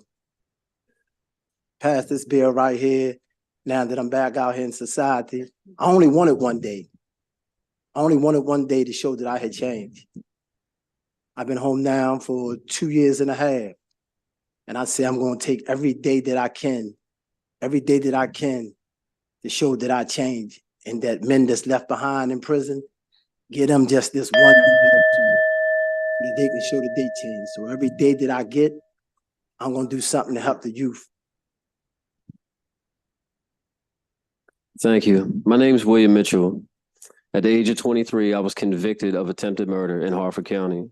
I was sentenced to 70 years for somebody sustaining a gunshot wound to their forearm and to their leg. I went to prison at this young age, a young, dumb drug addict who didn't know anything but thought he knew everything. Behind the prison walls, I met men who had been down for decades, some almost a half a century, and they poured into me this vision called purpose. They helped me find a purpose in my life. While I was in prison, I did every program that was available. And like these other men and women, we created and composed curriculum and programs to help others who were coming into prison, especially youth. While I was in there, I also learned about legal work.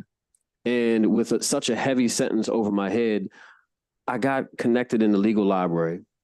A law firm through Baltimore City took my case for free. And what they found was I had an illegal sentence the whole time.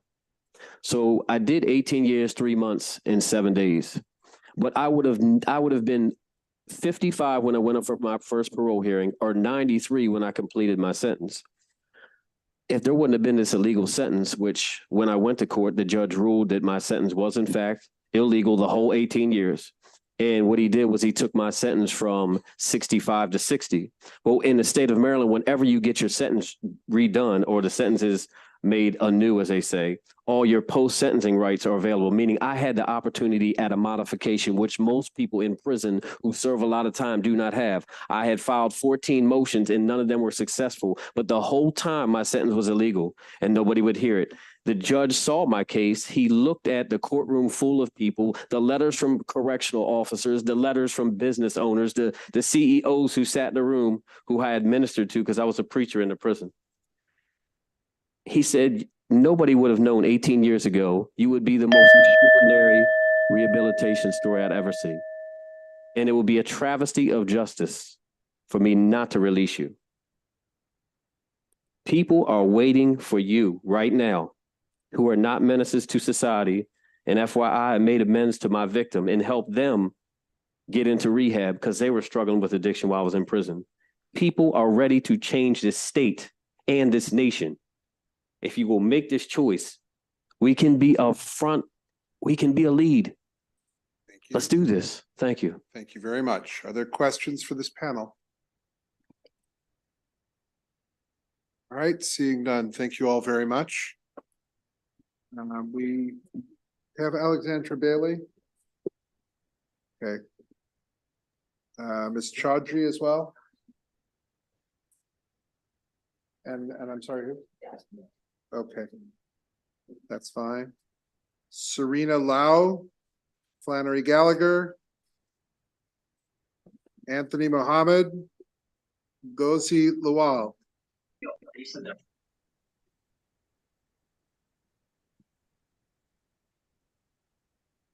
Called what I believe are the remaining names in favor of the legislation. So if you signed up, who's here? Anthony already went. Anthony already went. Okay, that's fine. I'm just making sure I've gone through the names that I have testifying in favor. Is there anyone else in the room who signed up, who's testifying in favor, whose name I may have called before and they missed me? Okay, please go ahead. And so we'll hear from the three of you and then the two people who are on virtually. Thank you.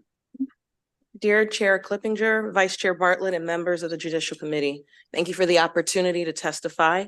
My name is Ngozi Lawal, here to support HB 724.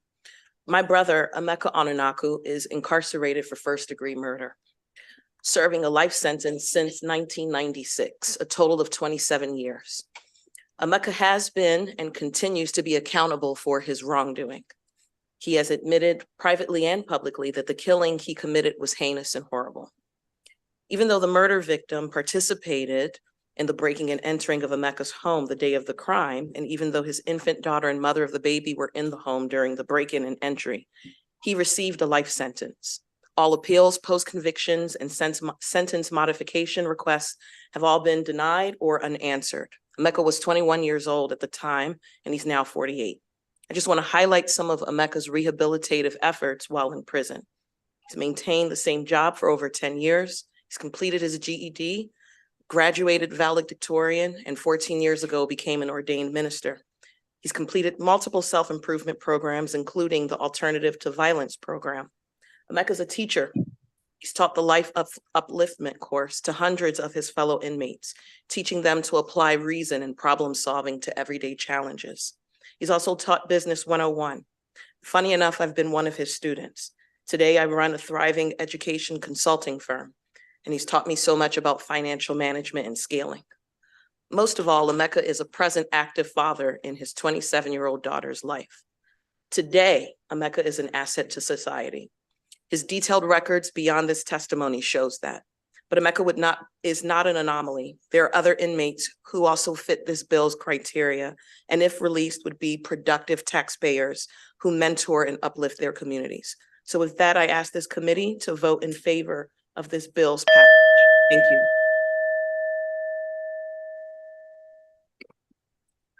Good evening. Once again, my name is Flannery Gallagher, and I'm a legal fellow at the University of Baltimore School of Law's Center for Criminal Justice Reform. The center is dedicated to supporting community-driven efforts to improve public safety and address the harm and inequity in our criminal legal system. In line with our mission, we are grateful for this opportunity to testify in support of House Bill 724. House Bill 724 is a kind of common sense criminal justice policy that improves public safety, serves the needs of crime victims, and creates a valuable opportunity to both revisit sentences that may no longer be appropriate and to reverse some of the ill effects of mass incarceration. I've submitted written testimony, so I will confine my oral testimony today to two strengths of House Bill 724, the likely public safety benefits and the way in which it furthers the interests of crime victims. First, allowing courts to reduce unnecessarily long sentences promotes public safety by allowing resources wasted on incarcerating people who pose a low risk of recidivating to be redirected to effective public health and safety measures, such as drug treatment and reentry programs. By creating opportunities for sentence reconsideration, House Bill 724 also incentivizes positive behavior within correctional facilities that would benefit incarcerated people and correctional staff alike. Second, this bill responds to the needs and interests of crime victims. The narrative that crime victims always want longer sentences is false. A national survey on crime victims' views found that a majority of victims believe that the criminal justice system should focus more on rehabilitation rather than punishment, and that more than half of crime victims prefer shorter prison sentences and more spending on prevention and rehabilitation over sentences that keep people incarcerated for as long as possible. On behalf of the University of Baltimore School of Law's Center for Criminal Justice Reform, we urge a favorable report. Thank you. Hi, my name is Serena Lau. I'm a lifelong Maryland resident with a loved one who's been incarcerated for 35 years. He's had no infractions in over 3 decades, has spent all his time trying to make a positive impact from the inside. And prison, as we know, is a place that breeds violence and negativity. So it takes remarkable determination to resist that culture and try to do good when there's so little hope. But those are the people who come out and do incredible things like join the preventative efforts in our communities. And with a background in clinical psychology and trauma-informed care, I feel like we have to acknowledge that the impact of serious crime is, of course, life-changing and tragic. And this bill is not minimizing that in any way. In fact, I think this bill has the potential to aid in the healing process for victims. Because if healing requires that there's change, improvement over time, then we have to see that an incarcerated person and a victim's healing are intertwined in many ways. And so it makes no sense to me that there are some state's attorneys out there who, in the name of justice, will allow these victims and their loved ones to believe in this hopeless narrative that the offender has not changed or tried to atone or make amends over the course of 20 years. That is not helping the victim at all. And actually, the evidence of growth and transformation can be a powerful part of the healing process. So I believe this bill is about upholding this truth of human resilience and can show that we can all do better. So I urge a favorable report on this bill, and thank you for the opportunity to speak today. Deborah Dutton, please, for 2 minutes virtually. Yes, good afternoon. How's everybody? Can you hear me? We can. Yes. Go ahead. You have 2 minutes. Okay, yes. Hi, I'm in favor of House Bill 724. My son, as I spoke a couple of weeks ago, has been incarcerated for 19 and a half years for first-degree murder. He has so many accomplishments. I can't even remember all of them right now, and I should have been more prepared, and I'm sorry about that. But he's such a mentor to the youth that's coming in. He's a help to the correctional officers. He has a game plan. He wants to do truck driving once he's released, and he has no infractions, only one infraction. I think it was back in 2009. And I'm just hoping that this bill passes, and I thank everyone. I'm not going to take the 2 minutes. I just wanted to put my little 2 cents in. Thank you. Ms. Bailey, please, for 2 minutes. Chairman, honorable members of the committee, thank you so much for allowing me to testify today.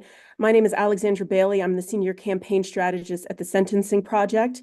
For the last 30 years, the Sentencing Project has been at the vanguard of research and advocacy around our nation's carceral issues, and we are very much in favor of House Bill 0724.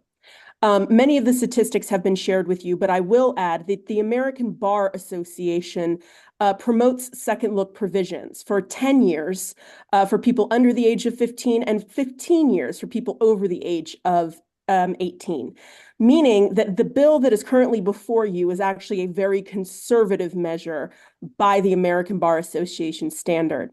But more importantly, what I would like to say is that I'm a 2-time survivor of violent crime. One of my perpetrators is currently serving a life without the possibility of parole sentence, and I would advocate for his release tomorrow. There are many people that will come out and speak on behalf of survivors, but very rarely do survivors who believe in forgiveness, rehabilitation, and taking responsibility by getting in the way of the problems that they once caused as the form of redemption were so rarely listened to.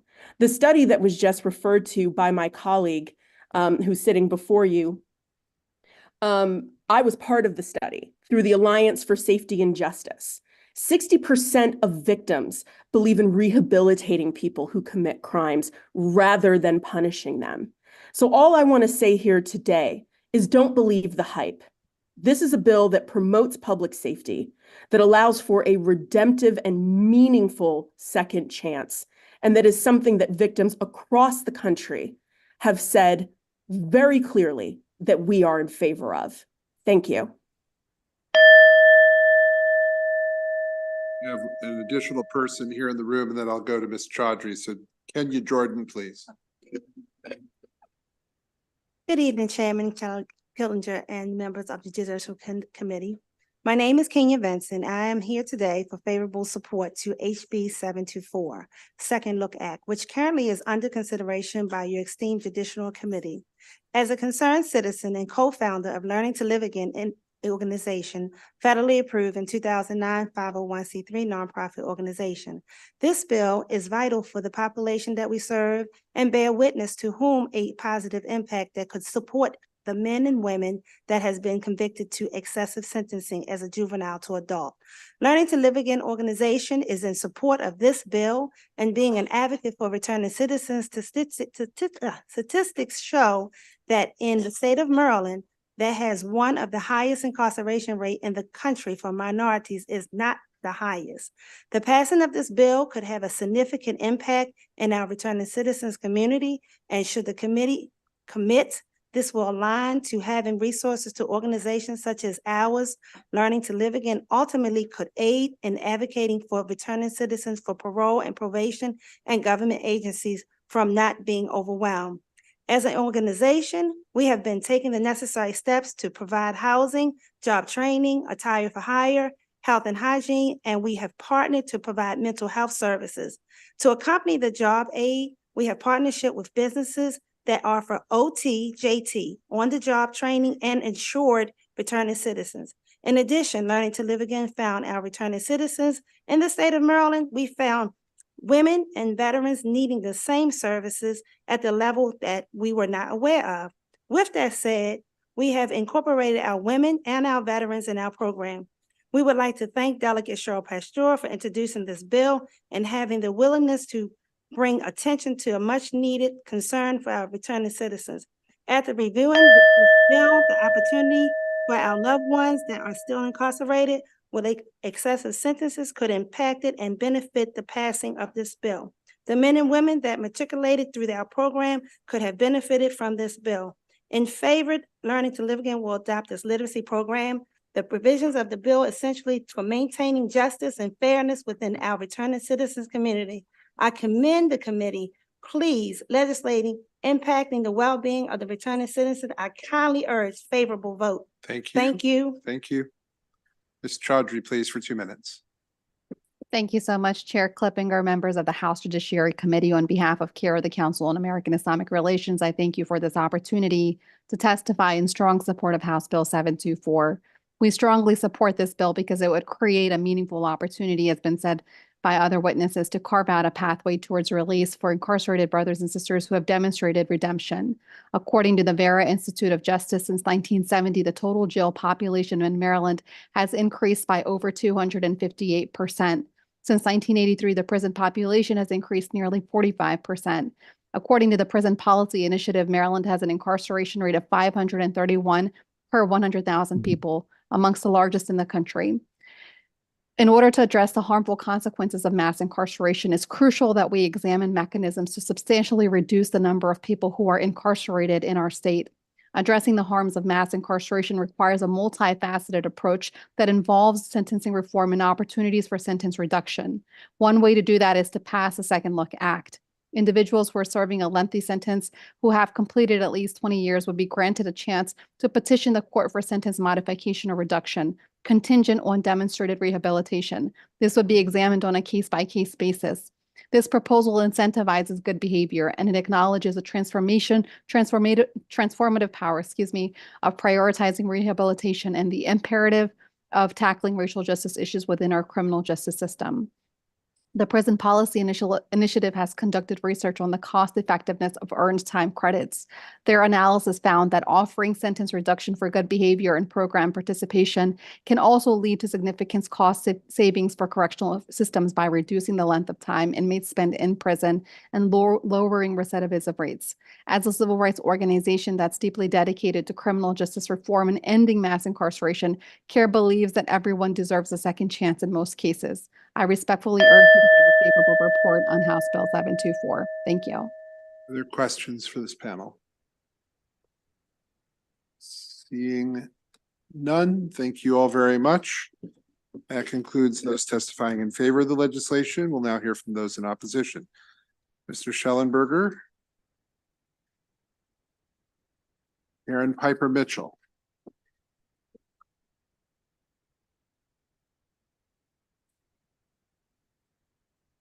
Right. Mr. Schellenberger, please, for 2 minutes. Thank you so much. So I just finished prosecuting a murder case. The victim's family was there every day for 2 weeks. The jury was out for 2 days and they finally came back and said guilty of first-degree murder. A month later, you had a half-a-day hearing in which you decided what the sentence would be. And the judge says, life in prison.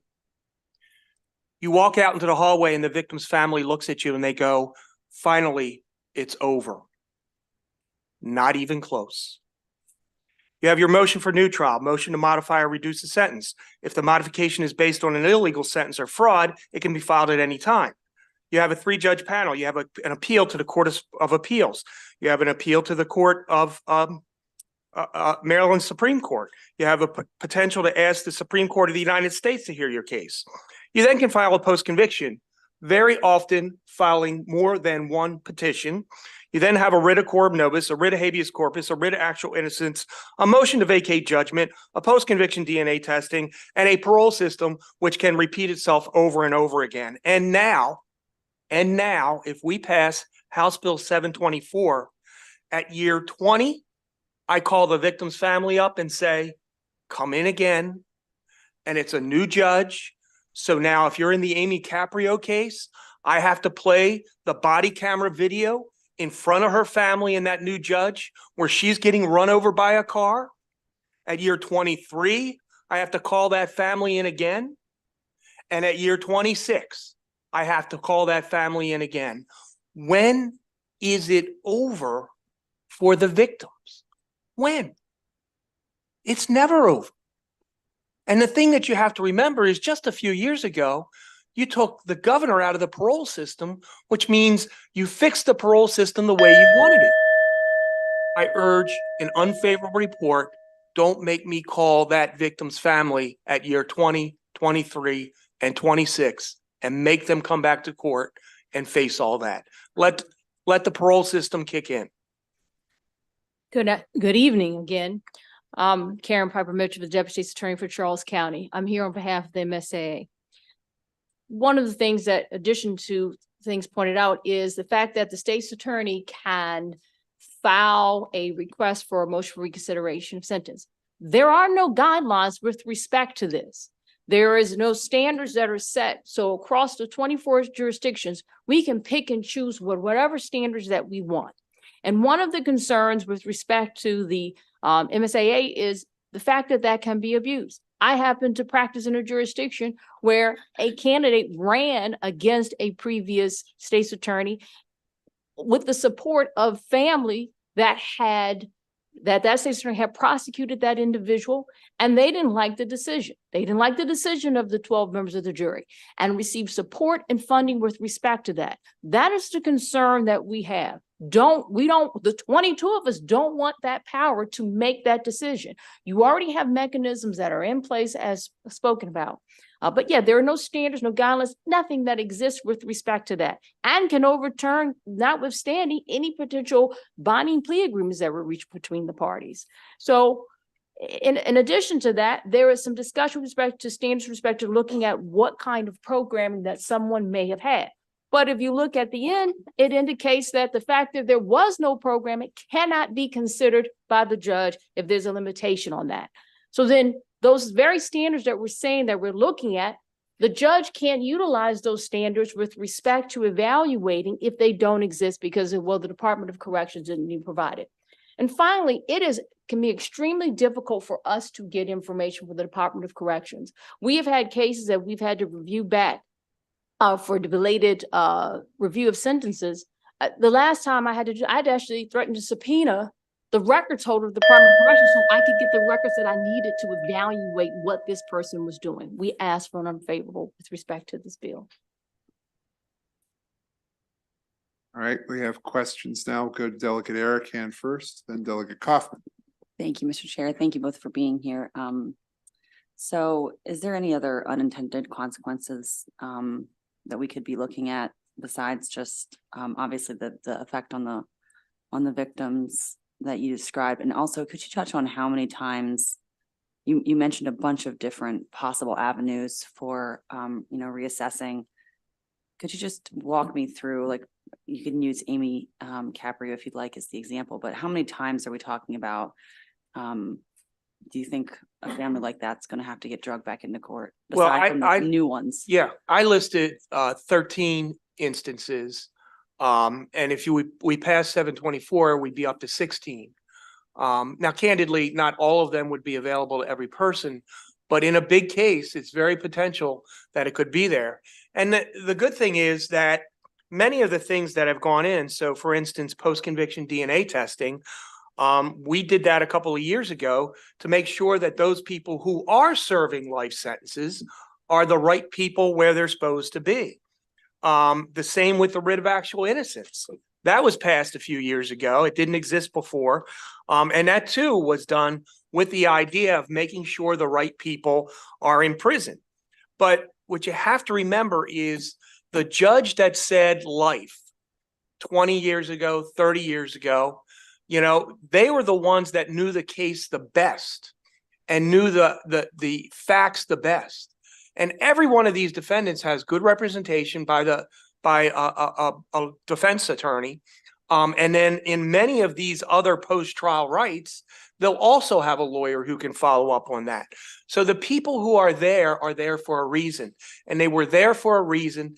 And we designed a system that we said, if they want to get out early, then they have to go through parole.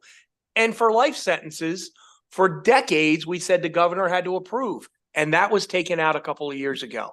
So my point is, I think there are enough checks and balances now in the system that can make sure the people who are there are there.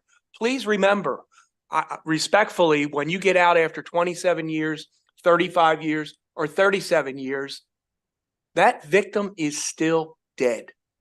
Still dead. and their family is still missing that person. Yes, thank you, Mr. Schellenberger and Ms. Mitchell. I appreciate you all waiting all day. My question is, and it's somewhat rhetorical, but it gets me to a larger question. And that is, Mr. Schellenberger, do you believe that Mr. Bates and Ms. Braveboy care about victims? And if so, which I believe they do, don't you believe that it's more just a policy disagreement rather than an apathy for the victims? And secondly, Ms. Mitchell, I appreciate the perspective of MSAA, but given that two of your members are in support of the bill, would you say that there's not unanimity and there's some division within your member organization?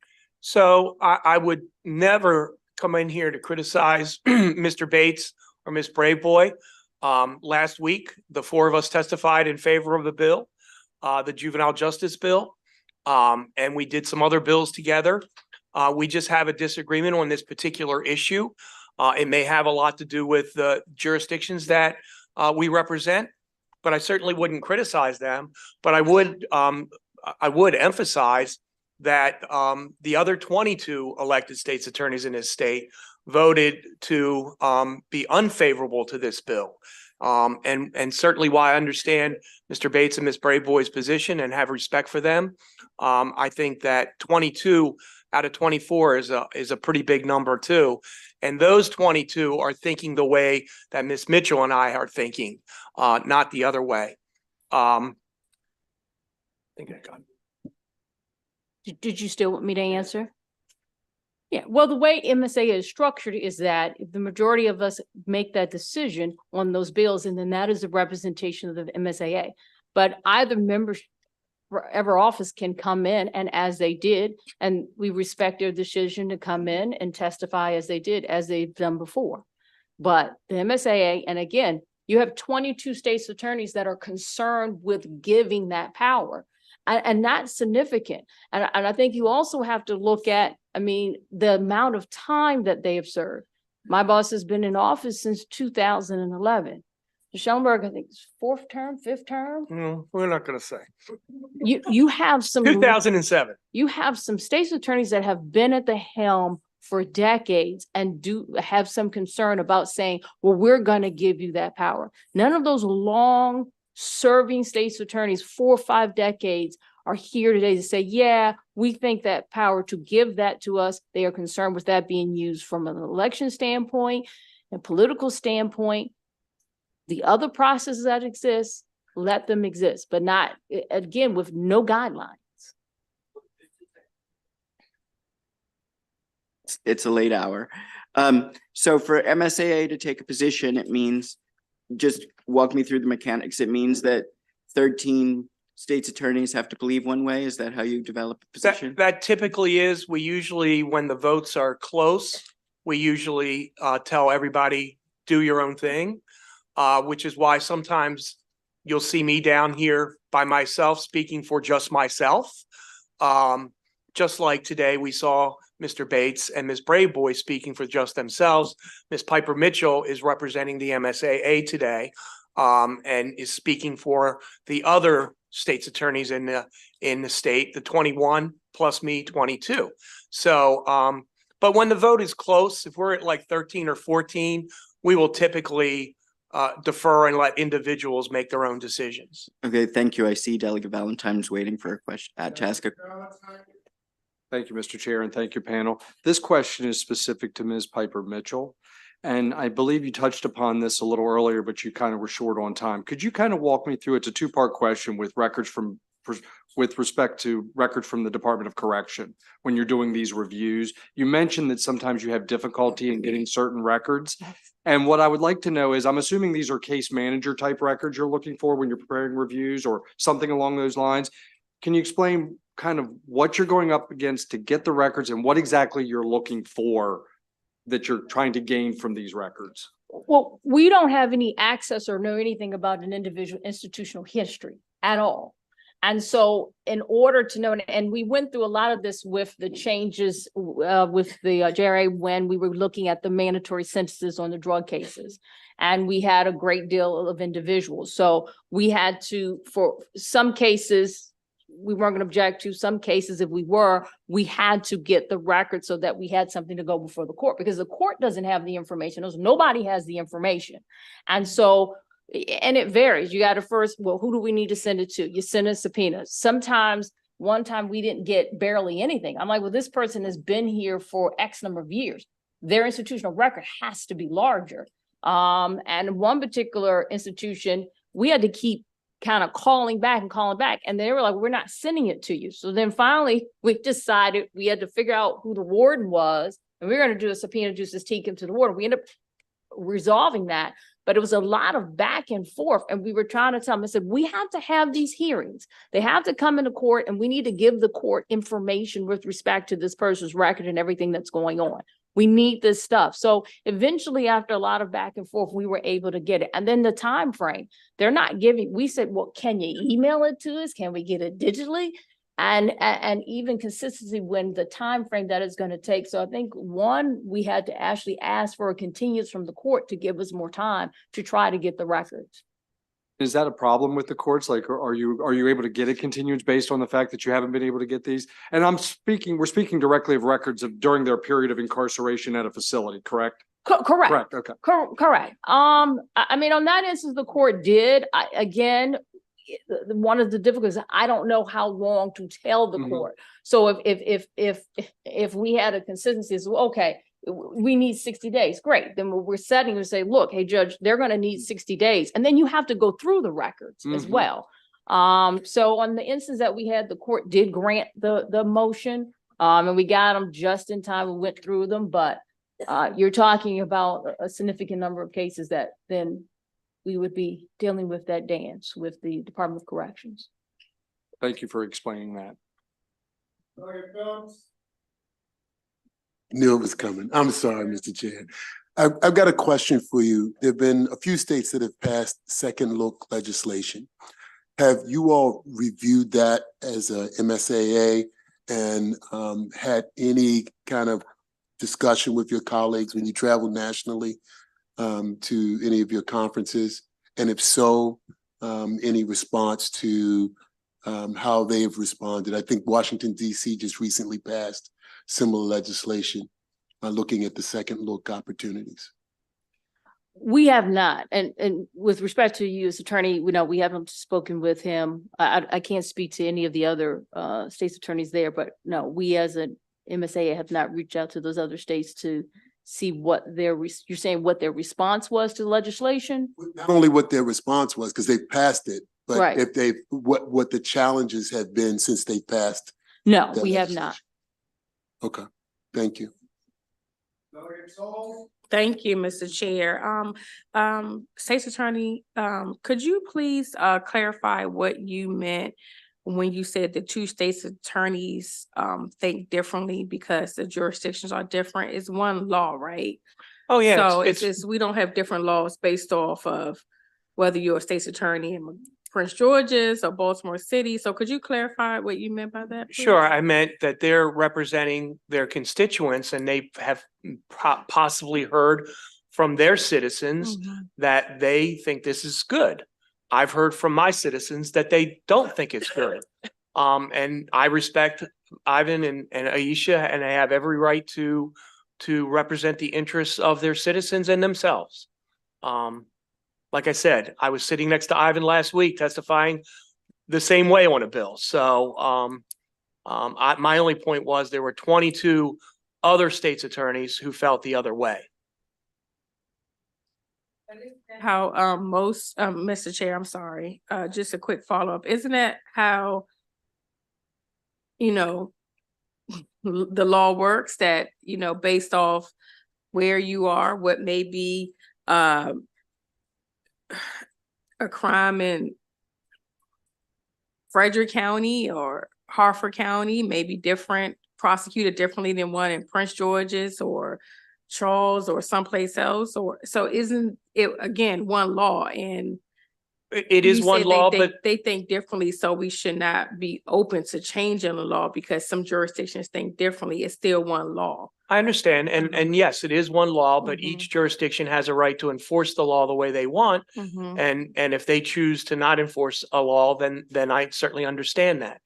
The problem with 724 is the defendant can file the motion at 20 years, 23 years, 26 years, and I can file an answer, but the court has to hold a hearing.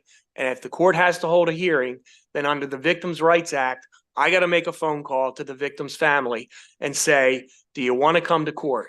And the thing about homicide victims' families is they very often feel compelled to come to court because they don't want to let their loved one down by not coming in. And then all of a sudden something happens that they didn't like. So they very often come in, 10, 20, 30 years later.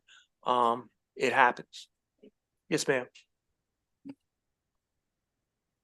Seeing no further questions, thank you both very much. Thank you. That concludes the testimony on 724. Delegate Embry has two bills, starting with 549 that we're going to hear now.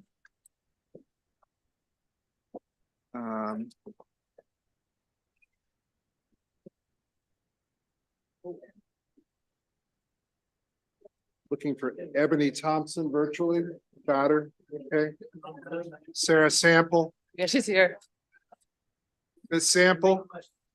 I see you. That's fine. Thank you all very much. Please, please, please, please, please, please. Thank you all very much. All right. Delegate Embry, please. Thank you, everyone. This first, I'm going to talk about House Bill 549. The purpose of this bill is to increase the statute of limitations for consumer action suits that are brought by localities. Currently, there are 3 jurisdictions in Maryland that have consumer protection divisions that have passed legislation that give them the authority to bring these cases. Baltimore City is one, which is why our city solicitor is here to testify. And also Montgomery County and Howard County and other jurisdictions may, of course, choose to do so. They are limited by local law as to a 1-year statute of limitations.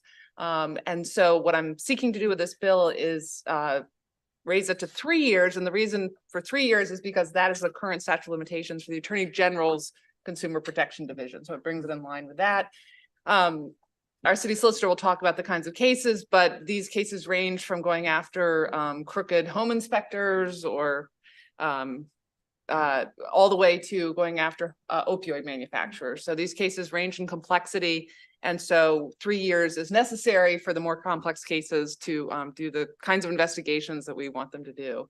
The only other thing I'll add is I've distributed, an amendment. You should have a hard copy and an emailed copy.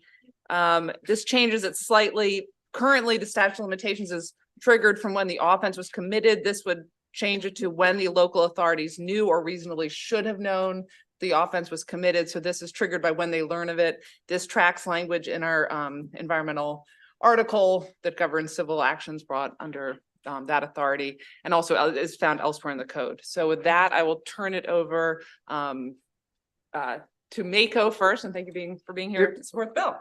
Okay, go ahead. I was going to offer to nobody else at the table. Go ahead, Ms. Sample, please.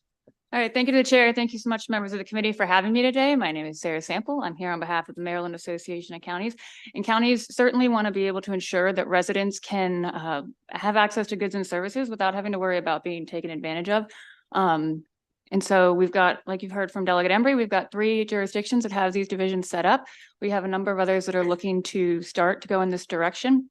And I would say in terms of the process, we do have some of these agencies that get thousands of notifications from individuals looking for help. Some of those end with mediation, so they're able to help, get it resolved before court. And then of course, some of those do turn into cases. And so when it comes to that timeline, there are a number of delays that can make it so we can't hit that 1 year mark.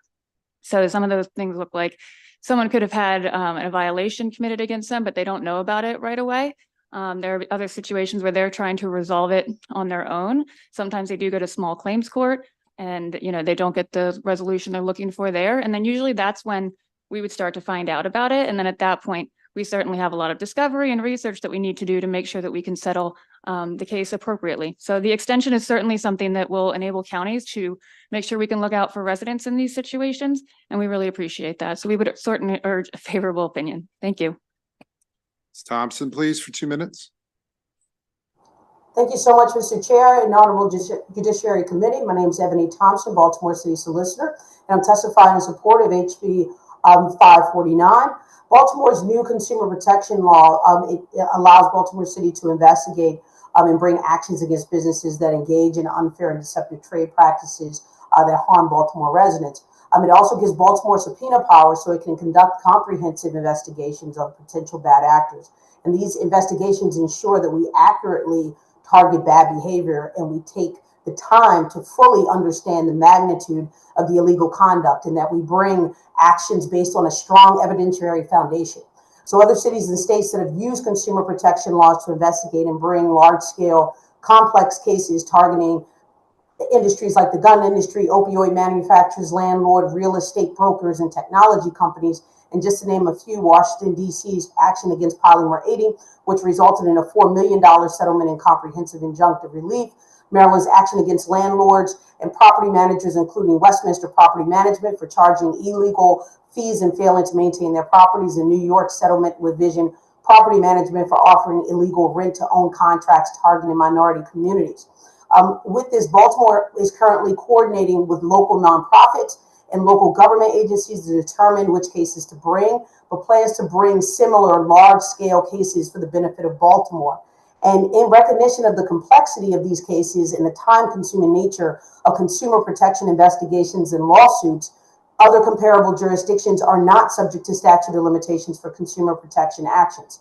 Washington, D.C., Chicago, and Maryland Attorney General is not subject to statute of limitations for its administrative actions. So while a 1-year statute of limitations may be sufficient in simple cases such as parking tickets or suits involving a single violation, large-scale consumer protection cases involve thousands of violations over many years, and it would take us years for the city to investigate. And for that reason, we're asking for a favorable vote and move forward with 549. Thank you. Thank you. Questions for the panel, please? Seeing none. Thank you very much. That appears to conclude the testimony on House Bill 549. And we're going now to House Bill 572. This again, Delegate Embry, Debbie Feinstein, Katie O'Malley, J.C. Smith, Christine Ricard. If you'd all come up, please, as well.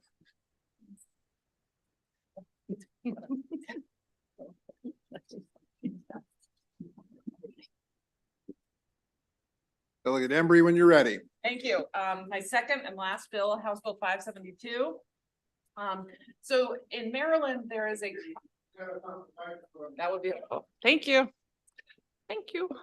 In Maryland, we have codified exceptions to the hearsay rules, and the one that is before you today is an exception based on forfeiture by wrongdoing. That means if a party in a case has caused a witness or victim not to be present through wrongdoing, such as a threat or violence or fraud, there is the ability for the court to determine that the testimony of the witness who is not there can come in under certain circumstances. There has to be a separate court hearing out of the presence of the jury. The statement has to be recorded in some manner, and there has to be a finding by preponderance of the evidence that in fact the party who caused the victim or witness not to be there did so through a malicious or wrongful act. So that exists. It exists currently for felony cases only.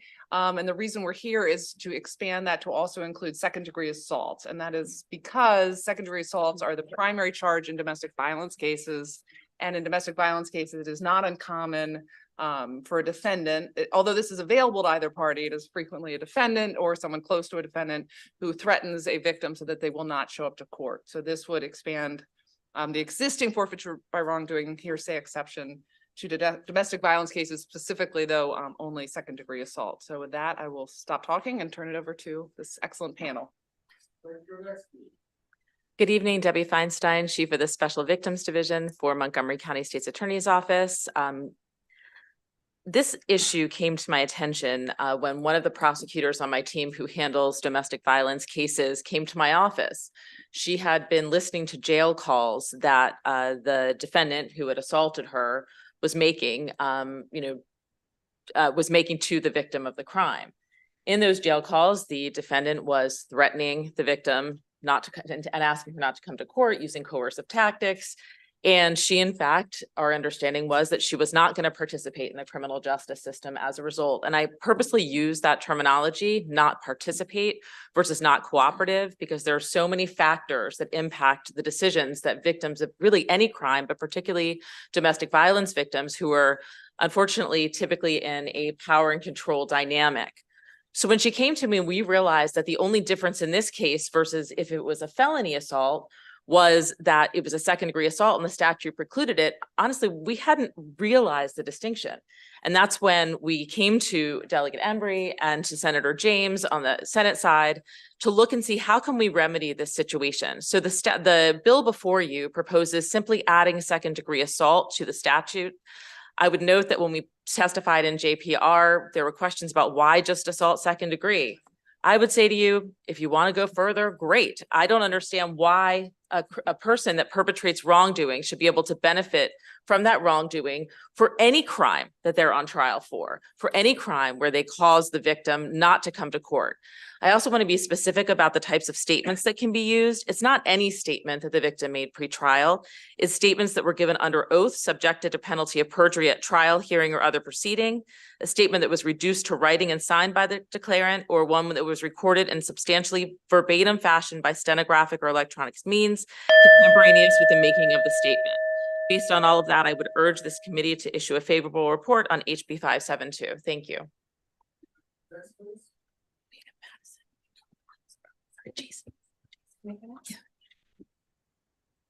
Mr. Chairman, committee members, I am here in support of this bill. My name is J.C. Smith. I'm an assistant state's attorney for Baltimore County. In contemplation of this bill, I want you all to consider the following set of facts that I was confronted with in court this last year. I was assigned a second-degree assault domestic violence case in which the defendant was on probation for assaulting that same victim when he picked up my new case. He had a long and violent record with an extensive history of domestic violence. In my new case, he was charged with beating the victim while she was pregnant with his child, leaving extensive injuries to both her face and her body. And collectively, between the time he was facing in my new case, as well as the case for which he was on probation, he was facing about 16 years of incarceration. Pending trial, the state collected jail calls between this defendant and the victim, who he was ordered to have no contact with, by the way, in which he instructed her to avoid service and that her noncompliance with service would ultimately result in his acquittal. The state spent weeks trying to get her to come out of the house, doing everything in its power to serve her with first a summons and then ultimately a body attachment. The defendant went through extensive means in order to procure her unavailability. He had his family ship groceries to her house, walk her children to school, all in order to help her avoid service in order for her to fail to appear at trial, which in fact she did. We were unable to use her statement to the police in which she identified the defendant as the individual who beat her. That statement was recorded on body-worn camera. And because of the current forfeiture by wrongdoing statute, it applied to felonies only. I was unable to use it. If this violent defendant procures her unavailability by wrongful means, why does he get to benefit from the hearsay rule that's designed to protect him just because it's a misdemeanor? It carries 10 years and it's a crime of violence. If a second-degree assault would have been included in the statute, this defendant wouldn't have had the opportunity to benefit from his unlawful conduct. I urge a favorable report. Thank you, Chairman and members of the Judiciary Committee.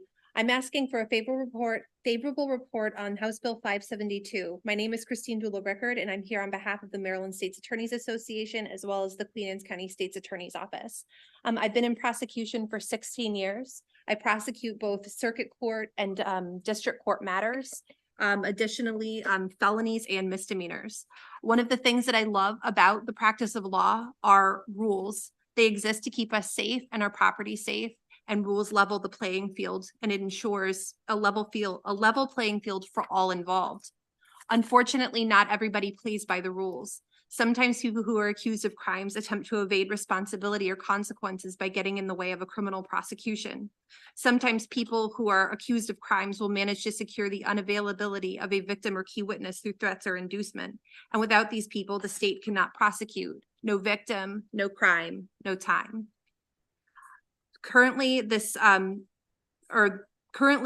in felonious matters, when the accused does this, the state has the option of getting these statements in through the Maryland Rules of Evidence, and we just seek to expand this to include second-degree assault. Second-degree assault can be so many kinds of behavior, and because of the dynamics of domestic abuse, victims minimize their experiences or injuries and leave us with evidence of second-degree assault rather than in more serious cases of first-degree assault. I cannot even begin to count the number of cases that I've had in my career involving domestic assault. Second-degree assault, when an abuser has threatened a legitimate, scared victim into unavailability, and an abuser knows the pressure points and says the right things, and as the abuser anticipates, the victim hides and does not come to court. I've had a number of these threats and statements made from the jail itself after an arrest. It is a desperate plea that almost always affords a victory for an abuser, and that needs to stop. There should be a consequence to engaging in this type of behavior, and the answer is Bill 572. I urge for a favorable report. Thank you for your time and consideration. Thank you, Chairman and Madam Vice Chair and Delegate Embry for bringing this issue up. It's very important. The Women's Law Center of Maryland, where I am currently working, strongly urges a favorable vote on this. For 30 years, I've been a part of the criminal justice system, 10 years as a prosecutor and 20 years as a judge.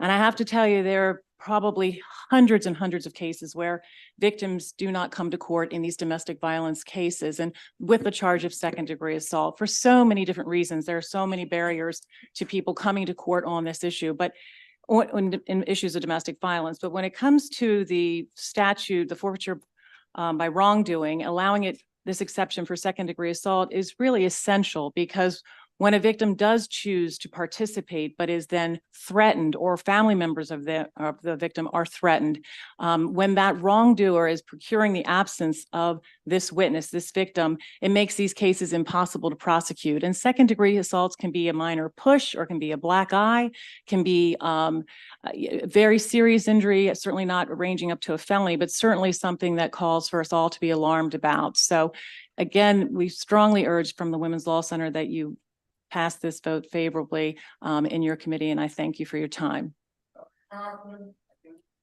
Judge O'Malley and the Google machine answered it. Thank you.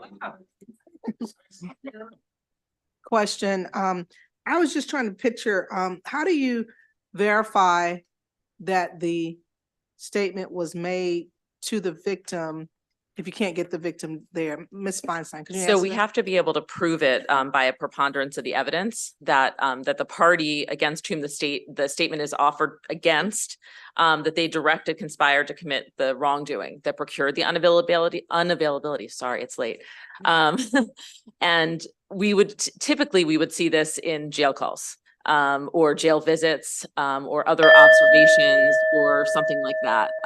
And we have to have the proof. So it could be a letter, it could be a text message, it could be things on a victim's phone that we were able to gather maybe before the victim decided that it was safer for them not to participate. So it's really, I've seen cases where initially the victim was all in to participate and to participate as a part of the criminal justice system. But by the time we get to trial months later, their position has dramatically changed. And if it's wrongdoing that caused that dramatic change, then again, the perpetrator shouldn't be able to benefit. And if I could just add, it is rare to have that evidence. Is that fair to say? Oh, sorry. I was just going to say and follow up that based on my experience, it's very rare to actually have the evidence. So most times you do not know why the victim doesn't come if they don't come. Thank you, Mr. Chair. My floor system is down for some reason, but I'll just ask, what other, this obviously doesn't, second-degree assault is just not for domestic violence. Right. So could you tell me, just for the record, not me, but those are listening, where this, just playing devil's advocate, what other crimes will fall under this? And I'm sure there's a whole list of crimes that will fall under this, but just give me some examples other than second-degree assault. Really any second degree assault that's perpetrated by one citizen on another citizen. So it's not limited to domestic abuse. We see this often in cases also where there's gang affiliation. That may be a reason for intimidation. And then there could just be simple, straight up, old fashioned intimidation, trying to keep themselves out of trouble. So it's not unique to domestic violence, but that's where we see it the most. Can I just point out something else about the bill? It's not just for the state to use. So it's for all criminal matters. So a party opponent could be, the defense could find that there's been some wrongdoing on a state's witness to procure a witness, not a statement not coming in for the defense. So either party and either side can use it. It's not just a tool for prosecutors. So much. I just wanted to know in this, what my, I think it's a great bill. What I just want to, ensure that we, don't have any unintended consequences because we're trying to get at domestic violence, but another, you could have another type of charge where second degree is, in this situation, on second degree assault, because you reference a lot domestic violence throughout the whole testimony, it could be another type of assault done in another way where intimidation occurs. And so I just, what I'm concerned about is unintended consequences on minorities. So just wanted to just say it's not just I wanted it to be stated for the record, it's not just about domestic violence. That is absolutely correct. But I do think the principle does carry over, which is right. If a party, either party, if a party threatens and intimidates people not to come to court, they shouldn't then benefit by the hearsay rule. So you're absolutely right, though. It is not limited to domestic violence. Themselves, I'm just, yeah, I think it's some work to definitely, and we could talk offline because, that's common. Like you said, in gang cases, that's common all the time. So, how do we get to the problem maybe in a different way? Be happy to talk. Thank you so much. Offline or online? Of At any course. point. Further questions for this panel? Seeing none, thank you very much. That concludes the testimony on House Bill 572. Now we go to page 2.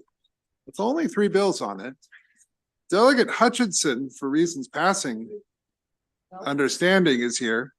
This might actually be it's his second bill in front of the committee, isn't it? It's my second. Yes. He didn't learn the first time. So House Bill 593 is here. And is this everybody? It's everybody. So It's let's hear from everybody. you, Delegate. Go ahead. So, well, good evening. Chair Clippinger, Vice Chair Bartlett, and the members of the hardworking Judiciary Committee. My name is Delegate Tom Hutchinson from District 37B. I'm here today to present House Bill 593, Destroying Funerary Objects, Statute of Limitations with Amendment. The purpose of this bill is to extend the statute of limitations to 5 years for this misdemeanor. To my side is Tammy Doring, who brought the need for this bill to my attention. This bill is dedicated to Ms. Doring's great-grandfather, Wayland Truly, who was born in 1891. Wayland served in both World War I and World War II and was buried in the family cemetery when he passed away in 1972. He was laid to rest next to 22 marked graves and other burial sites with children and infants of prior family members of the Truitts and Talls family. The family cemetery was located in the front of Ms. Doring's motherhood childhood home in Wingate, located in South Dorchester. After the home was no longer owned by the family, Ms. Doring and her family members took immense pride in the family cemetery, and every year they would continue to visit the cemetery. The owner at the time was very welcoming and accommodating to the family until he passed away. The house was subsequently sold to an individual interested in using the property as a hunting rental on Airbnb. And then, unfortunately, COVID hit and the family missed their annual visits to Dorchester County. Finally, in 2021, after a period of at least 2 years from the prior visits, Ms. Doring, along with her 80-year-old mother, traveled to the family cemetery, and it was then when the tragedy was discovered. When they pulled into the driveway, they initially thought that they drove to the wrong house. The graveyard was no longer there. Gone were the tombstones and burial vaults of their loved ones. When they got out of the car, they discovered a pile of rubble at the gravesite, which consisted of broken vault covers and tombstones. Broken pieces of tombstones were placed around the front of the home to outline flower beds, and many broken or damaged tombstones were found in the neighboring marshes. The cemetery had been bulldozed and demolished, leaving open exposed burial vaults. I have uploaded pictures in the committee testimony. The family confronted the new owner, who was very careful not to incriminate himself. Ms. Doring pursued assistance from local law enforcement and the state's attorney. Unfortunately, because current law criminal 10-404 cemetery destroying funerary objects is a misdemeanor, there is a statute of limitation of 1 year. Because they cannot determine when the actual destruction occurred based upon their last time visiting the site, a time frame could not be determined. They were told there was nothing law enforcement could do to help. The statute of limitation had passed. Considering, as in this case, a family may not visit a gravesite annually, this bill simply extends the statute of limitation to 5 years for destroying funerary objects. We feel that is a reasonable amount of time of discovery to the destruction and ample time to pursue legal action to those who have caused the damage. I'll just point out the two amendments are: one, we did have a cemetery from Baltimore County who asked us to add landscaping or part of the grounds of a cemetery under funerary objects. And it also defines the start of the 5-year period to begin when local authorities in fact knew or reasonably should have known of the violation. Thank you, and we ask for your favorable report of House Bill 593. Please. Good evening, Chairman Clippinger and the members of the Judiciary Committee. My name is Tammy Doring, and I want to thank you for allowing me this time to speak in support of House Bill 593. As you just heard Delegate Hutchinson describe the events that led me to contact him regarding the destruction of our family cemetery in Dorchester County.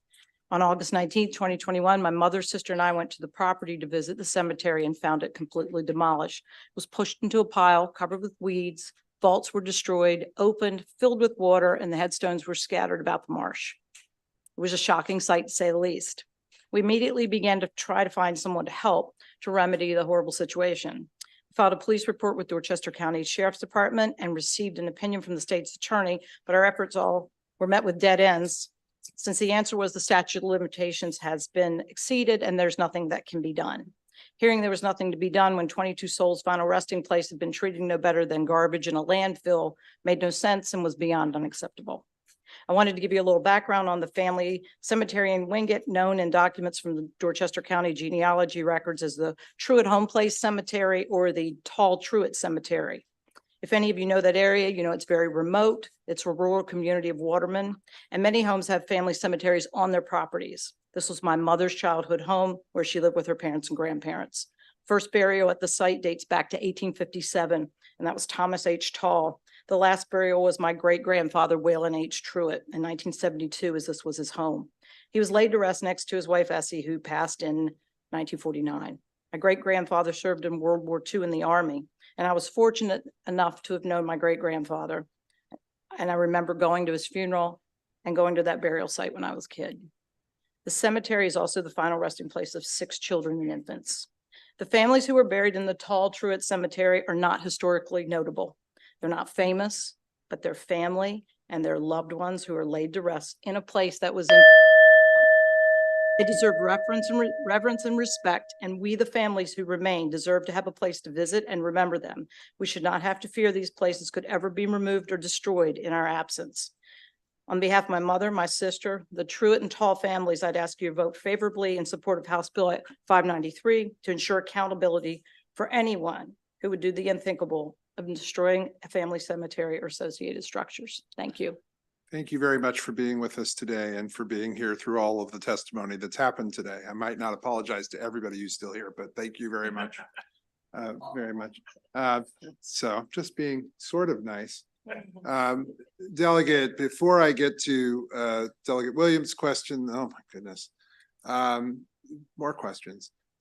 Did you say you have completed amendments or you're submitting amendments? I believe the amendments were, I have them here. I have copies here. All right. Well, the committee doesn't have them, and council here just becomes infuriated when she doesn't have them. This is actually not in any way true, but I just thought, no, if you would please submit them to the committee, we'd appreciate it so that members of the committee can have them and see them. Absolutely. All right. Thank you. Thank you very much, Delegate Williams, and I see you, Delegate Schmidt. I just have two questions, really brief. One, what is the amendment again? I apologize. The first amendment was that to add landscaping and the grounds as part of the funerary because that Got it. cemetery in Baltimore County had received damage. And the other was really defining when the statute of limitations starts. Got it. Okay. My question is, you're proposing 5 years. Is that a time frame that you're wedded to? And why 5 as opposed to say 3? Truthfully, we thought about it and said, is that a reasonable amount of time that somebody may come and visit a graveyard or grave site? Truthfully, it was a randomly picked number. Okay. Yeah. All right. Thank you. Thank you, Chair. Thank you, Delegate, for bringing this. And to Ms. Doring, how did this ultimately affect your family? I know it had to be tough. Well, that day it was disbelief, and we felt terrible for my mother, and that we just, once we had seen what had happened there, we kind of wanted to get her out of there. So, she didn't have to look at the cemetery that she had visited all those years. Now it was gone. And, there was sadness and quite frankly, some anger in knowing that there was, everywhere we turned, there's nothing you can do. And I guess I said, we'd like to get the law changed. We'd like to hold the people accountable, and we would like to restore the cemetery. And that's where we are now, and trying to get people to come in and go in and kind of put together what was there. It will never be 100%. There was one monument that stood about 5 feet tall with most of the family's names that were from the Tall family from 1841 and the children. And it wasn't something that could have been accidentally, didn't happen accidentally. There was definitely intent, and I guess being where it is, people thought no one will ever know the better, never be the wiser. Thank you. All right. Seeing no further questions, we really do thank you very much for coming down. Thank you. Thank you. That concludes the testimony for House Bill 593. We have 2 more to go, and they're both Delegate Moon's fault. House Bill 338. There are several people signed up to testify, including, oh boy. Okay. Scott Schellenberger, Alonzo Sawyer, Debbie Levy, Nick Pacerno. Everybody get your cameras out. This is gonna be a fun one. Brian Carney, Jacob Parker. This is the favorable panel, everybody. I know. It's very strange. You're Debbie Levy, right? This is Exactly. okay. I'm just checking. I just wanted to make sure. So I was saying that first thing that happened today was there was a death penalty bill, and Schellenberger sat in the back row and didn't say a word. And now he's sitting next to his friend David Moon, supporting his bill. It's the world's going to end. For those watching at home, please check I've heard your everybody's hungry. monitors. That's what I think's going Check on. your monitors. Blow All up right, at any time. good evening, colleagues. House Bill 338 is regarding facial recognition technology.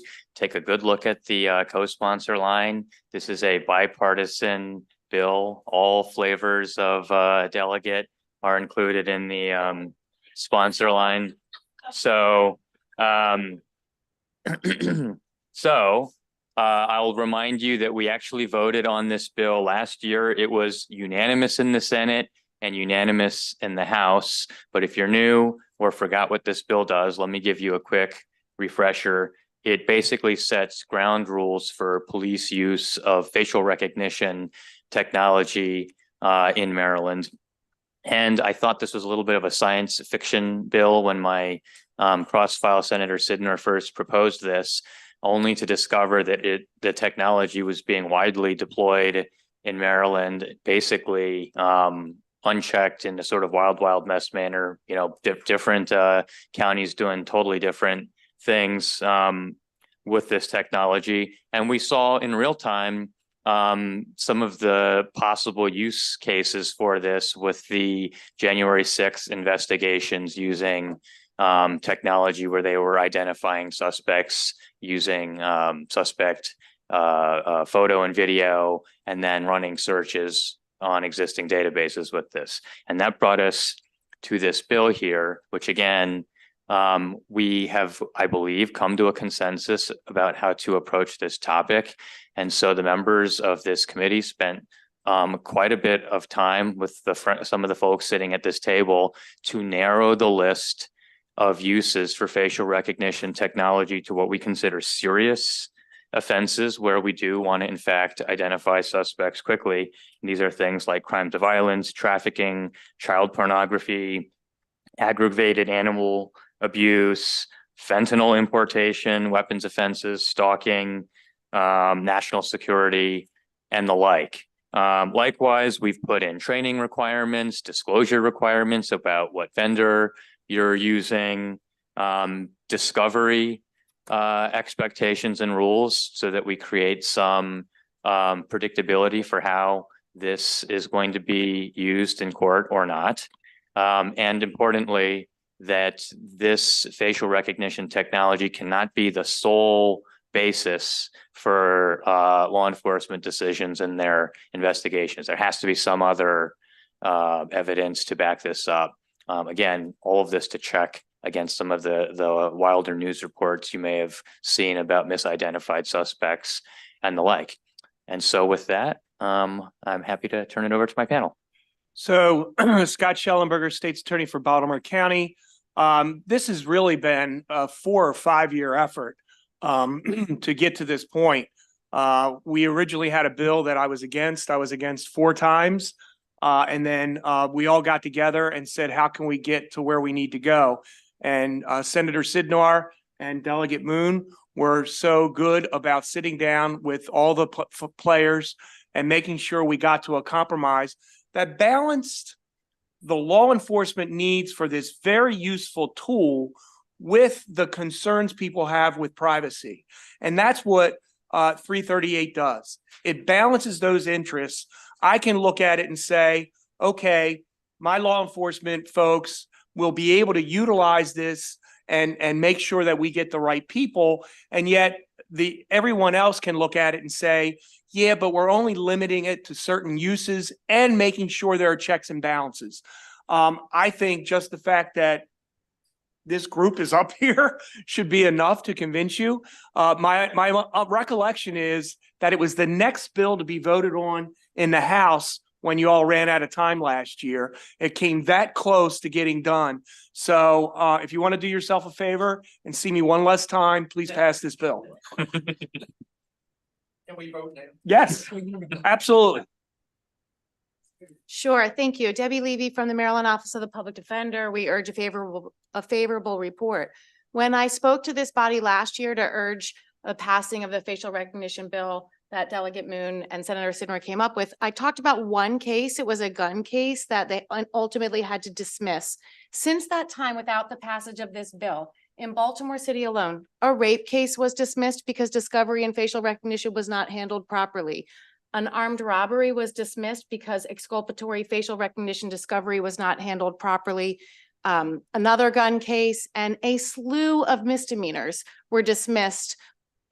Approximately 10 Black men in Baltimore City arrested for dirt bike violations solely on the use of one facial recognition report. Although we think that the bill could develop over time as we learn the technology, it's being used and implemented in a way that needs uniformity across the state of Maryland. It's being used in most major jurisdictions in the state of Maryland. Prosecutors and judges are not yet educated on how to use it properly, and we need some uniform regulations to see that it's implemented properly and cases are processed fairly. On that, I'd submit it's late.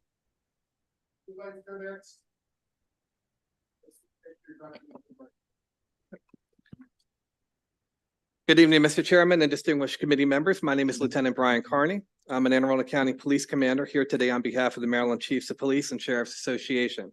We are in favor of House Bill 3038, which is identical to an agreed upon bill from last year. This bill establishes its reasonable safeguards for law enforcement use of facial recognition and implements guardrails to mitigate risks while allowing responsible use of the technology. Facial recognition promises numerous benefits, and we are aware of the concerns with its use.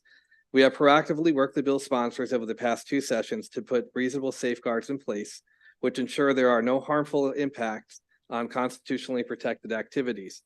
Checks and balances include a model policy which standardizes use, mandated audits, an annual report, and training in cultural diversity and implicit bias. This ensures fairness in practice and proper use. Also, facial recognition leads may not be used as probable cause or positive identification unless supported by additional evidence. Facial recognition use is limited to select serious crimes, including animal cruelty, crimes against children, hate crimes, firearms offenses, homicides, and other crimes. The technology can also be used to identify persons who can't identify themselves and where there is an imminent threat to public safety, as we have seen in school shootings and terrorism.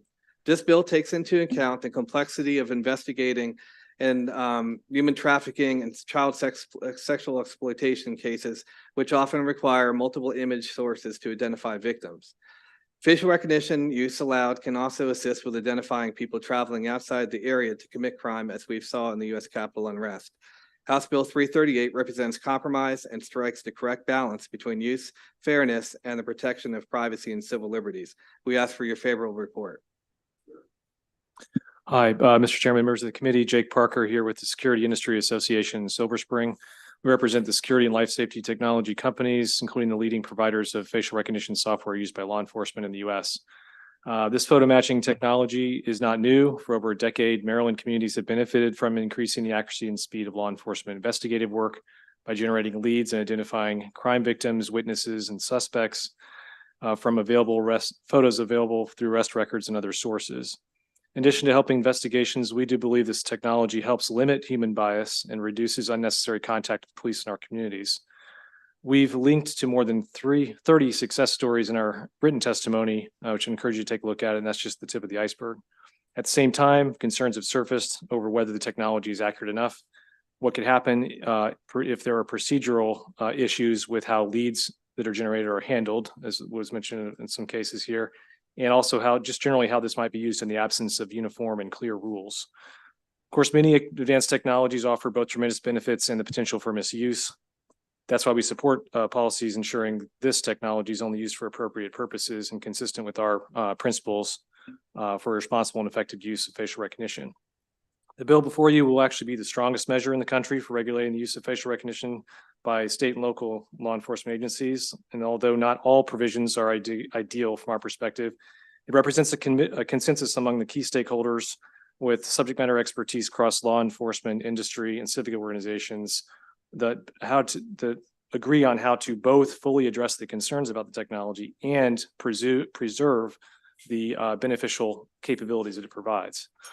So definitely commend Delegate Moon and the co-sponsors for willingness to work with these stakeholders and really are pleased with the core protections it includes, including a statewide policy that's uniform across all counties and cities, ensuring the results of the software can't be the reason to arrest anyone or used against them in court, and making sure constitutionally protected speech is protected. So with those comments, encourage you to approve the bill.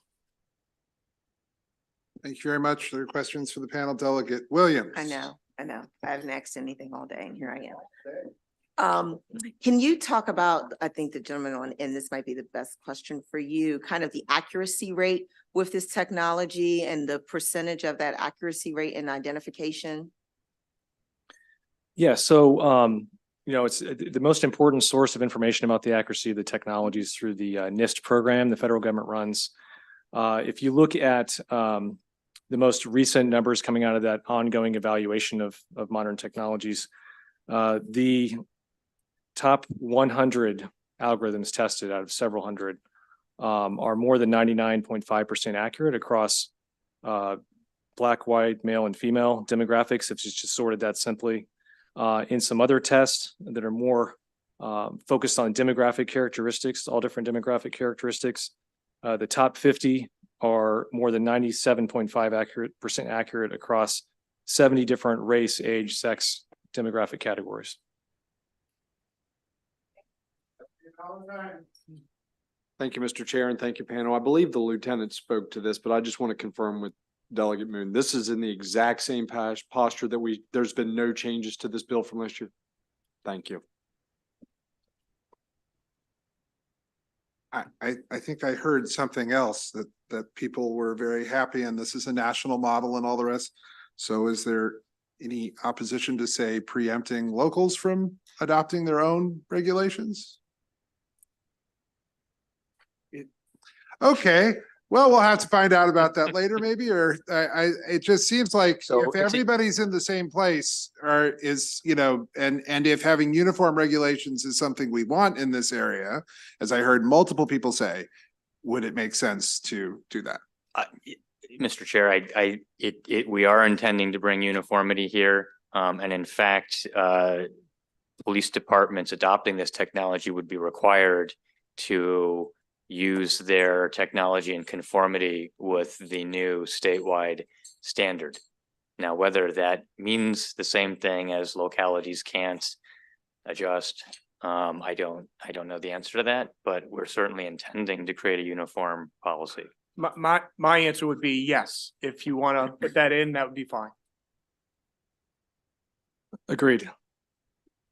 Certainly jurisdictions could decide not to use it at all, but other than that. So that could be a policy decision, Right. not how you decided to do it. This is how you have to do it. Right, okay. Thank you very much. Seeing no further questions, that concludes the testimony on House Bill 338. We're now at House Bill 346, the last bill. The last bill. And if you enjoyed everyone coming together, never mind, we're going to have that change right now. Where were you all going?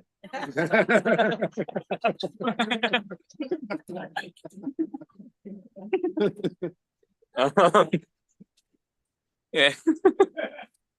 Harold Morris, Yes. come on up. Cherie Miller was signed up but is not on. There are some people who are favorable with amendments and one person who's unfavorable. We'll hear from Delegate Moon and then go from there. Thank you. My got lonely. Good evening. Good evening, colleagues. House Bill 346. This is another repeat from last year.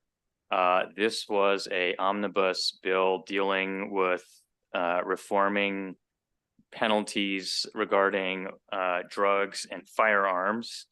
It does 4 key things, and I will try and outline them as quickly and as clearly as possible. First, it takes a look at some mandatory minimums and whether they are still appropriate in light of cannabis legalization. There are a few places in the code where we have a mandatory minimum of 5 years if you're a volume dealer, and a mandatory minimum of 20 years if you are deemed to be a kingpin of cannabis in the state, and that's someone in possession of 50 pounds over a person or a team in possession of 50 pounds or more over a 90-day period. The bill we passed last year proposed to delete these mandatory minimums and instead replace the 5-year mandatory, which is a felony, with a misdemeanor that carries a maximum of 10 years, but no mandatory sentence. On the 20-year mandatory minimum for kingpins, that's currently mandatory 20 up to 40 years for high volume of cannabis. We took that down to a maximum of 20 as a felony, and we removed that mandatory minimum. Again, this is not to legalize high volume cannabis possession in the state, but while we are currently issuing licenses for people to trade in these high volumes, a mandatory 20-year sentence seemed to be a bit much. Further, if for those who are currently incarcerated under one of these cannabis mandatories, the bill contemplates allowing them to seek a resentencing. So that's the cannabis mandatory bit. There is a second part of the bill that deals with the mandatory minimums that have been in place regarding crack and cocaine. Some years ago, the mandatory 20 for crack was given to you if you had 50 grams of crack. But if you had 448 grams of cocaine, you got that same 20-year mandatory minimum. We decided to correct that inequity and make it the same 448 grams for both crack and cocaine. But if you are left under a mandatory minimum under the old 50 grams of crack, you are currently languishing in prison. There are very few people this applies to, but under this bill, those folks would have the opportunity to seek a one-time resentencing. Again, so this is just the folks that got trapped under the old standard before we fixed the crack cocaine disparity. The third important part of this bill, and I'll be very brief, is it upgrades from misdemeanor to felony 4 different gun crimes, and they are stolen firearm, a firearm where you've removed the serial number, a ghost gun, which was unserialized manufactured firearm, and illegal firearm trafficking. Lastly, we have Robin Grammer's brownie butter exception to the crime of cannabis production. Happy to take any questions. Indicated you were favorable on the bill, so go ahead.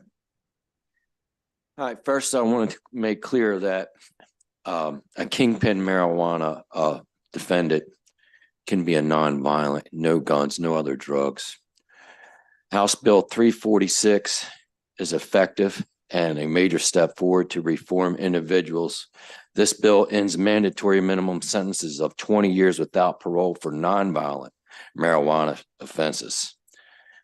To give an individual 40 years in prison with a mandatory minimum sentence of 20 years without parole is draconian. House Bill 346 still has effective sentencing for marijuana distribution and also gives judges the ability to sentence individuals accordingly to their situation, lifestyle, family orientation, job history, criminal history, and whether the judge feels this person is able to enter society within his discretion of a time frame of necessary reform. My son, Harold J. Morris III, was sentenced to 20 years without parole for a nonviolent marijuana offense. We didn't think he would get 20 years without parole. Even the thought of 10 years or more with parole was enough to scare him into turning his whole life around. My son waited 2 years for trial. From day one, he served God. He had taken his family to church every Sunday, prayed that he could be with his family. Being said, the sentencing in this bill is far enough. I have thousands of signatures from online and in person of people who believe that no one should be doing 20 years in prison for a nonviolent marijuana offense. Being said, the majority of the people agree with this bill. To oppose this bill, you are for nonviolent individuals serving just as much time as violent criminals to be classified as such and to be re-entered into society, institutionalized, as my son will be in his 50s when he's released, and his children will be in their 30s. So I ask, please vote in favor of this bill, and God bless you. Sherry Miller appears to be on available virtually, maybe. All right, there's Sherry Miller. We're going to hear from you for 2 minutes now, please. Favorable on the bill. Yes. You're going to have to speak up. Yep. Oh, can you hear me? Yep, now go ahead. All right. Good evening. My name is Sherry Miller. I'm asking that you approve this bill, HB 346. I was personally impacted by this bill as I was arrested on this charge on a first-time offense. I was charged with kingpin marijuana. I take responsibility and I understand there are supposed to be consequences for crimes committed, but my life was taken away with no chance of leniency by a judge because of the mandatories that are on this charge. I was forced to take a plea and I was sentenced to 12 years in prison on a first-time offense for a non-violent marijuana charge. No other drugs, no guns, no anything involved other than marijuana. I faced a mandatory sentence of 20 years without parole eligibility. I am asking that you approve this bill to allow the judges the chance to use their power and give the sentences that they think that the crime deserves, not these mandatories. It's just not fair. The mandatories are just too much for a substance that is now decriminalized, yet if you have a large amount of it, you face a mandatory sentence. My son's father, Harold Morris, he is still incarcerated right now at this time. He is serving 20 years mandatory on this charge. He is not eligible for parole. He doesn't earn good days like he should. He only gets 5 good days a month because they consider this a violent charge. Again, this was not a violent charge. My 13-year-old son is the one impacted the most without his dad here anymore for the last 5 years. He will be 28 years old if Harold serves his entire sentence by the time he sees his dad again not behind bars. We spend our weekends and our visiting him behind glass, and we Skype with him weekly in order to try to keep our relationship strong. This will continue until his scheduled release date, which isn't until 2036 at this time. I'm asking you to please consider our request in approving this bill to ease the mandatory minimums for marijuana. Thank you. Thank you. Are there questions for this panel? Seeing none, thank the three of you very much for testifying today. Oh, I'm sorry, Delegate Tomlinson, go ahead. Sorry, thank you, Chairman. I know you mentioned cannabis and crack and cocaine, but this is not changing anything as it relates to the distribution of opioids, fentanyl, heroin, right? Correct. Okay, thanks. Okay, again, now I don't see any questions. That concludes the testimony from this panel. And now, in what will be yet another interesting part of the evening, we have two people favorable with amendments. Karen Piper Mitchell from the Maryland State's Attorneys Association and Timothy Bradford from the Office of the Public Defender. Let's bring them to the table and see what happens next. I suspect they're not saying the same thing. Probably not. And I'll let. They aren't even sitting next to each other. This is terrible. It's fine. You can go first. Who would like to go first? All right, I could go. All first. right, the defense is going first this time. All right. All right, thank you. Chairperson, members of the committee, my name's Tim Bradford. I'm with the Public Defender's Office from Caroline County. I am favorable as to part of the bill and unfavorable as the other. The problem the Public Defender's Office has is regarding the firearm bill becoming a felony. And we have two concerns. First, that we are afraid that this could trigger a mandatory minimum under Criminal Law 14-101, crime of violence with a handgun, and the public safety article. Also, we're concerned about the collateral consequences to our clients of having a felony conviction on their record. It would affect their ability to get a job, affect the housing and food supplement programs as well. What we do have, what we are in favor of this is, the adult sharing of cannabis and making brownies with personal use. Public Defender's Office is in agreement with this. We testified on it last year. Second, we're in support of removing cannabis distribution over 50 pounds from mandatory minimum and the lowering of the maximum sentence. Also in support of modifications for sentences imposed as to cannabis and cocaine, as Delegate Moon testified earlier. With the legalization of marijuana in Maryland, the changes in penalties for cannabis distribution should change, and there should be modifications to prior sentences to change sentences to fit with the way we look at cannabis today. With that being said, thank you for your time and attention to this matter. Thank you. Again, Karen Piper Mitchell, Charles County. Oh, sorry. Again, Karen Piper Mitchell, State's Attorney's Office, Charles County, here from the MSAA. We do agree with the provisions with respect to the firearm. We have seen a great deal of cases that this would resolve. We're seeing an increase in trying to deal with the parts and the selling and the increase. We've actually had a specific case in Charles County where had this matter been able to be a felony, it would have been helpful. Plus, when you look at the statute of limitations, sometimes these investigations take some time. Our particular case, and it was a conversation between whether the feds or we were going to take it. Ultimately, by the time we got it to look at it, it was past the statute of limitations of 1 year. So making this a felony and allowing those cases to be investigated, and usually for at least our county, it's investigated by a separate unit that's looking in trying to get search warrants and things of that nature to kind of track all of the different customers that are going on. So we do support that aspect of it. We are concerned, one, we're making the 50 pounds of more of cannabis a misdemeanor. The concern with that is the particular use of firearm in connection with a drug trafficking crime, which requires that crime to be a felony. And when you're talking about that large amount of marijuana and you find that there's a firearm in possession, you cannot charge that gun in connection with that in light of the way that bill currently is. So, or that law currently is. And so we do oppose the fact that we're talking about making it a misdemeanor. You know, with respect to the other provisions, we believe that those things should stand as far as how the minimums were decided before. But those are again, the key areas that we are concerned with respect to the bill and those that we support. All right, if you have any questions, you have to direct them to one or the other because they're kind of a little bit different in responses. Anybody with any questions? They don't know what to do with themselves. All right. Here comes, nope. Any questions? No. Thank you both very much. Thank you.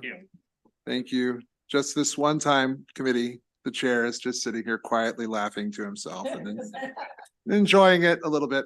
But then Miss Emanuel comes in opposition, so that's fine.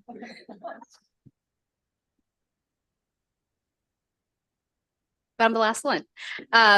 Good evening, Chair Clippinger, Vice Chair Bartlett, and members of the committee. For the record, my name is Yanette Emanuel, Polk Policy Director with the ACLU of Maryland, here in opposition to HB 346, unless amended to strike out the provisions in the bill that seek to reclassify certain firearm offenses to felonies. While there are some parts of the bill that we support as drafted, this bill will have no real impact on reducing violent crime and will only increase opportunities for the state to leverage felonies against people during plea bargaining process and expand the category of offenses that could trigger sentence enhancements. First, no evidence indicates that there's a public safety benefit to increasing sentence lengths. Indeed, the evidence shows that there are more severe sentences do not deter crime more effectively than less harsh sentences. Second, there is a commonly accepted practice by law enforcement and prosecutors of focusing on minor or low-level offenses like illegal gun possession instead of the actual violent crime, which has time and time again proven to be ineffective in actually reducing violent crime, and we urge this committee to seriously question that practice. Next, comparing Baltimore City's numbers from 2019, the year with the most homicides over the last 30 years, and with 2011, the year with the least murders during the same time period proves this. In 2019, in Baltimore City, there were 348 murders, 2,203 gun seizures, and 1,161 weapons possession arrests.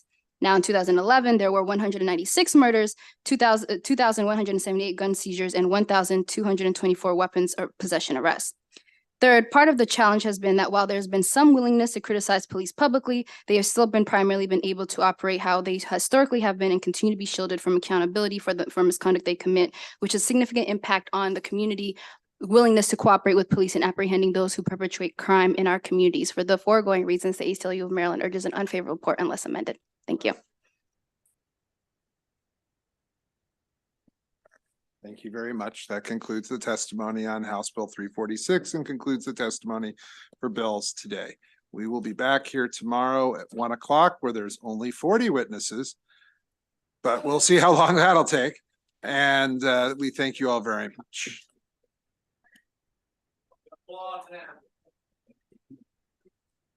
It's Mardi Gras.